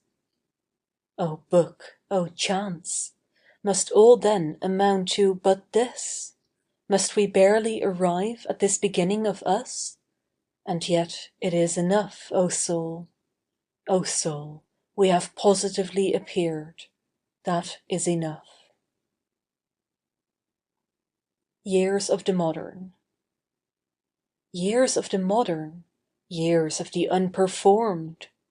Your horizon rises, I see it parting away for more august dramas. I see not America only, not only Liberty's nation, but other nations preparing. I see tremendous entrances and exits, new combinations, the solidarity of races. I see that force advancing with irresistible power on the world's stage. Have the old forces, The old wars played their parts? Are the acts suitable to them closed? I see freedom, completely armed and victorious and very haughty, with law on one side and peace on the other. A stupendous trio all issuing forth against the idea of caste. What historic denouements are these we so rapidly approach? I see men marching and counter-marching by swift millions. I see the frontiers and boundaries of the old aristocracies broken. I see the landmarks of European kings removed. I see this day the people beginning their landmarks, all others give way. Never were such sharp questions asked as this day. Never was average man, his soul, more energetic, more like a god. Lo, how he urges and urges, leaving the masses no rest. His daring foot is on land and sea everywhere. He colonizes the Pacific, the archipelagos. With the steamship, the electric telegraph, the newspaper, the wholesale engines of war. With these and the world-spreading factories, he interlinks all geography, all lands. What whispers are these, O lands, running ahead of you, passing under the seas? Are all nations communing? Is there going to be but one heart to the globe? Is humanity forming en masse? For lo, tyrants tremble, crowns grow dim. The earth, restive, confronts a new era, perhaps a general divine war. No one knows what will happen next, such portents fill the days and nights. Years prophetical. The space ahead as I walk, as I vainly try to pierce it, is full of phantoms. Unborn deeds, things soon to be, project their shapes around me. This incredible rush and heat, this strange ecstatic fever of dreams, O years! Your dreams, O years, how they penetrate through me! I know not whether I sleep or wake. The performed America and Europe grow dim, retiring in shadow behind me. The unperformed, more gigantic than ever, advance, advance upon me. Ashes of Soldiers. Ashes of soldiers south or north, as I muse retrospective murmuring, a chant in thought. The war resumes, again to my sense your shapes, and again the advance of the armies. Noiseless as mists and vapours, from their graves in the trenches ascending, from cemeteries all through Virginia and Tennessee, from every point of the compass out of the countless graves, in wafted clouds, in myriads large, or squads of twos or threes or single ones they come, and silently gather round me. Now sound no note, O trumpeters, not at the head of my cavalry parading on spirited horses, with sabres drawn and glistening, and carbines by their thighs. Ah, my brave horsemen, my handsome tan-faced horsemen, what life, what joy and pride with all the perils were yours! Nor you, drummers, neither at reveille at dawn, nor the long roll alarming the camp, nor even the muffled beat for burial. Nothing from you this time, O drummers, bearing my warlike drums.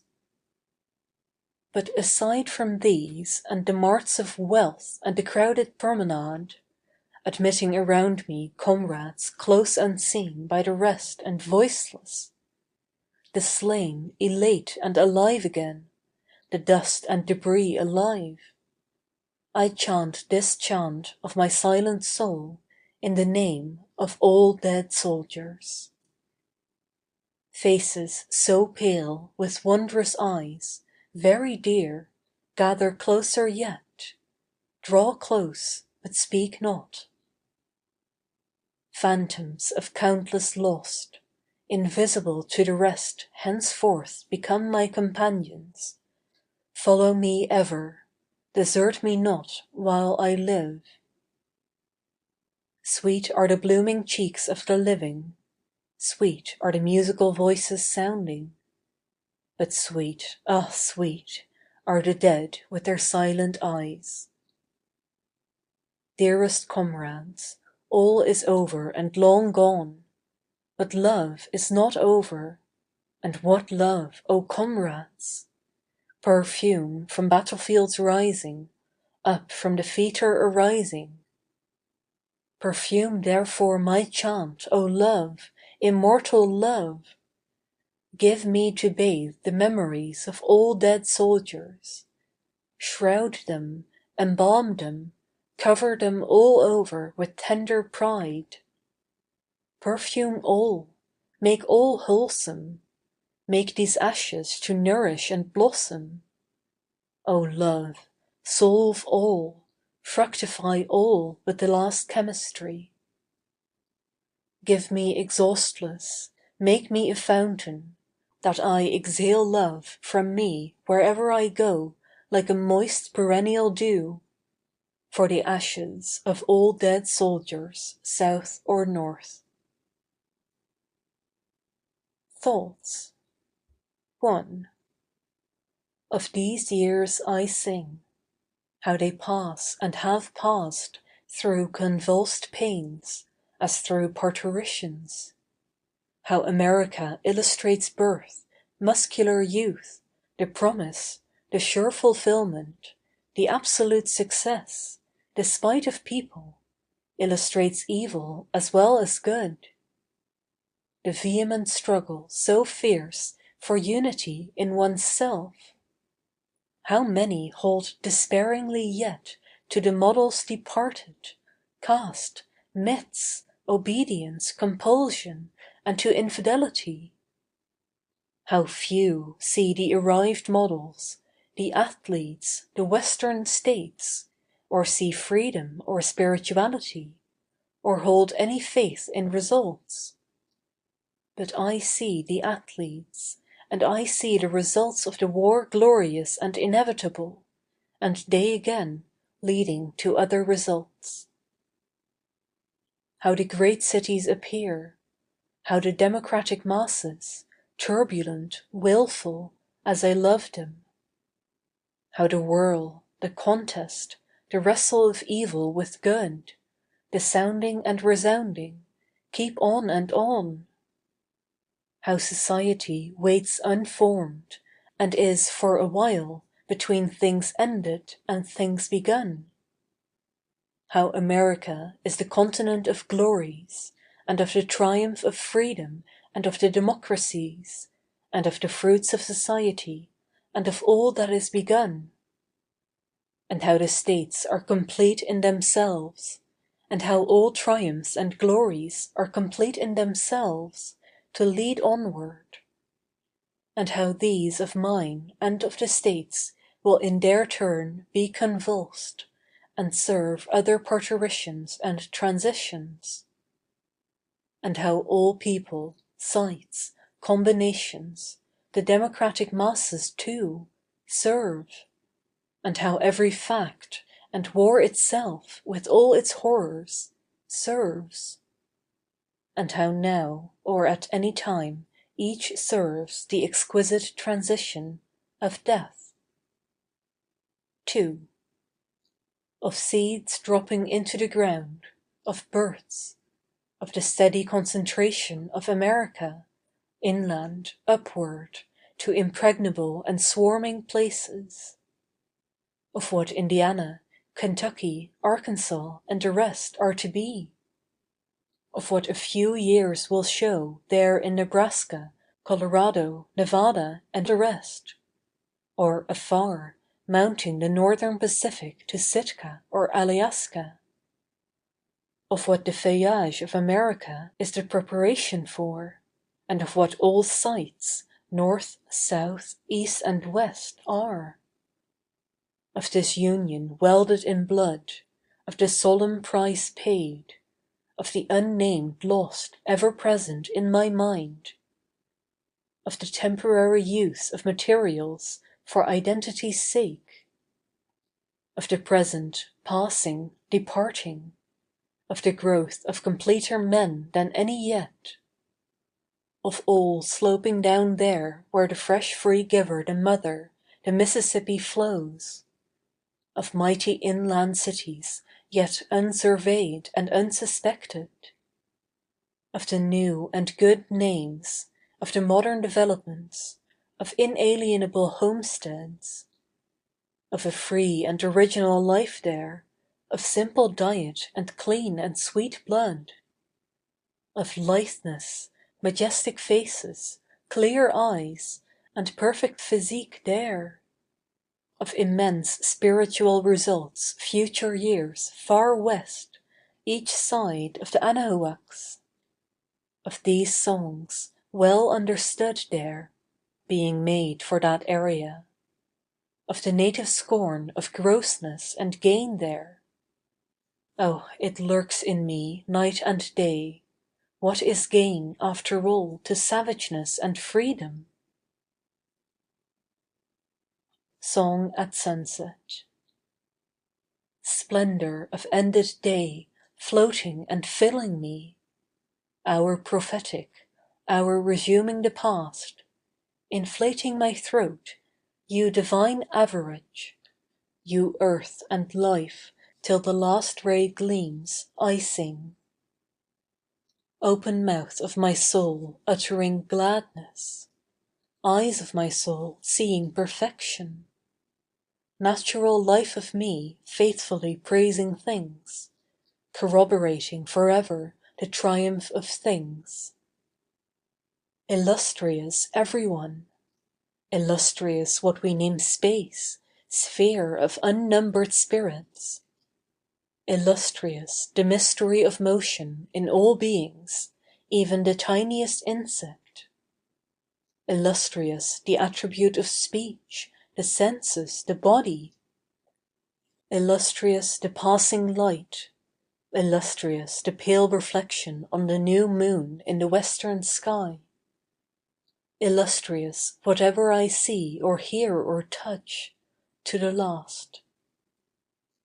Good in all, in the satisfaction and aplomb of animals, in the annual return of the seasons, in the hilarity of youth, in the strength and flush of manhood, in the grandeur and exquisiteness of old age, in the superb vistas of death. Wonderful to depart, wonderful to be here. The heart, to jet the all alike and innocent blood. To breathe the air, how delicious! To speak, to walk, to seize something by the hand. To prepare for sleep, for bed, to look on my rose-colored flesh. To be conscious of my body, so satisfied, so large. To be this incredible God I am. To have gone forth among other gods, these men and women I love. Wonderful, how I celebrate you and myself, how my thoughts play subtly at the spectacles around, how the clouds pass silently overhead, how the earth darts on, and how the sun, moon, stars dart on and on. How the water sports and sings, surely it is alive. How the trees rise and stand up, with strong trunks, with branches and leaves. Surely there is something more in each of the trees, some living soul. Oh, amazement of things, even the least particle. Oh, spirituality of things. O strain musical flowing through ages and continents, now reaching me and America. I take your strong chords, intersperse them, and cheerfully pass them forward. I too carol the sun, ushered or at noon, or as now, setting. I too throb to the brain and beauty of the earth and of all the growths of the earth. I too have felt the resistless call of myself. As I steamed down the Mississippi, as I wandered over the prairies, as I have lived, as I have looked through my windows, my eyes, as I went forth in the morning, as I beheld the light breaking in the east, as I bathed on the beach of the eastern sea, and again on the beach of the western sea, as I roamed the streets of inland Chicago, whatever streets I have roamed, or cities or silent woods, or even amid the sites of war, wherever I have been, I have charged myself with contentment and triumph. I sing to the last the equalities modern or old. I sing the endless finales of things. I say nature continues, glory continues. I praise with electric voice, for I do not see one imperfection in the universe, and I do not see one cause or result lamentable at last in the universe. O setting sun, though the time has come, I still warble under you, if none else does, unmitigated adoration. As at thy portals also death. As at thy portals also death, entering thy sovereign, dim, illimitable grounds, to memories of my mother, to the divine blending, maternity, to her, buried and gone, yet buried not, gone not from me. I see again the calm benignant face, fresh and beautiful still. I sit by the form in the coffin. I kiss and kiss convulsively again the sweet old lips, the cheeks, the closed eyes in the coffin. To her, the ideal woman, practical, spiritual, of all the earth, life, love, to me the best. I grave a monumental line before I go amid these songs, and set a tombstone here. My legacy. The businessman, the acquirer vast, after assiduous years surveying results, preparing for departure, devises houses and lands to his children, bequeaths stocks, goods, funds for a school or hospital, leaves money to certain companions to buy tokens, souvenirs of gems and gold. But I, my life surveying, closing, with nothing to show to devise from its idle years, nor houses nor lands, nor tokens of gems or gold for my friends, yet certain remembrances of the war for you, and after you, and little souvenirs of camps and soldiers, with my love, I bind together and bequeath in this bundle of songs. Pensive on her dead gazing. Pensive on her dead gazing, I heard the mother of all, desperate on the torn bodies, on the forms covering the battlefields gazing.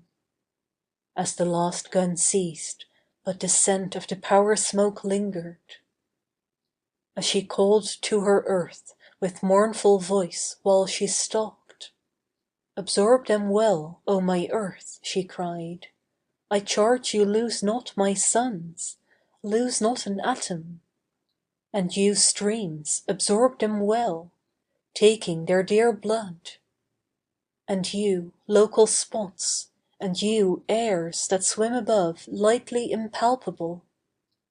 And all you essences of soil and growth, and you, my river's depths.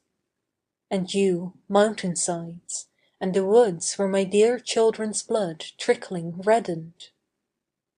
And you, trees, down in your roots to bequeath to all future trees, my dead absorb, or south or north, my young men's bodies absorb, and their precious, precious blood, which, holding in trust for me faithfully back again, give me many a year hence, in unseen essence and odour of surface and grass, centuries hence, in blowing airs from the fields, back again, give me my darlings, give my immortal heroes. Exhale me them, centuries hence, breathe me their breath, let not an atom be lost. O years and graves! O air and soil! O my dead, an aroma sweet! Exhale them, perennial sweet death, years, centuries hence. Camps of green. Nor alone those camps of white, old comrades of the wars, when as ordered forward, after a long march, footsore and weary, soon as the light lessens, we halt for the night. Some of us so fatigued, carrying the gun and knapsack, dropping asleep in our tracks. Others pitching the little tents, and the fires lit up begin to sparkle. Outposts of pickets posted surrounding, alert through the dark, and a word provided for countersign, careful for safety, till to the call of the drummers at daybreak, loudly beating the drums, we rise up refreshed, the night and sleep passed over, and resume our journey, or proceed to battle. Lo, the camps of the tents of green, which the days of peace keep filling, and the days of war keep filling, with a mystic army. Is it too ordered forward? Is it too only halting a while, till night and sleep pass over? Now in those camps of green, in their tents dotting the world, in the parents, children, husband, wives, in them, in the old and young, sleeping under the sunlight, sleeping under the moonlight, content and silent there at last. Behold the mighty bivouac field and waiting camp of all, of the corps and generals all, and the president over the corps and generals all, and of each of us, O soldiers, and of each and all in the ranks we fought. There, without hatred, we all meet. For presently, O soldiers, we too camp in our place in the bivouac camps of green. But we need not provide for outpost, nor word for the countersign, nor drummer to beat the morning drum. The Sobbing of the Bells. Midnight, September 19 to 20, 1881. The sobbing of the bells, the sudden death news everywhere. The slumberers rouse, the report of the people. Full well they know that message in the darkness. Full well return, respond within their breasts, their brains, the sad reverberations. The passionate toll and clang, city to city, joining, sounding, passing, those heartbeats of a nation in the night. As they draw to a close. As they draw to a close, of what underlies the President's songs, of my aims in them, of the seed I have sought to plant in them, of joy, sweet joy, through many a year, in them. For them have I lived, in them my work is done. Of many an aspiration fond, of many a dream and plan, through space and time fused in a chant, and a flowing eternal identity. To nature encompassing these, encompassing God, to the joyous, electric all, to the sense of death, and accepting exulting in death in its turn the same as life, the entrance of man to sing, to compact you, ye parted diverse lives, to put report the mountains and rocks and streams, and the winds of the north, and the forests of oak and pine, with you, O soul. Joy, shipmate, joy. Joy, shipmate, joy. Please to my soul at death I cry. Our life is closed, our life begins. The long, long anchorage we leave. The ship is clear at last, she leaps. She swiftly courses from the shore. Joy, shipmate, joy. The Untold Want.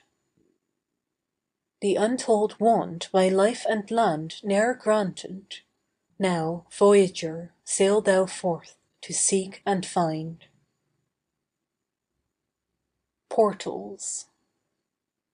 What are those of the known but to ascend and enter the unknown?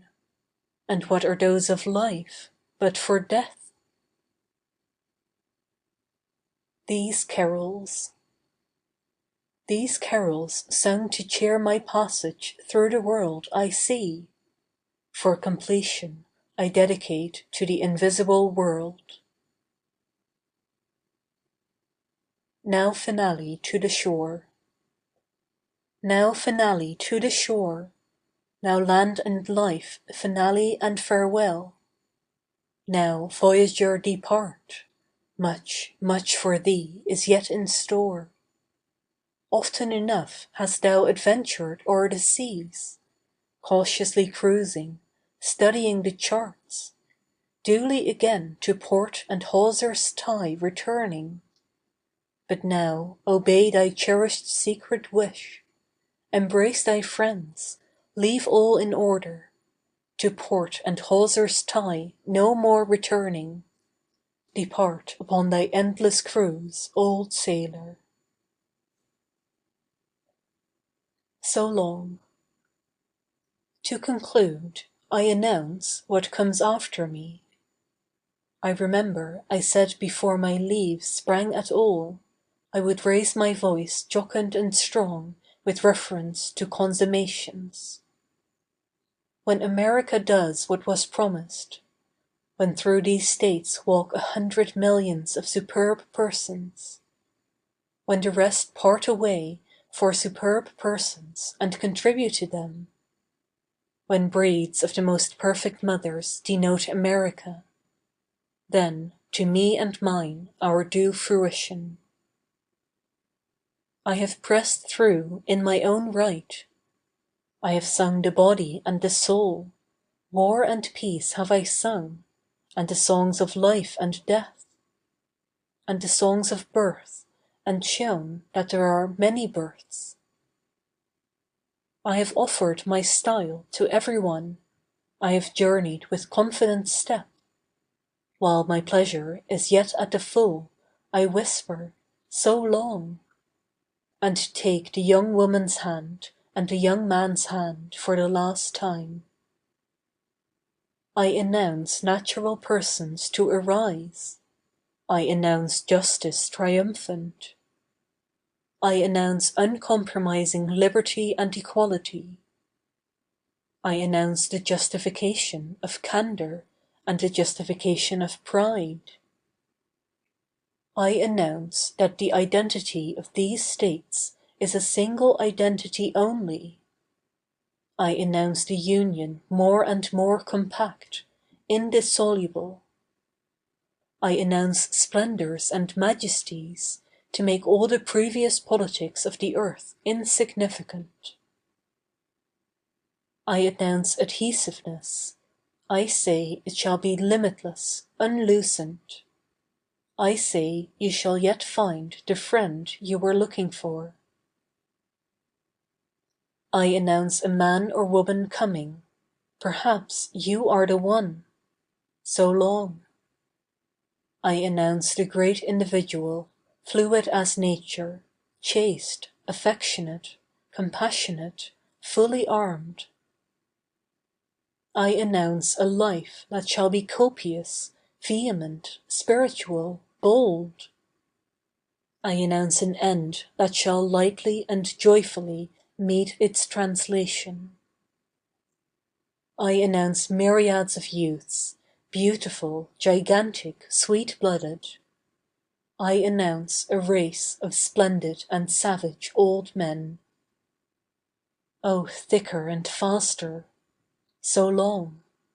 Oh, crowding too close upon me! I foresee too much. It means more than I thought. It appears to me I am dying. Hasten, throat, and sound your last. Salute me. Salute the days once more. Peal the old cry once more. Screaming electric, the atmosphere using, at random glancing, each as I notice absorbing. Swiftly on, but a little while alighting.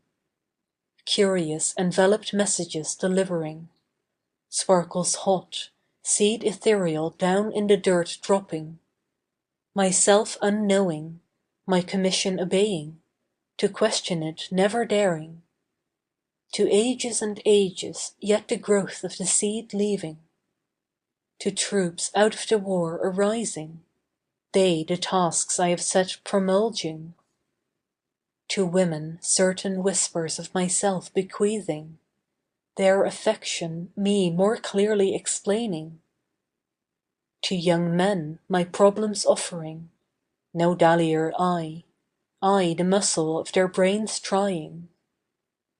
So I pass a little time, vocal, visible, contrary. Afterward a melodious echo, passionately bent for, death making me really undying. The best of me then when no longer visible, for toward that I have been incessantly preparing. What is there more, that I lag and pause and crouch extended with unshut mouth? Is there a single final farewell? My songs cease, I abandon them. From behind the screen where I hid, I advance personally, solely to you. Camarado, this is no book. Who touches this, touches a man. Is it night? Are we here together alone? It is I you hold, and who holds you. I spring from the pages into your arms. The cease calls me forth. Oh, how your fingers drowse me. Your breath falls around me like dew. Your pulse lulls the tympans of my ears. I feel immerged from head to foot. Delicious. Enough. Enough, O deed impromptu and secret. Enough, O gliding present. Enough, O summed up past.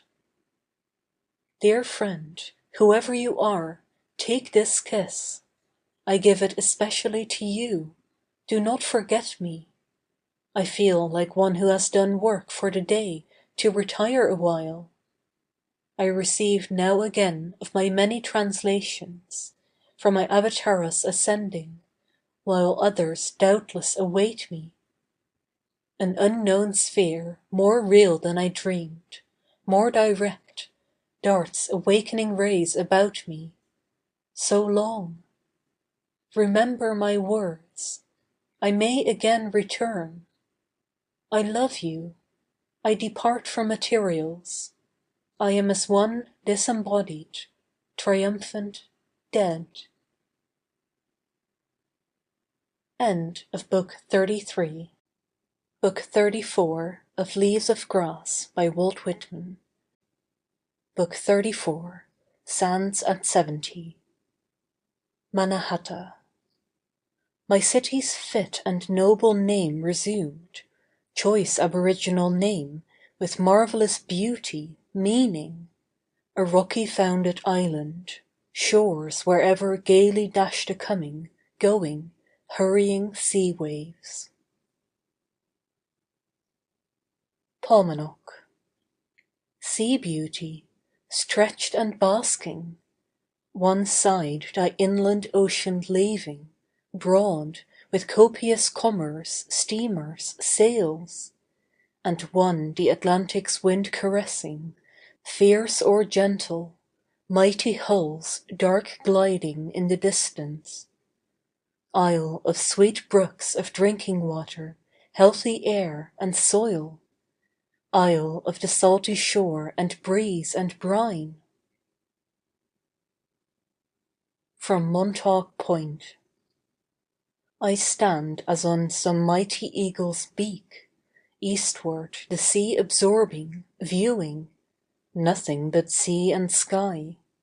The tossing waves, the foam, the ships in the distance, the wild unrest, the snowy curling caps, that inbound urge and urge of waves, seeking the shore forever. To those who have failed. To those who've failed, in aspiration vast, to unnamed soldiers fallen in front on the lead, to calm, devoted engineers, to over-ardent travellers, to pilots on their ships, to many a lofty song and picture without recognition, I'd rear laurel-covered monument, high, high above the rest, to all cut off before their time, possessed by some strange spirit of fire, quenched by an early death. A Carol Closing 69. A carol closing 69, a resume, a repetition. My lines in joy and hope continuing on the same, of ye, O God, life, nature, freedom, poetry. Of you, my land, your rivers, prairies, states, you, mottled flag, I love, your aggregate retained entire, of north, south, east and west, your items all. Of me myself, the jocund heart yet beating in my breast, the body wrecked, old, poor and paralyzed, the strange inertia falling pall-like round me, the burning fires down in my sluggish blood not yet extinct, the undiminished faith, the groups of loving friends. The bravest soldiers. Brave, brave were the soldiers, high-named today, who lived through the fight, but the bravest pressed to the front and fell, unnamed, unknown. A font of type. This latent mine, these unlaunched voices, passionate powers, wrath, argument or praise, or comic leer, or prayer devout, not nonpareil, brevier, bourgeois, long primer merely. These ocean waves arousable to fury and to death, or soothed to ease and sheeny sun and sleep, within the pallid slivers slumbering. As I sit writing here. As I sit writing here, sick and grown old, not my least burden is that dullness of the years, querilities, ungracious glooms, aches, lethargy, constipation, whimpering ennui, may filter in my dally songs. My canary bird. Did we count great, O soul, to penetrate the themes of mighty books, absorbing deep and full from thoughts, plays, speculations? But now, from thee to me, caged bird, to feel thy joyous warble, filling the air, the lonesome room, the long forenoon, is it not just as great, O soul? Queries to my 70th year. Approaching, nearing, curious, thou dim, uncertain spectre, bringest thou life or death? Strength, weakness, blindness, more paralysis and heavier? Or placid skies and sun? Wilt stir the waters yet? Or haply cut me short for good? Or leave me here as now, dull, parrot-like and old, with cracked voice harping, screeching? The Wallabout Martyrs. Greater than memory of Achilles or Ulysses, more by far to thee than tomb of Alexander, those cartloads of old charnel ashes, scales and splints of mouldy bones, once living men, once resolute courage, aspiration, strength, the stepping stones to thee today and here, America. The first dandelion. Simple and fresh and fair from winter's close emerging, as if no artifice of fashion, business, politics had ever been. Forth from its sunny nook of sheltered grass, innocent, golden, calm as the dawn, the spring's first dandelion shows its trustful face. America. Centre of equal daughters, equal sons, all alike endeared, grown, ungrown, young or old, strong, ample, fair, enduring, capable, rich, perennial with the earth, with freedom, law and love, a grand, sane, towering, seated mother, chaired in the adamant of time. Memories. How sweet the silent backward tracings, the wanderings as in dreams, the meditation of old times resumed, their loves, joys, persons, voyages. Today and thee.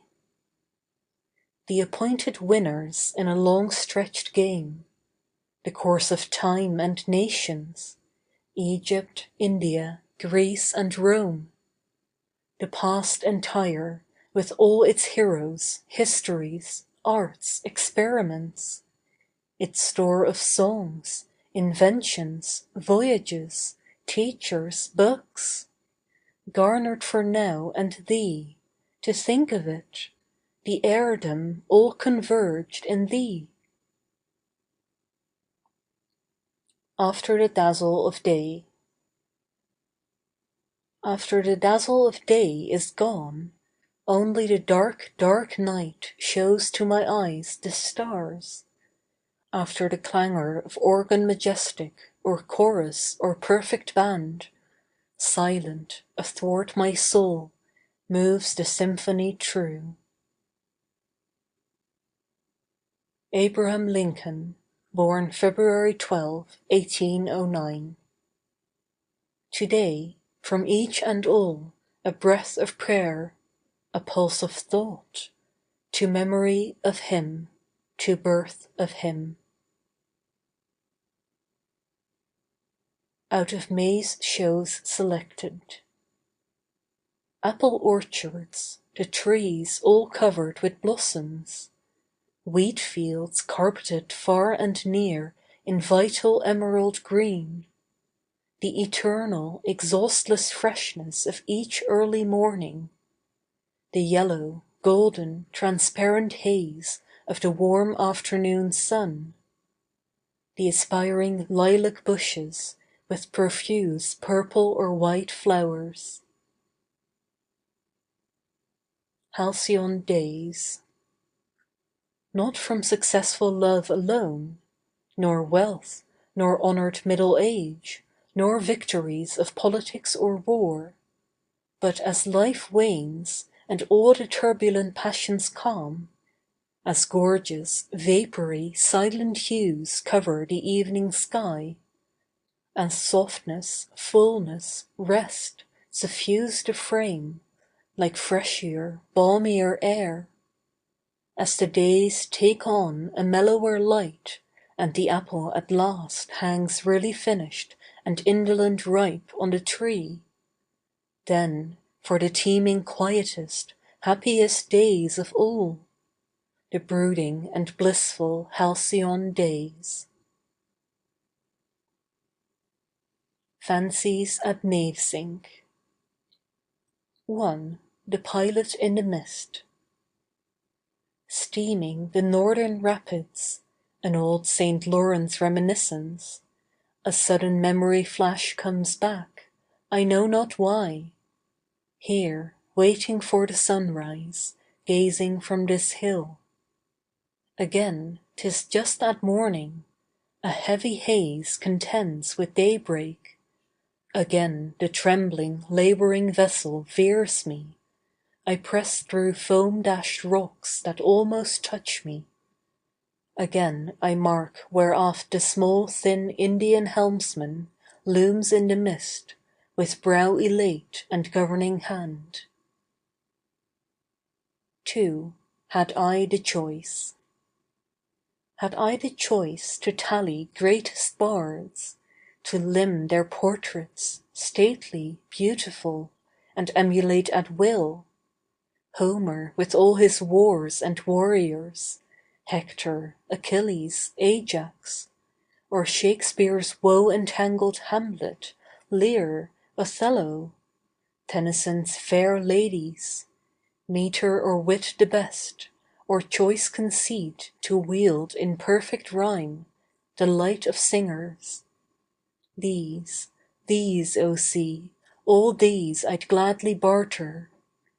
Would you the undulation of one wave, its trick to me transfer, or breathe one breath of yours upon my verse, and leave its odour there?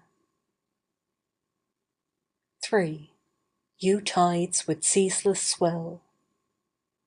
You tides with ceaseless swell, you power that does this work, you unseen force, centripetal, centrifugal, through spaces spread, rapport of sun, moon, earth, and all the constellations, what are the messages by you from distant stars to us? What Siriuses? What Capellas? What central heart, and you the pulse, vivifies all? What boundless aggregate of all? What subtle indirection and significance in you? What clue to all in you? What fluid, vast identity? Holding the universe with all its parts as one, as sailing in a ship. 4. Last of ebb and daylight waning. Last of ebb and daylight waning, scented sea cool landward making, smells of sedge and salt incoming, with many a half-caught voice sent up from the eddies, many a muffled confession, many a sob and whispered word, as of speakers far or hid. How they sweep down and out! How they mutter! Poets unnamed, artists greatest of any, with cherished lost designs, love's unresponse, a chorus of ages' complaints, hope's last words, some suicide's despairing cry, away to the boundless waste, and never again return. On to oblivion then! On, and do your part, ye burying, ebbing tide! On for your time, ye furious debouche! 5. And yet not you alone. And yet not you alone, twilight and burying ebb, nor you, ye lost designs alone, nor failures, aspirations. I know, divine deceitful ones, your glamour's seeming. Duly by you, from you, the tide and light again, duly the hinges turning, duly the needed discord parts offsetting, blending, weaving from you, from sleep, night, death itself, the rhythmus of birth eternal. 6. Proudly the flood comes in. Proudly the flood comes in, shouting, foaming, advancing. Long it holds at the high, with bosom broad outswelling. All throbs, dilates, the farms, woods, streets of cities, workmen at work, mainsails, topsails, jibs, appear in the offing, steamers' pennons of smoke, and under the forenoon sun, freighted with human lives, gaily the outward bound, gaily the inward bound, flaunting from many a spar the flag I love. 7. By that long scan of waves. By that long scan of waves, myself called back, resumed upon myself, in every crest some undulating light or shade, some retrospect, joys, travels, studies, silent panoramas, scenes ephemeral, the long past war, the battles, hospital sites, the wounded and the dead, myself through every bygone phase, my idle youth, old age at hand, my 60 years of life summed up, and more, and past, by any grand ideal tried, intentionless, the whole a nothing, and haply yet some drop within God's scheme's ensemble, some wave or part of wave, like one of yours, ye multitudinous ocean. 8. Then last of all. Then last of all, caught from these shores, this hill, of you, O tides, the mystic human meaning, only by law of you, your swell and ebb, enclosing me the same, the brain that shapes, the voice that chants this song. Election Day, November 1884. If I should need to name, O Western world, your powerfulest scene and show, 'twould not be you, Niagara, nor you, ye limitless prairies, nor your huge rift of canyons, Colorado, nor you, Yosemite, nor Yellowstone, with all its spasmic geyser loops ascending to the skies, appearing and disappearing, nor Oregon's white cones, nor Huron's belt of mighty lakes, nor Mississippi's stream. This seething hemisphere's humanity, as now, I'd name, the still small voice vibrating, America's choosing day.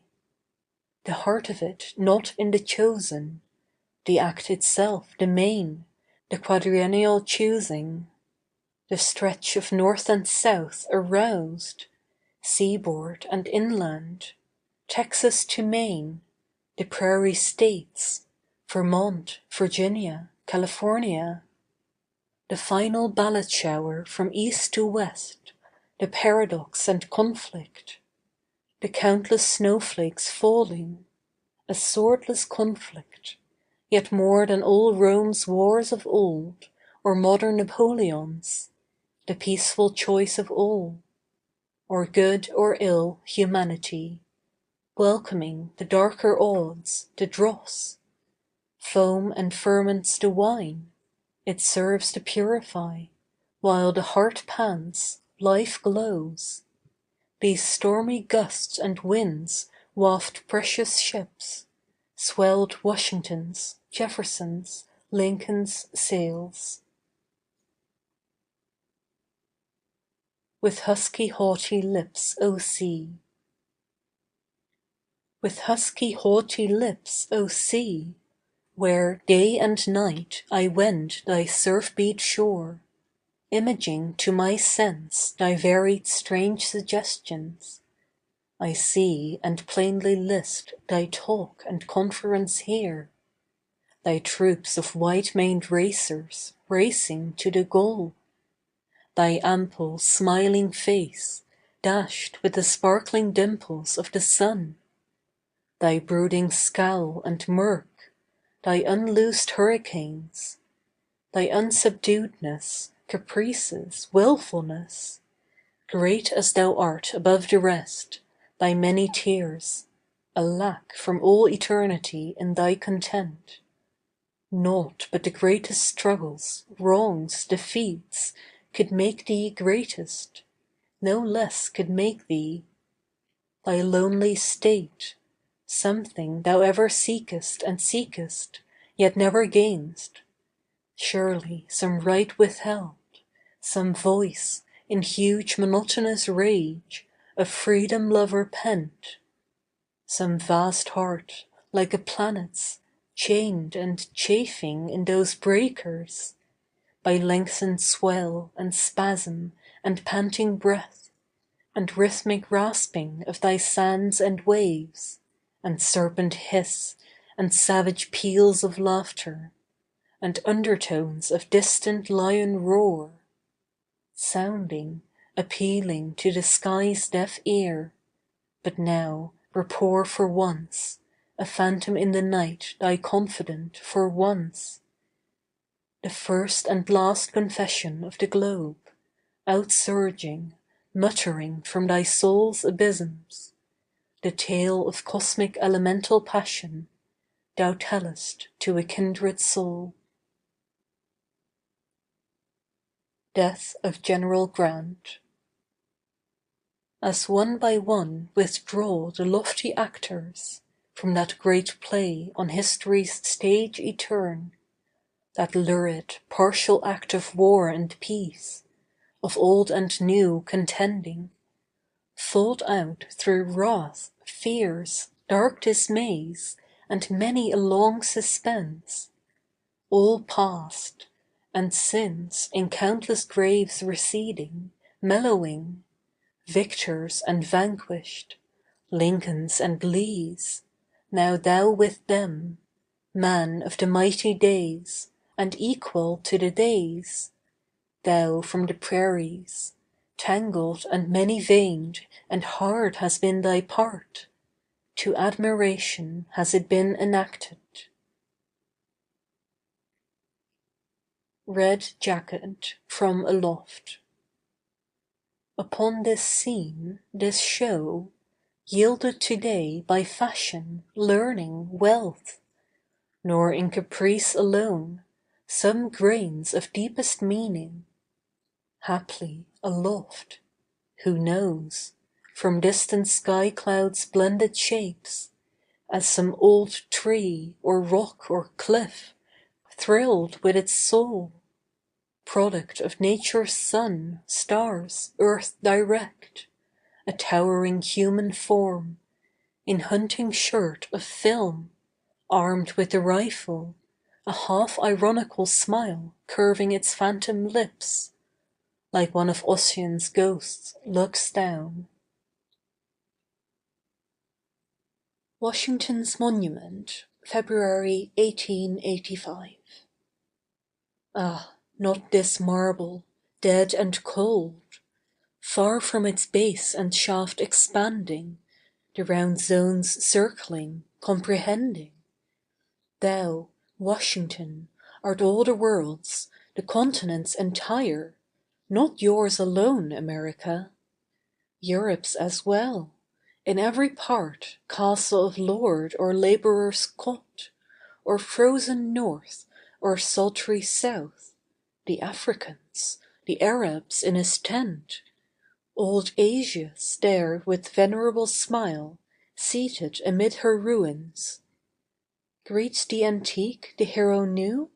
'Tis but the same, the heir legitimate, continued ever, the indomitable heart and arm, proofs of the never broken line, Courage, alertness, patience, faith, the same. E'en in defeat, defeated not, the same. Wherever sails a ship, or house is built on land, or day or night, through teeming cities' streets, indoors or out, factories or farms, now or to come, or past, where patriot wills existed or exist, wherever freedom, poised by toleration, swayed by law, stands or is rising thy true monument. Of that blithe throat of thine. Of that blithe throat of thine, from Arctic bleak and blank, I'll mind the lesson, solitary bird. Let me too welcome chilling drifts, e'en the profoundest chill, as now, a torpid pulse, a brain unnerved, old age landlocked within its winter bay. Cold, cold, oh cold! These snowy hairs, my feeble arm, my frozen feet, for them thy faith, thy rule I take, and grave it to the last. Not summer's zones alone, not chance of youth, or south's warm tides alone, but held by sluggish floes, packed in the northern ice, the cumulus of years. These, with gay heart, I also sing. Broadway. What hurrying human tides, or day or night! What passions, winnings, losses, ardours, swim thy waters! What whirls of evil, bliss and sorrow, stem thee! What curious questioning glances, glints of love! Leer, envy, scorn, contempt, hope, aspiration! Thou portal, thou arena, thou of the myriad long-drawn lines and groups! Could but thy flagstones, curbs, facades, tell their inimitable tales, thy windows rich and huge hotels, thy sidewalks wide, thou of the endless sliding, mincing, shuffling feet, thou like the party-coloured world itself, like infinite, teeming, mocking life, thou visored, vast, unspeakable show and lesson. To get the final lilt of songs. To get the final lilt of songs, to penetrate the inmost lore of poets, to know the mighty ones, Job, Homer, Aeschylus, Dante, Shakespeare, Tennyson, Emerson, to diagnose the shifting delicate tints of love and pride and doubt, to truly understand, to encompass these, the last keen faculty and entrance prize, old age, and what it brings from all its past experiences. Old Salt Cossabone. Far back, related on my mother's side, Old Salt Cossabone, I'll tell you how he died. Had been a sailor all his life, was nearly 90, lived with his married grandchild, Jenny. House on a hill, with view of bay at hand, and distant cape, and stretch to open sea. The last of afternoons, the evening hours, for many a year his regular custom, in his great armchair by the window seated. Sometimes, indeed, through half the day. Watching the coming, going of the vessels, he mutters to himself, and now the close of all, one struggling outbound brig, one day, baffled for long, cross tides and much wrong going. At last, at nightfall strikes the breeze aright, her whole luck veering, and swiftly bending round the cape, the darkness proudly entering, cleaving as he watches. She's free! She's on her destination! These last words. When Jenny came, he sat there, dead. Dutch Kossebone, old salt, related on my mother's side, far back. The Dead Tenor. As down the stage again, with Spanish hat and plumes, and gait inimitable, back from the fading lessons of the past, I'd call, I'd tell and own. How much from thee, the revelation of the singing voice from thee! So firm, so liquid soft, again that tremulous, manly timbre. The perfect singing voice, deepest of all to me the lesson, trial and test of all. How through those strains distilled, how the rapt ears, the soul of me absorbing Fernando's heart, Manrico's passionate call, Hernani's, sweet Gennaro's. I fold thenceforth, or seek to fold, within my chance transmuting, freedoms and loves and faiths unloosed cantabile, as perfumes, colours, sunlight's correlation. From these, for these, with these, a hurried line, dead tenor, a wafted autumn leaf, dropped in the closing grave, the shovelled earth, to memory of thee. Continuities. Nothing is ever really lost, or can be lost. No birth, identity, form, no object of the world. Nor life nor force, nor any visible thing.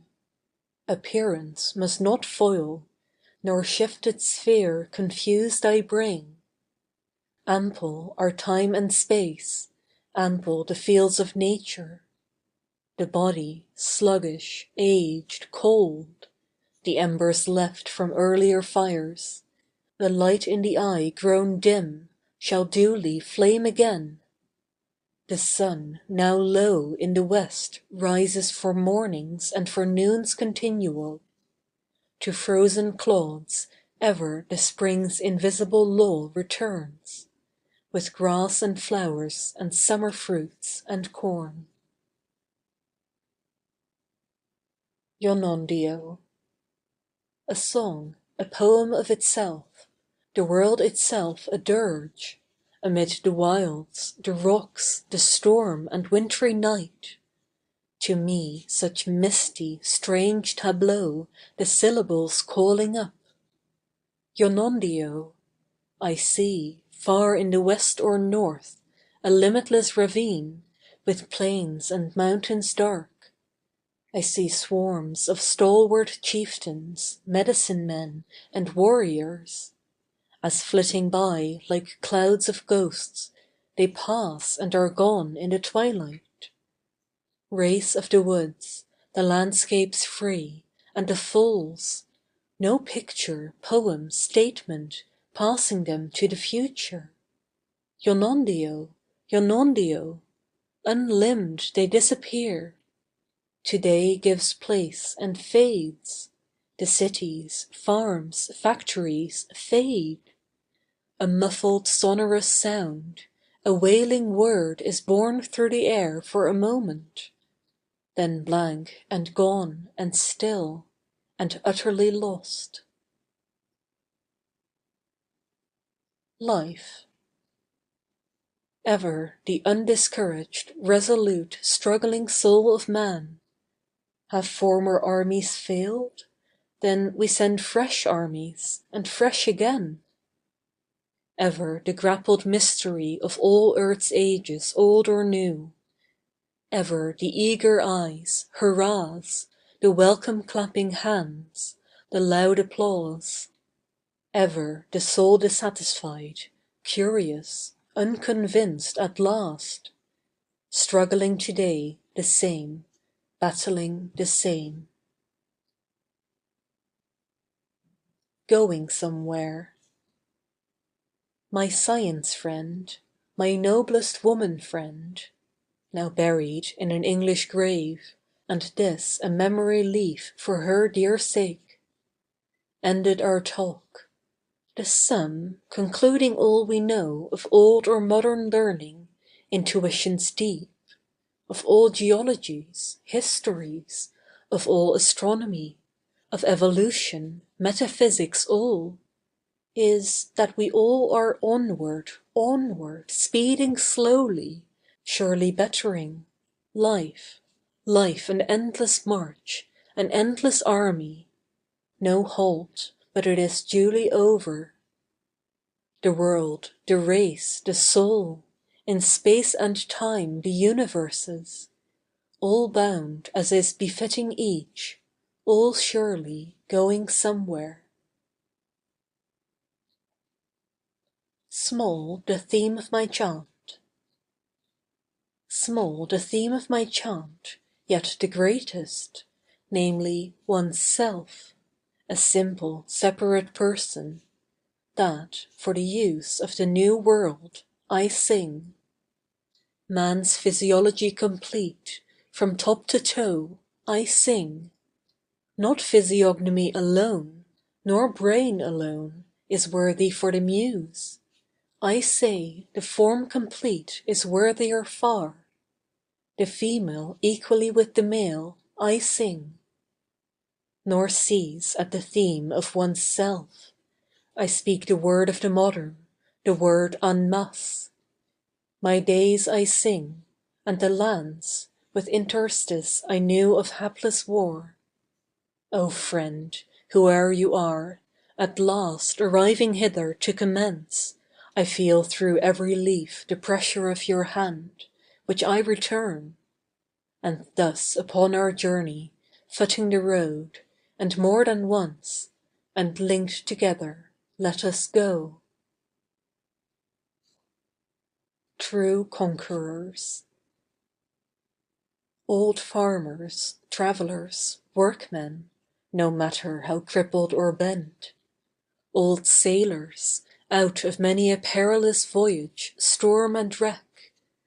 Old soldiers from campaigns, with all their wounds, defeats and scars.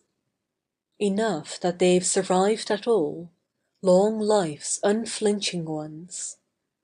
Forth from their struggles, trials, fights, to have emerged at all, in that alone, true conquerors o'er all the rest. The United States to Old World Critics. Here first the duties of today, the lessons of the concrete, wealth, order, travel, shelter, products, plenty, as of the building of some varied, vast, perpetual edifice, whence to arise inevitable in time, the towering roofs, the lamps, the solid planted spires tall shooting to the stars. The calming thought of all. That coursing on, whate'er men's speculations, amid the changing schools, theologies, philosophies, amid the bawling presentations new and old, the round earth's silent vital laws, facts, modes, continue. Thanks in old age. Thanks in old age, thanks ere I go, for health, the midday sun, the impalpable air, for life, mere life, for precious ever lingering memories, of you, my mother dear, you, father, you, brothers, sisters, friends, for all my days, not those of peace alone, the days of war the same, for gentle words, caresses, gifts from foreign lands, for shelter, wine and meat, for sweet appreciation. You distant, dim unknown, or young or old, countless, unspecified, readers beloved, we never met and ne'er shall meet, and yet our souls embrace, long, close and long. For beings, groups, love, deeds, words, books. For colours, forms.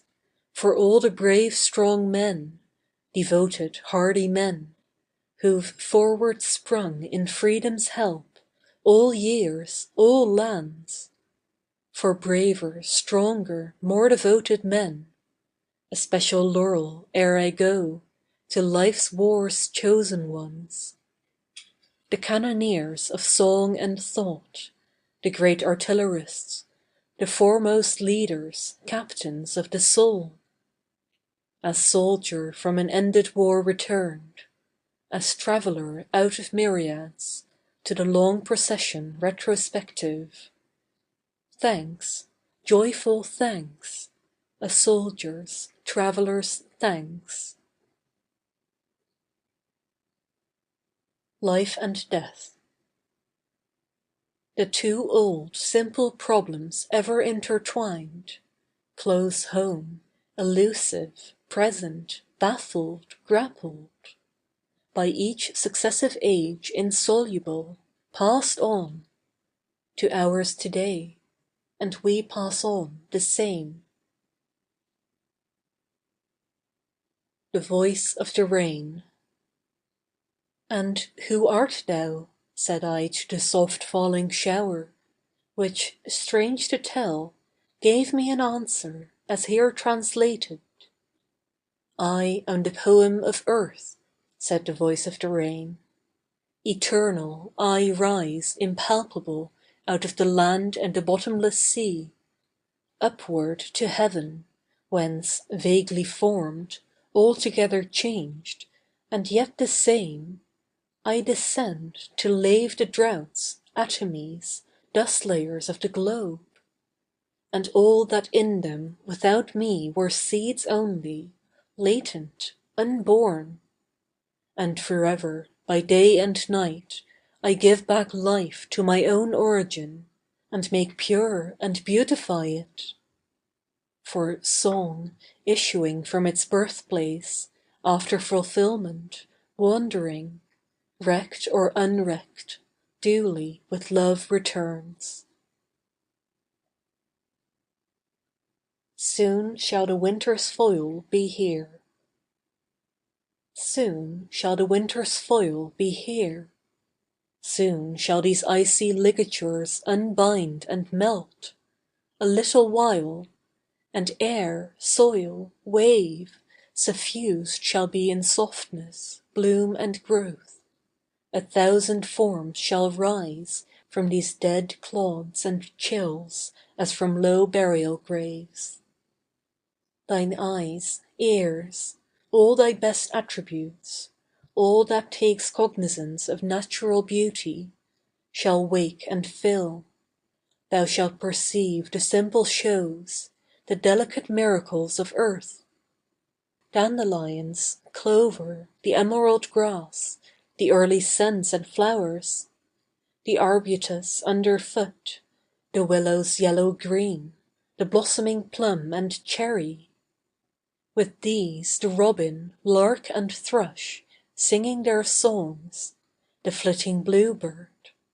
For such the scenes the annual play brings on. While not the past forgetting. While not the past forgetting, today at least, contention sunk entire, peace, brotherhood uprisen. For sign reciprocal our northern, southern hands lay on the graves of all dead soldiers, north or south. Nor for the past alone, for meanings to the future, wreaths of roses and branches of palm. The Dying Veteran.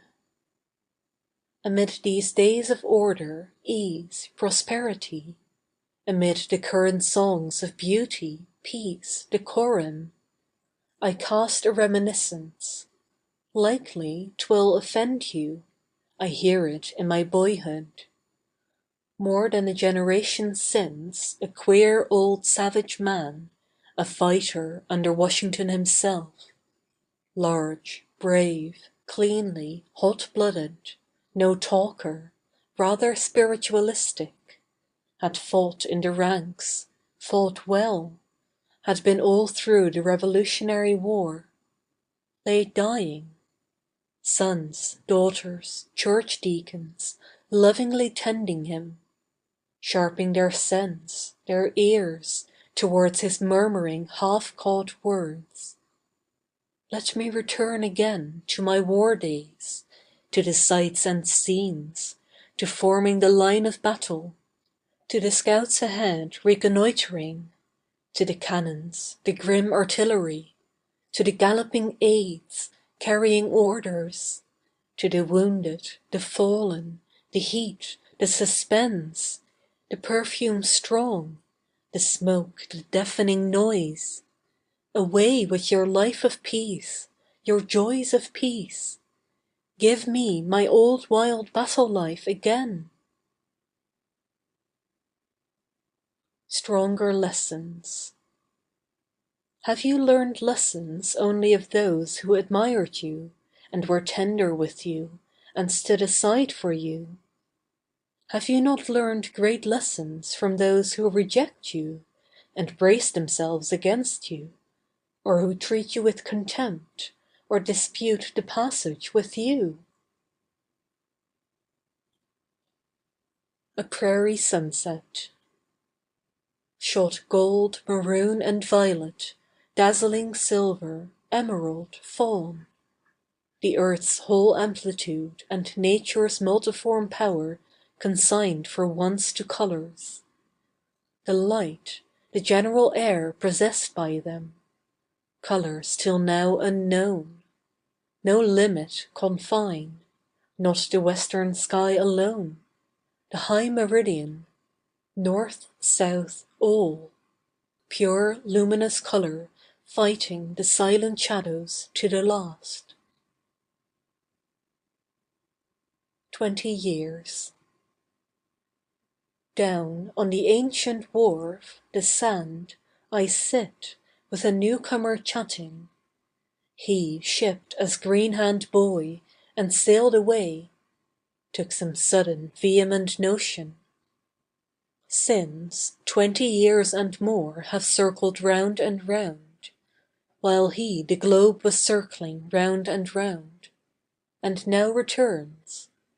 How changed the place! All the old landmarks gone, the parents dead.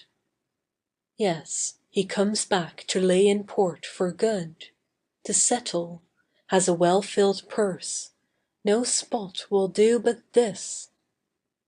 The little boat that sculled him from the sloop, now held in leash I see. I hear the slapping waves, the restless keel, the rocking in the sand. I see the sailor kit, the canvas bag, the great box bound with brass. I scan the face all berry brown and bearded, the stout strong frame, dressed in its russet suit of good Scotch cloth. Then what the told out story of those 20 years? What of the future? Orange Buds by Mail from Florida. A lesser proof than old Voltaire's, yet greater. Proof of this present time, and thee, thy broad expanse, America. To my plain northern hut, in outside clouds and snow, brought safely for 1,000 miles o'er land and tide. Some 3 days since on their own soil live sprouting. Now, here, their sweetness through my room unfolding. A bunch of orange buds by mail from Florida. Twilight. The soft, voluptuous opiate shades. The sun just gone. The eager light dispelled. I too will soon be gone, dispelled. A haze, nirvana, rest and night, oblivion. You lingering sparse leaves of me. You lingering sparse leaves of me on winter nearing boughs, and I some well-shorn tree of field or orchard row. You tokens diminute and lorn, not now the flush of May, or July clover bloom, no grain of August now.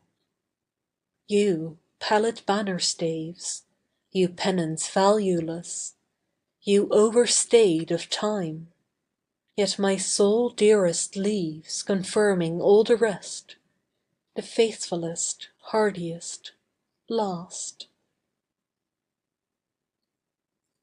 Not meagre, latent boughs alone. Not meagre, latent boughs alone, O songs! Scaly and bare, like eagles' talons. But haply for some sunny day, who knows, some future spring, some summer, bursting forth to verdant leaves or sheltering shade, to nourishing fruit, apples and grapes, the stalwart limbs of trees emerging, the fresh, free, open air, and love and faith like scented roses blooming. The Dead Emperor. Today, with bending head and eyes, thou, too, Columbia, less for the mighty crown laid low in sorrow, less for the Emperor, thy true condolence breathest, sendest out o'er many a salt sea mile, mourning a good old man, a faithful shepherd, patriot. As the Greeks' signal flame. As the Greeks' signal flame, by antique records told, rose from the hilltop, like applause and glory, welcoming in fame some special veteran, hero, with rosy tinge reddening the land he'd served, so I aloft from Mannahatta's ship-fringed shore lift high a kindled brand for thee, old poet. The dismantled ship. In some unused lagoon, some nameless bay, on sluggish, lonesome waters, anchored near the shore, an old, dismasted, grey and battered ship, disabled, done, after free voyages to all the seas of earth, hauled up at last and hawsered tight, lies rusting, mouldering. Now precedent songs, farewell. Now precedent songs, farewell. By every name, farewell. Trains of a staggering line in many a strange procession, wagons, from ups and downs, with intervals, from elder years, mid-age or youth. In cabined ships, or the old cause, or poets to come, or Paumanok, song of myself, Calamus or Adam, or beat, beat drums, or to the leavened soil they trod.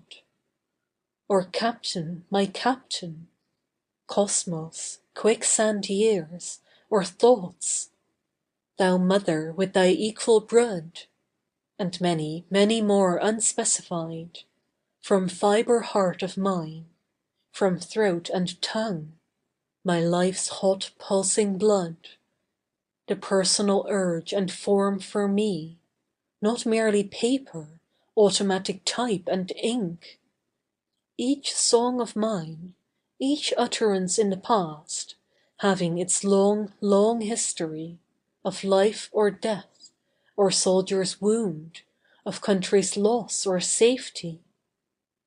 O Heaven, what flash and started endless train of all, compared indeed to that, what wretched shred e'en at the best of all! An evening lull. After a week of physical anguish, unrest and pain and feverish heat. Towards the ending day a calm and lull comes on. 3 hours of peace and soothing rest of brain. Old age's lambent peaks. The touch of flame, the illuminating fire, the loftiest look at last? Or city, passion, sea, or prairie, mountain, wood, the earth itself? The airy, different, changing hues of all, in falling twilight. Objects and groups, bearings, faces, reminiscences. The calmer sight, the golden setting, clear and broad. So much in the atmosphere, the points of view, the situations whence we scan. Brought out by them alone, so much, perhaps the best, unrecked before. The lights indeed from them, old age's lambent peaks. After the supper and talk. After the supper and talk, after the day is done, as a friend from friends his final withdrawal prolonging.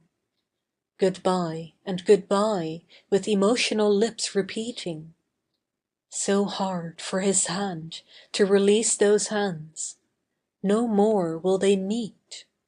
No more for communion of sorrow and joy, of old and young. A far-stretching journey awaits him, to return no more. Shunning, postponing severance, seeking to ward off the last word ever so little. Even at the exit door turning, charges superfluous calling back, even as he descends the steps. Something to eke out a minute additional, shadows of nightfall deepening. Farewells, messages lessening, dimmer the forth-goer's visage and form. Soon to be lost for aye in the darkness. Loath, oh so loath to depart, garrulous to the very last. End of Book 34. Book 35 of Leaves of Grass by Walt Whitman. Book 35. Goodbye, My Fancy. Sail out for good, Eidolon yacht. Heave the anchor short, raise mainsail and jib steer forth, O little white-hulled sloop, now speed on really deep waters. I will not call it our concluding voyage, but outset and sure entrance to the truest, best, maturest. Depart, depart from solid earth, no more returning to these shores. Now on for aye our infinite free venture wending, spurning all yet tried ports, seas, hawsers, densities, gravitation. Sail out for good, Eidolon yacht of me. Lingering last drops.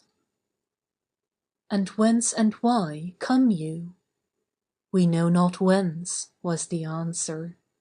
We only know that we drift here with the rest, that we lingered and lagged, but were wafted at last, and are now here, to make the passing shower's concluding drops.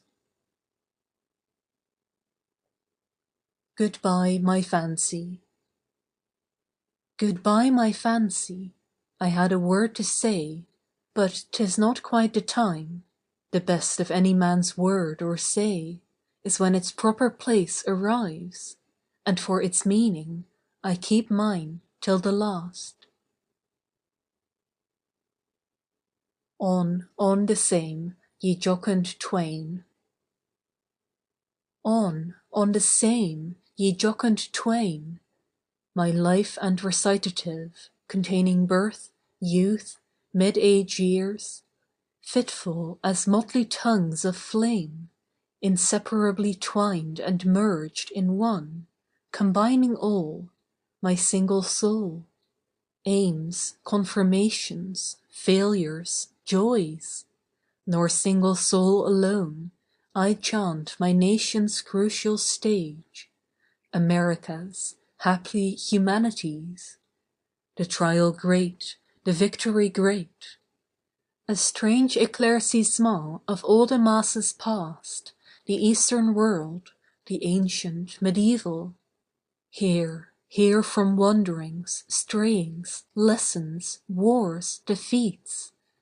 Here at the West a voice triumphant, justifying all. A gladsome pealing cry, a song for once of utmost pride and satisfaction.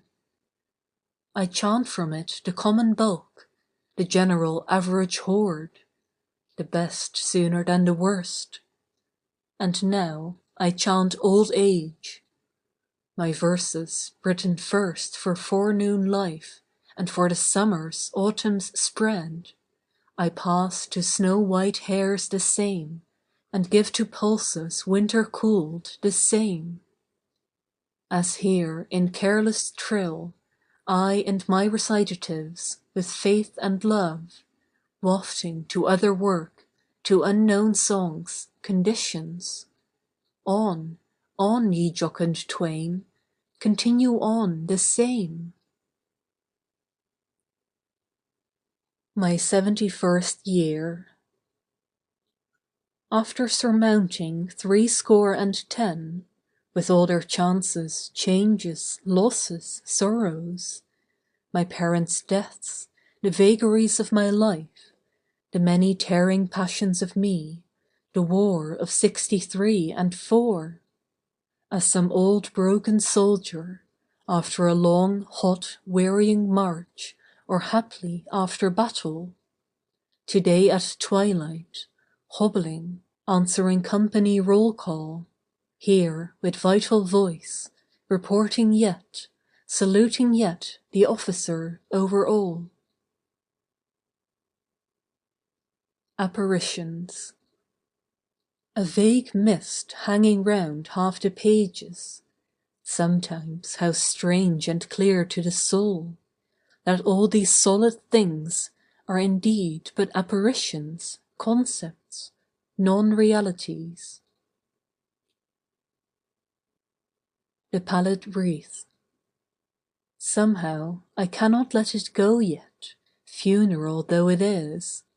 Let it remain back there on its nail suspended, with pink, blue, yellow, all blanched, and the white now grey and ashy.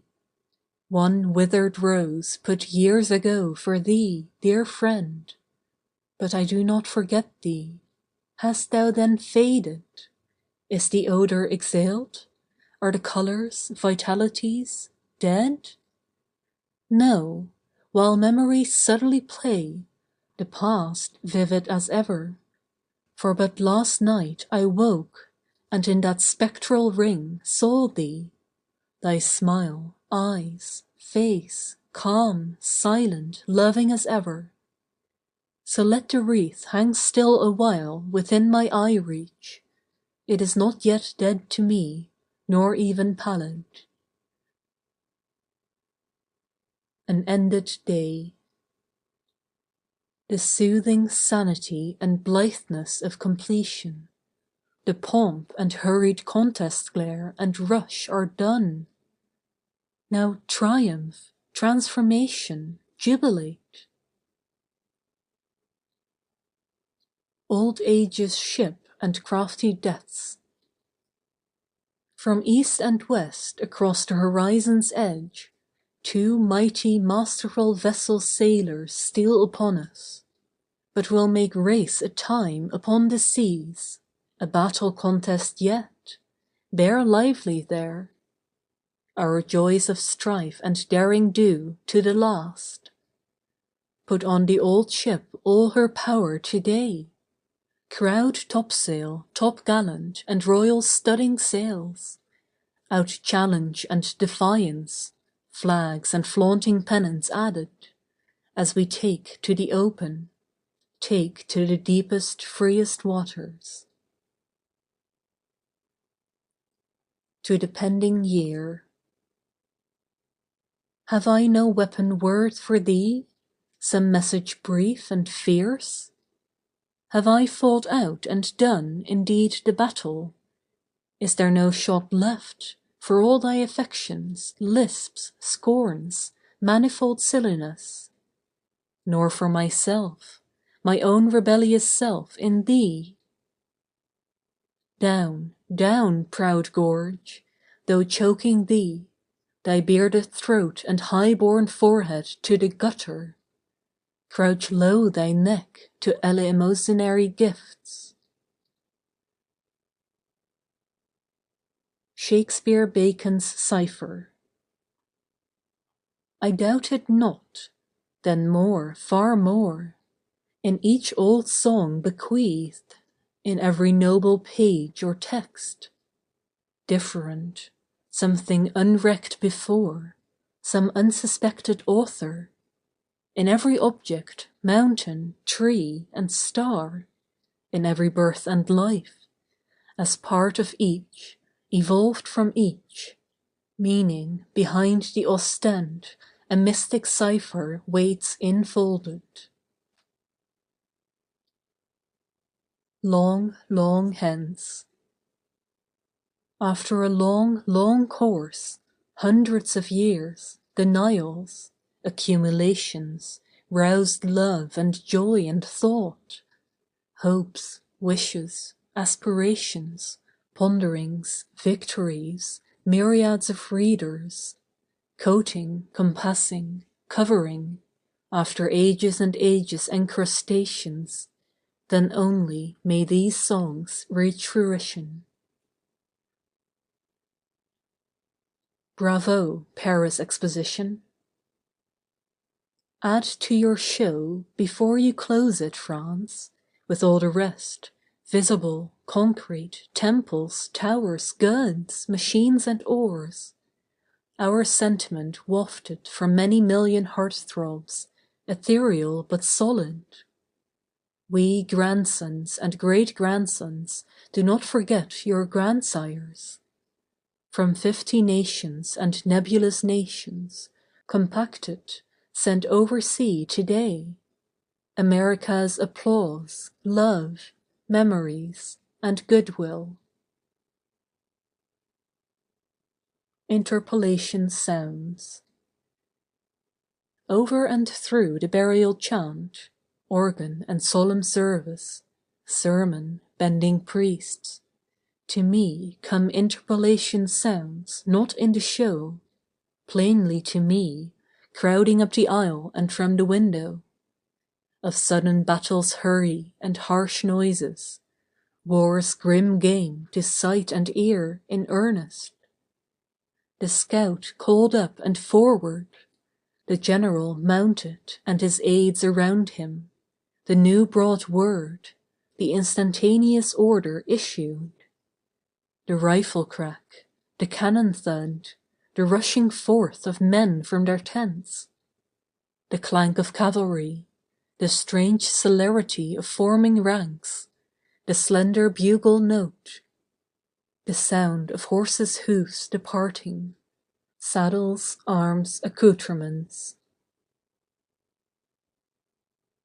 To the sunset breeze.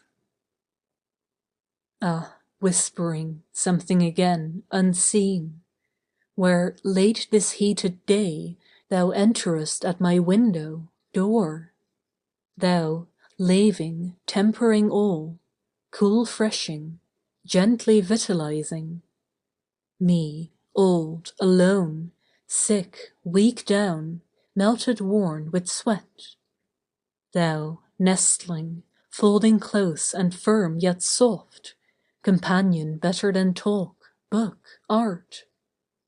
Thou hast, O Nature, elements, utterance to my heart beyond the rest, and this is of them.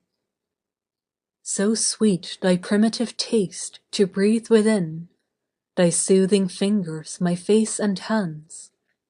Thou, messenger, magical strange bringer to body and spirit of me.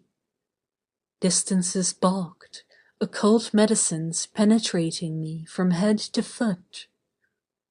I feel the sky, the prairies vast. I feel the mighty northern lakes. I feel the ocean and the forest. Somehow I feel the globe itself swift swimming in space. Thou blown from lips so loved, now gone, haply from endless store, God sent.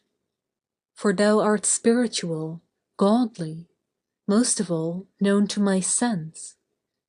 Minister to speak to me here and now what word has never told and cannot tell. Art thou not universal concrete's distillation, laws, all astronomy's last refinement? Hast thou no soul? Can I not know, identify thee? Old Chants. An ancient song, reciting, ending, once gazing toward thee, mother of all, musing, seeking themes fitted for thee. Accept me, thou saidst, the elder ballads, and name for me before thou goest each ancient poet. Of many debts incalculable, haply our new world's chieftest debt is to old poems. Ever so far back, preluding thee, America, old chants, Egyptian priests, and those of Ethiopia, the Hindu epics, the Grecian, Chinese, Persian, the biblic books and prophets, and deep idyls of the Nazarene, the Iliad, Odyssey, plots, doings, wanderings of Aeneas, Hesiod, Aeschylus, Sophocles, Merlin, Arthur, the Cid, Roland at Roncesvalles, the Nibelungen, the troubadours, minstrels, minnesingers, skalds, Chaucer, Dante, flocks of singing birds, the border minstrelsy, the bygone ballads, feudal tales, essays, plays, Shakespeare, Schiller, Walter Scott, Tennyson, as some vast wondrous weird dream presences, the great shadowy groups gathering around, darting their mighty masterful eyes forward at thee, thou, with as now thy bending neck and head, with courteous hand and word ascending. Thou, pausing a moment, drooping thine eyes upon them, blent with their music, well pleased, accepting all, curiously prepared for by them, thou enterest at thy entrance porch. A Christmas Greeting. Welcome, Brazilian brother, thy ample place is ready. A loving hand, a smile from the north, a sunny instant whole. Let the future care for itself, where it reveals its troubles, impediments. Ours the present throw, the democratic aim, the acceptance and the faith. To thee today our reaching arm, our turning neck, to thee from us the expectant eye. Thou cluster free, thou brilliant lustrous one, thou learning well the true lesson of a nation's light in the sky, more shining than the cross, more than the crown, the height to be superb humanity.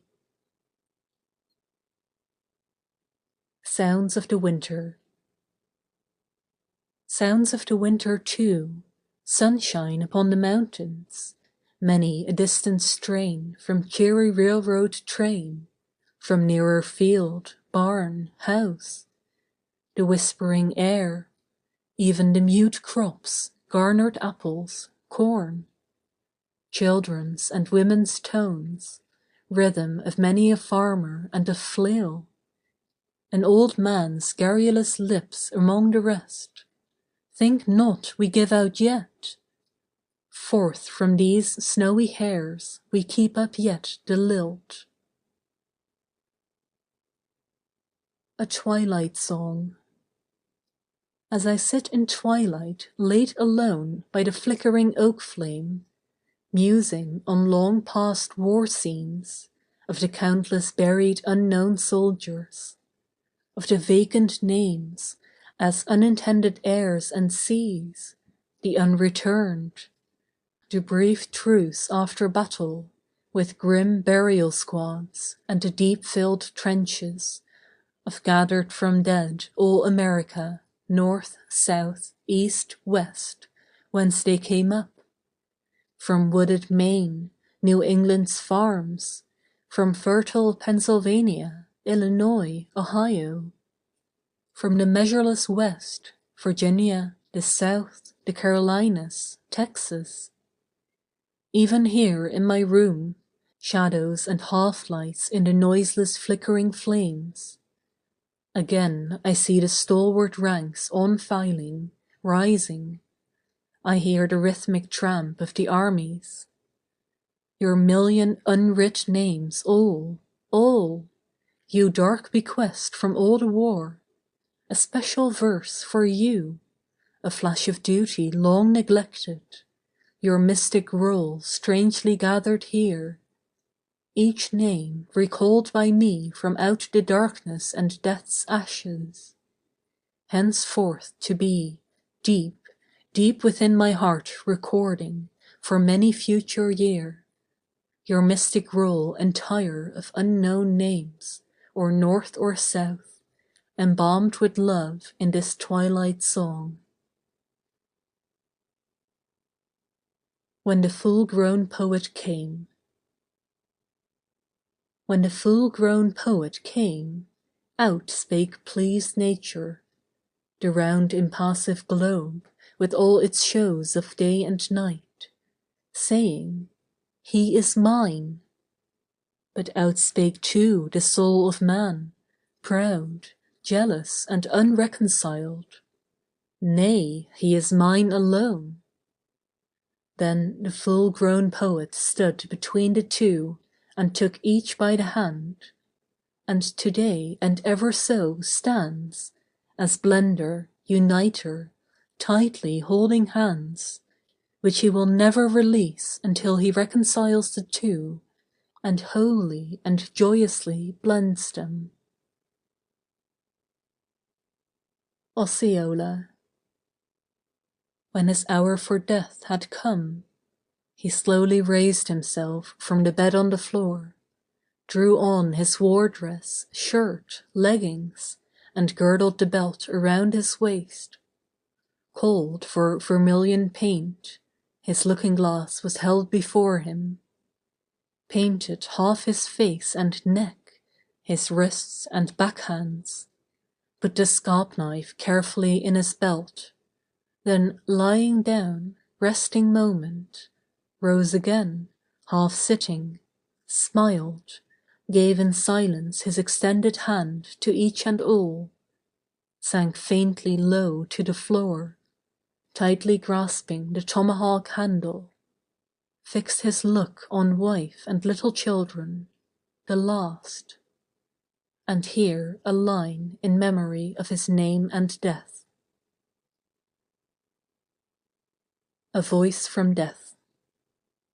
A voice from death, solemn and strange in all his sweep and power, with sudden indescribable blow, towns drowned, humanity by thousands slain, the vaunted work of thrift, goods, dwelling, forge, street, iron bridge, dashed pell-mell by the blow, yet ushered life continuing on, amid the rest, amid the rushing, whirling, wild debris, a suffering woman saved, a baby safely born. Although I come and unannounced, in horror and in pang, in pouring flood and fire, and wholesale elemental crash, this voice so solemn, strange. I too, a minister of deity. Yea, death, we bow our faces, veil our eyes to thee. We mourn the old, the young untimely drawn to thee. the fair, the strong, the good, the capable, the household wrecked, the husband and the wife, the engulfed forger in his forge, the corpses in the whelming waters and the mud, the gathered thousands to their funeral mounds, and thousands never found or gathered. Then after burying, mourning the dead, faithful to them found or unfound, forgetting not, bearing the past, here new musing.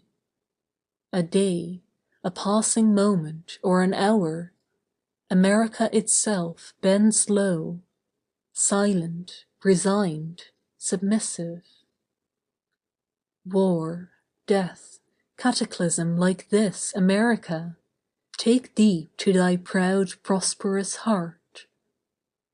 E'en as I chant, lo, out of death, and out of ooze and slime, the blossoms rapidly blooming, sympathy, help, love, from west and east, from south and north and over sea, its hot-spurred hearts and hands, humanity to human aid moves on, and from within a thought and listen yet. Thou ever-darting globe, through space and air, thou waters that encompass us, thou that in all the life and death of us, in action or in sleep, thou laws invisible that permeate them and all, thou that in all and over all, and through and under all, incessant, thou, the vital, universal, giant force resistless, sleepless, calm, holding humanity as in thy open hand, as some ephemeral toy, how ill to e'er forget thee. For I too have forgotten, wrapped in these little potencies of progress, politics, culture, wealth, inventions, civilization, have lost my recognition of your silent, ever-swaying power, ye mighty elemental throes, in which and upon which we float, and every one of us is buoyed. A Persian Lesson. For his o'erarching and last lesson the grey-beard Sufi, in the fresh scent of the morning in the open air, on the slope of a teeming Persian rose-garden, under an ancient chestnut tree wide-spreading its branches, spoke to the young priests and students. Finally, my children, to envelop each word, each part of the rest, Allah is all, immanent in every life and object, maybe at many and many a more removes, yet Allah, Allah, Allah is there. Has the astray wandered far? Is the reason why strangely hidden? Would you sound below the restless ocean of the entire world?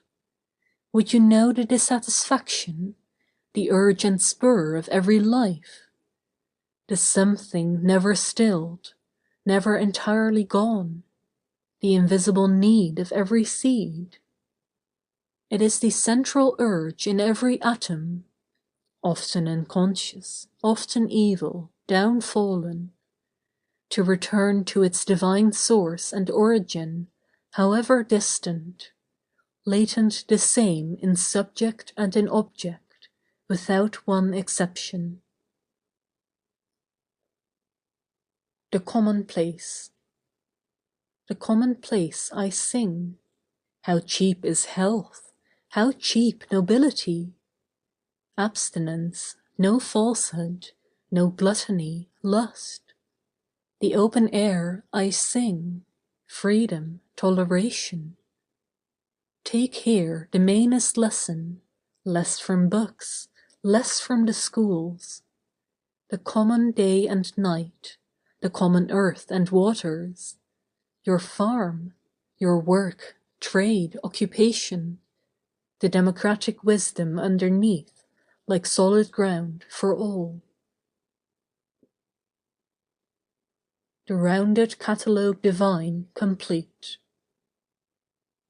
The devilish and the dark, the dying and diseased, the countless 1920ths, low and evil, crude and savage, the crazed, prisoners in jail, the horrible, rank, malignant, venom and filth, serpents, the ravenous sharks, liars, the dissolute. What is the part the wicked and the loathsome bear within earth's orbic scheme? Newts, crawling things in slime and mud, poisons, the barren soil, the evil men, the slag and hideous rot.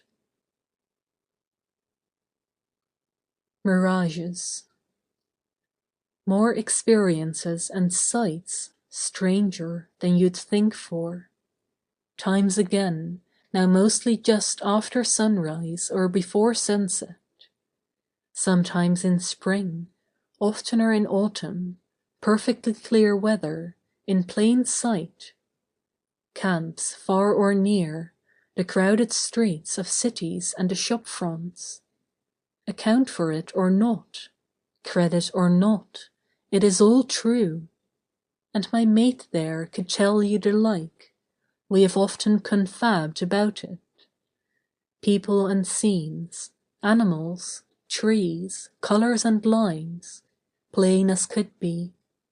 Farms and dooryards of home, paths bordered with box, lilacs in corners, weddings in churches, Thanksgiving dinners, returns of long-absent sons, glum funerals, the crape-veiled mother and the daughters, trials in courts, jury and judge, the accused in the box, contestants, battles, crowds, bridges, wharves, now and then marked faces of sorrow and joy.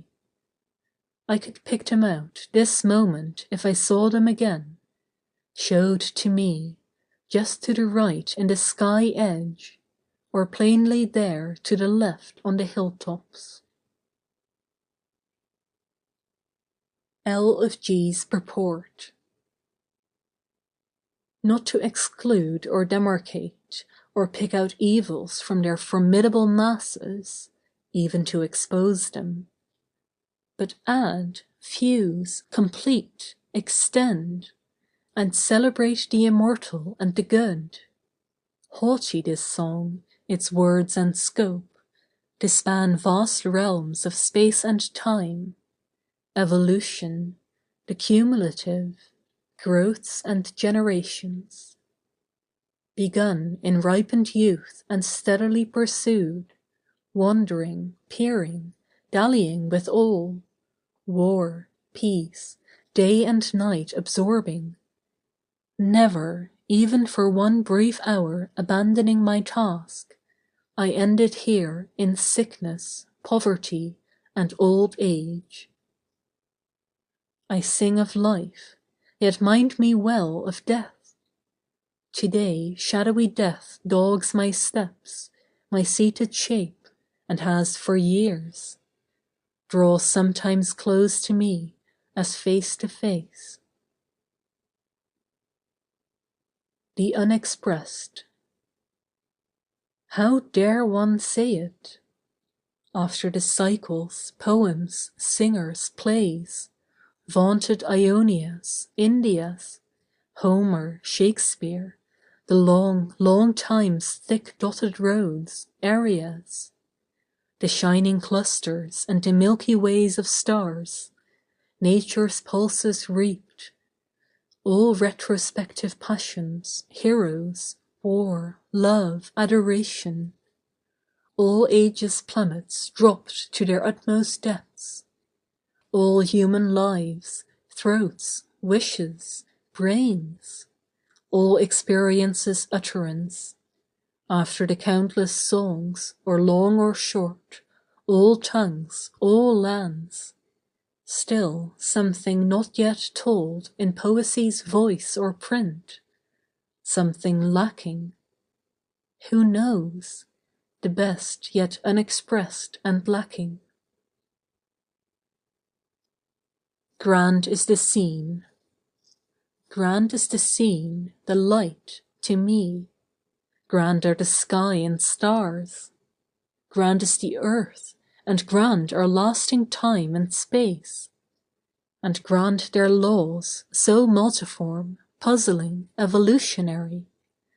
But grander far the unseen soul of me, comprehending, endowing all those, lighting the light, the sky and stars, delving the earth, sailing the sea. What were all those, indeed, without thee, unseen soul? Of what amount without thee? More evolutionary, vast, puzzling, O my soul! More multiform far, more lasting thou than they. Unseen buds. Unseen buds, infinite, hidden well, under the snow and ice, under the darkness, in every square or cubic inch. Germinal, exquisite, in delicate lace, microscopic, unborn, like babes in wombs, latent, folded, compact, sleeping. Billions of billions and trillions of them waiting, on earth and in the sea, the universe, the stars there in the heavens, urging slowly, surely forward, forming endless, and waiting evermore, forevermore behind. Goodbye, my fancy. Goodbye, my fancy. Farewell, dear mate, dear love. I'm going away, I know not where, or to what fortune, or whether I may ever see you again. So, goodbye, my fancy. Now for my last. Let me look back a moment. The slower, fainter ticking of the clock is in me. Exit, nightfall, and soon the heart thud stopping. Long have we lived, joyed, caressed together. Delightful. Now separation. Goodbye, my fancy. Yet let me not be too hasty. Long indeed have we lived, slept, filtered, become really blended into one. Then, if we die together. Yes, we'll remain one. If we go anywhere, we'll go together to meet what happens. Maybe we'll be better off and blither and learn something. Maybe it is yourself now really ushering me to the true songs. Who knows? Maybe it is you the mortal knob really undoing, turning. So now, finally, goodbye, and hail my fancy. End of Book 35. End of Leaves of Grass by Walt Whitman.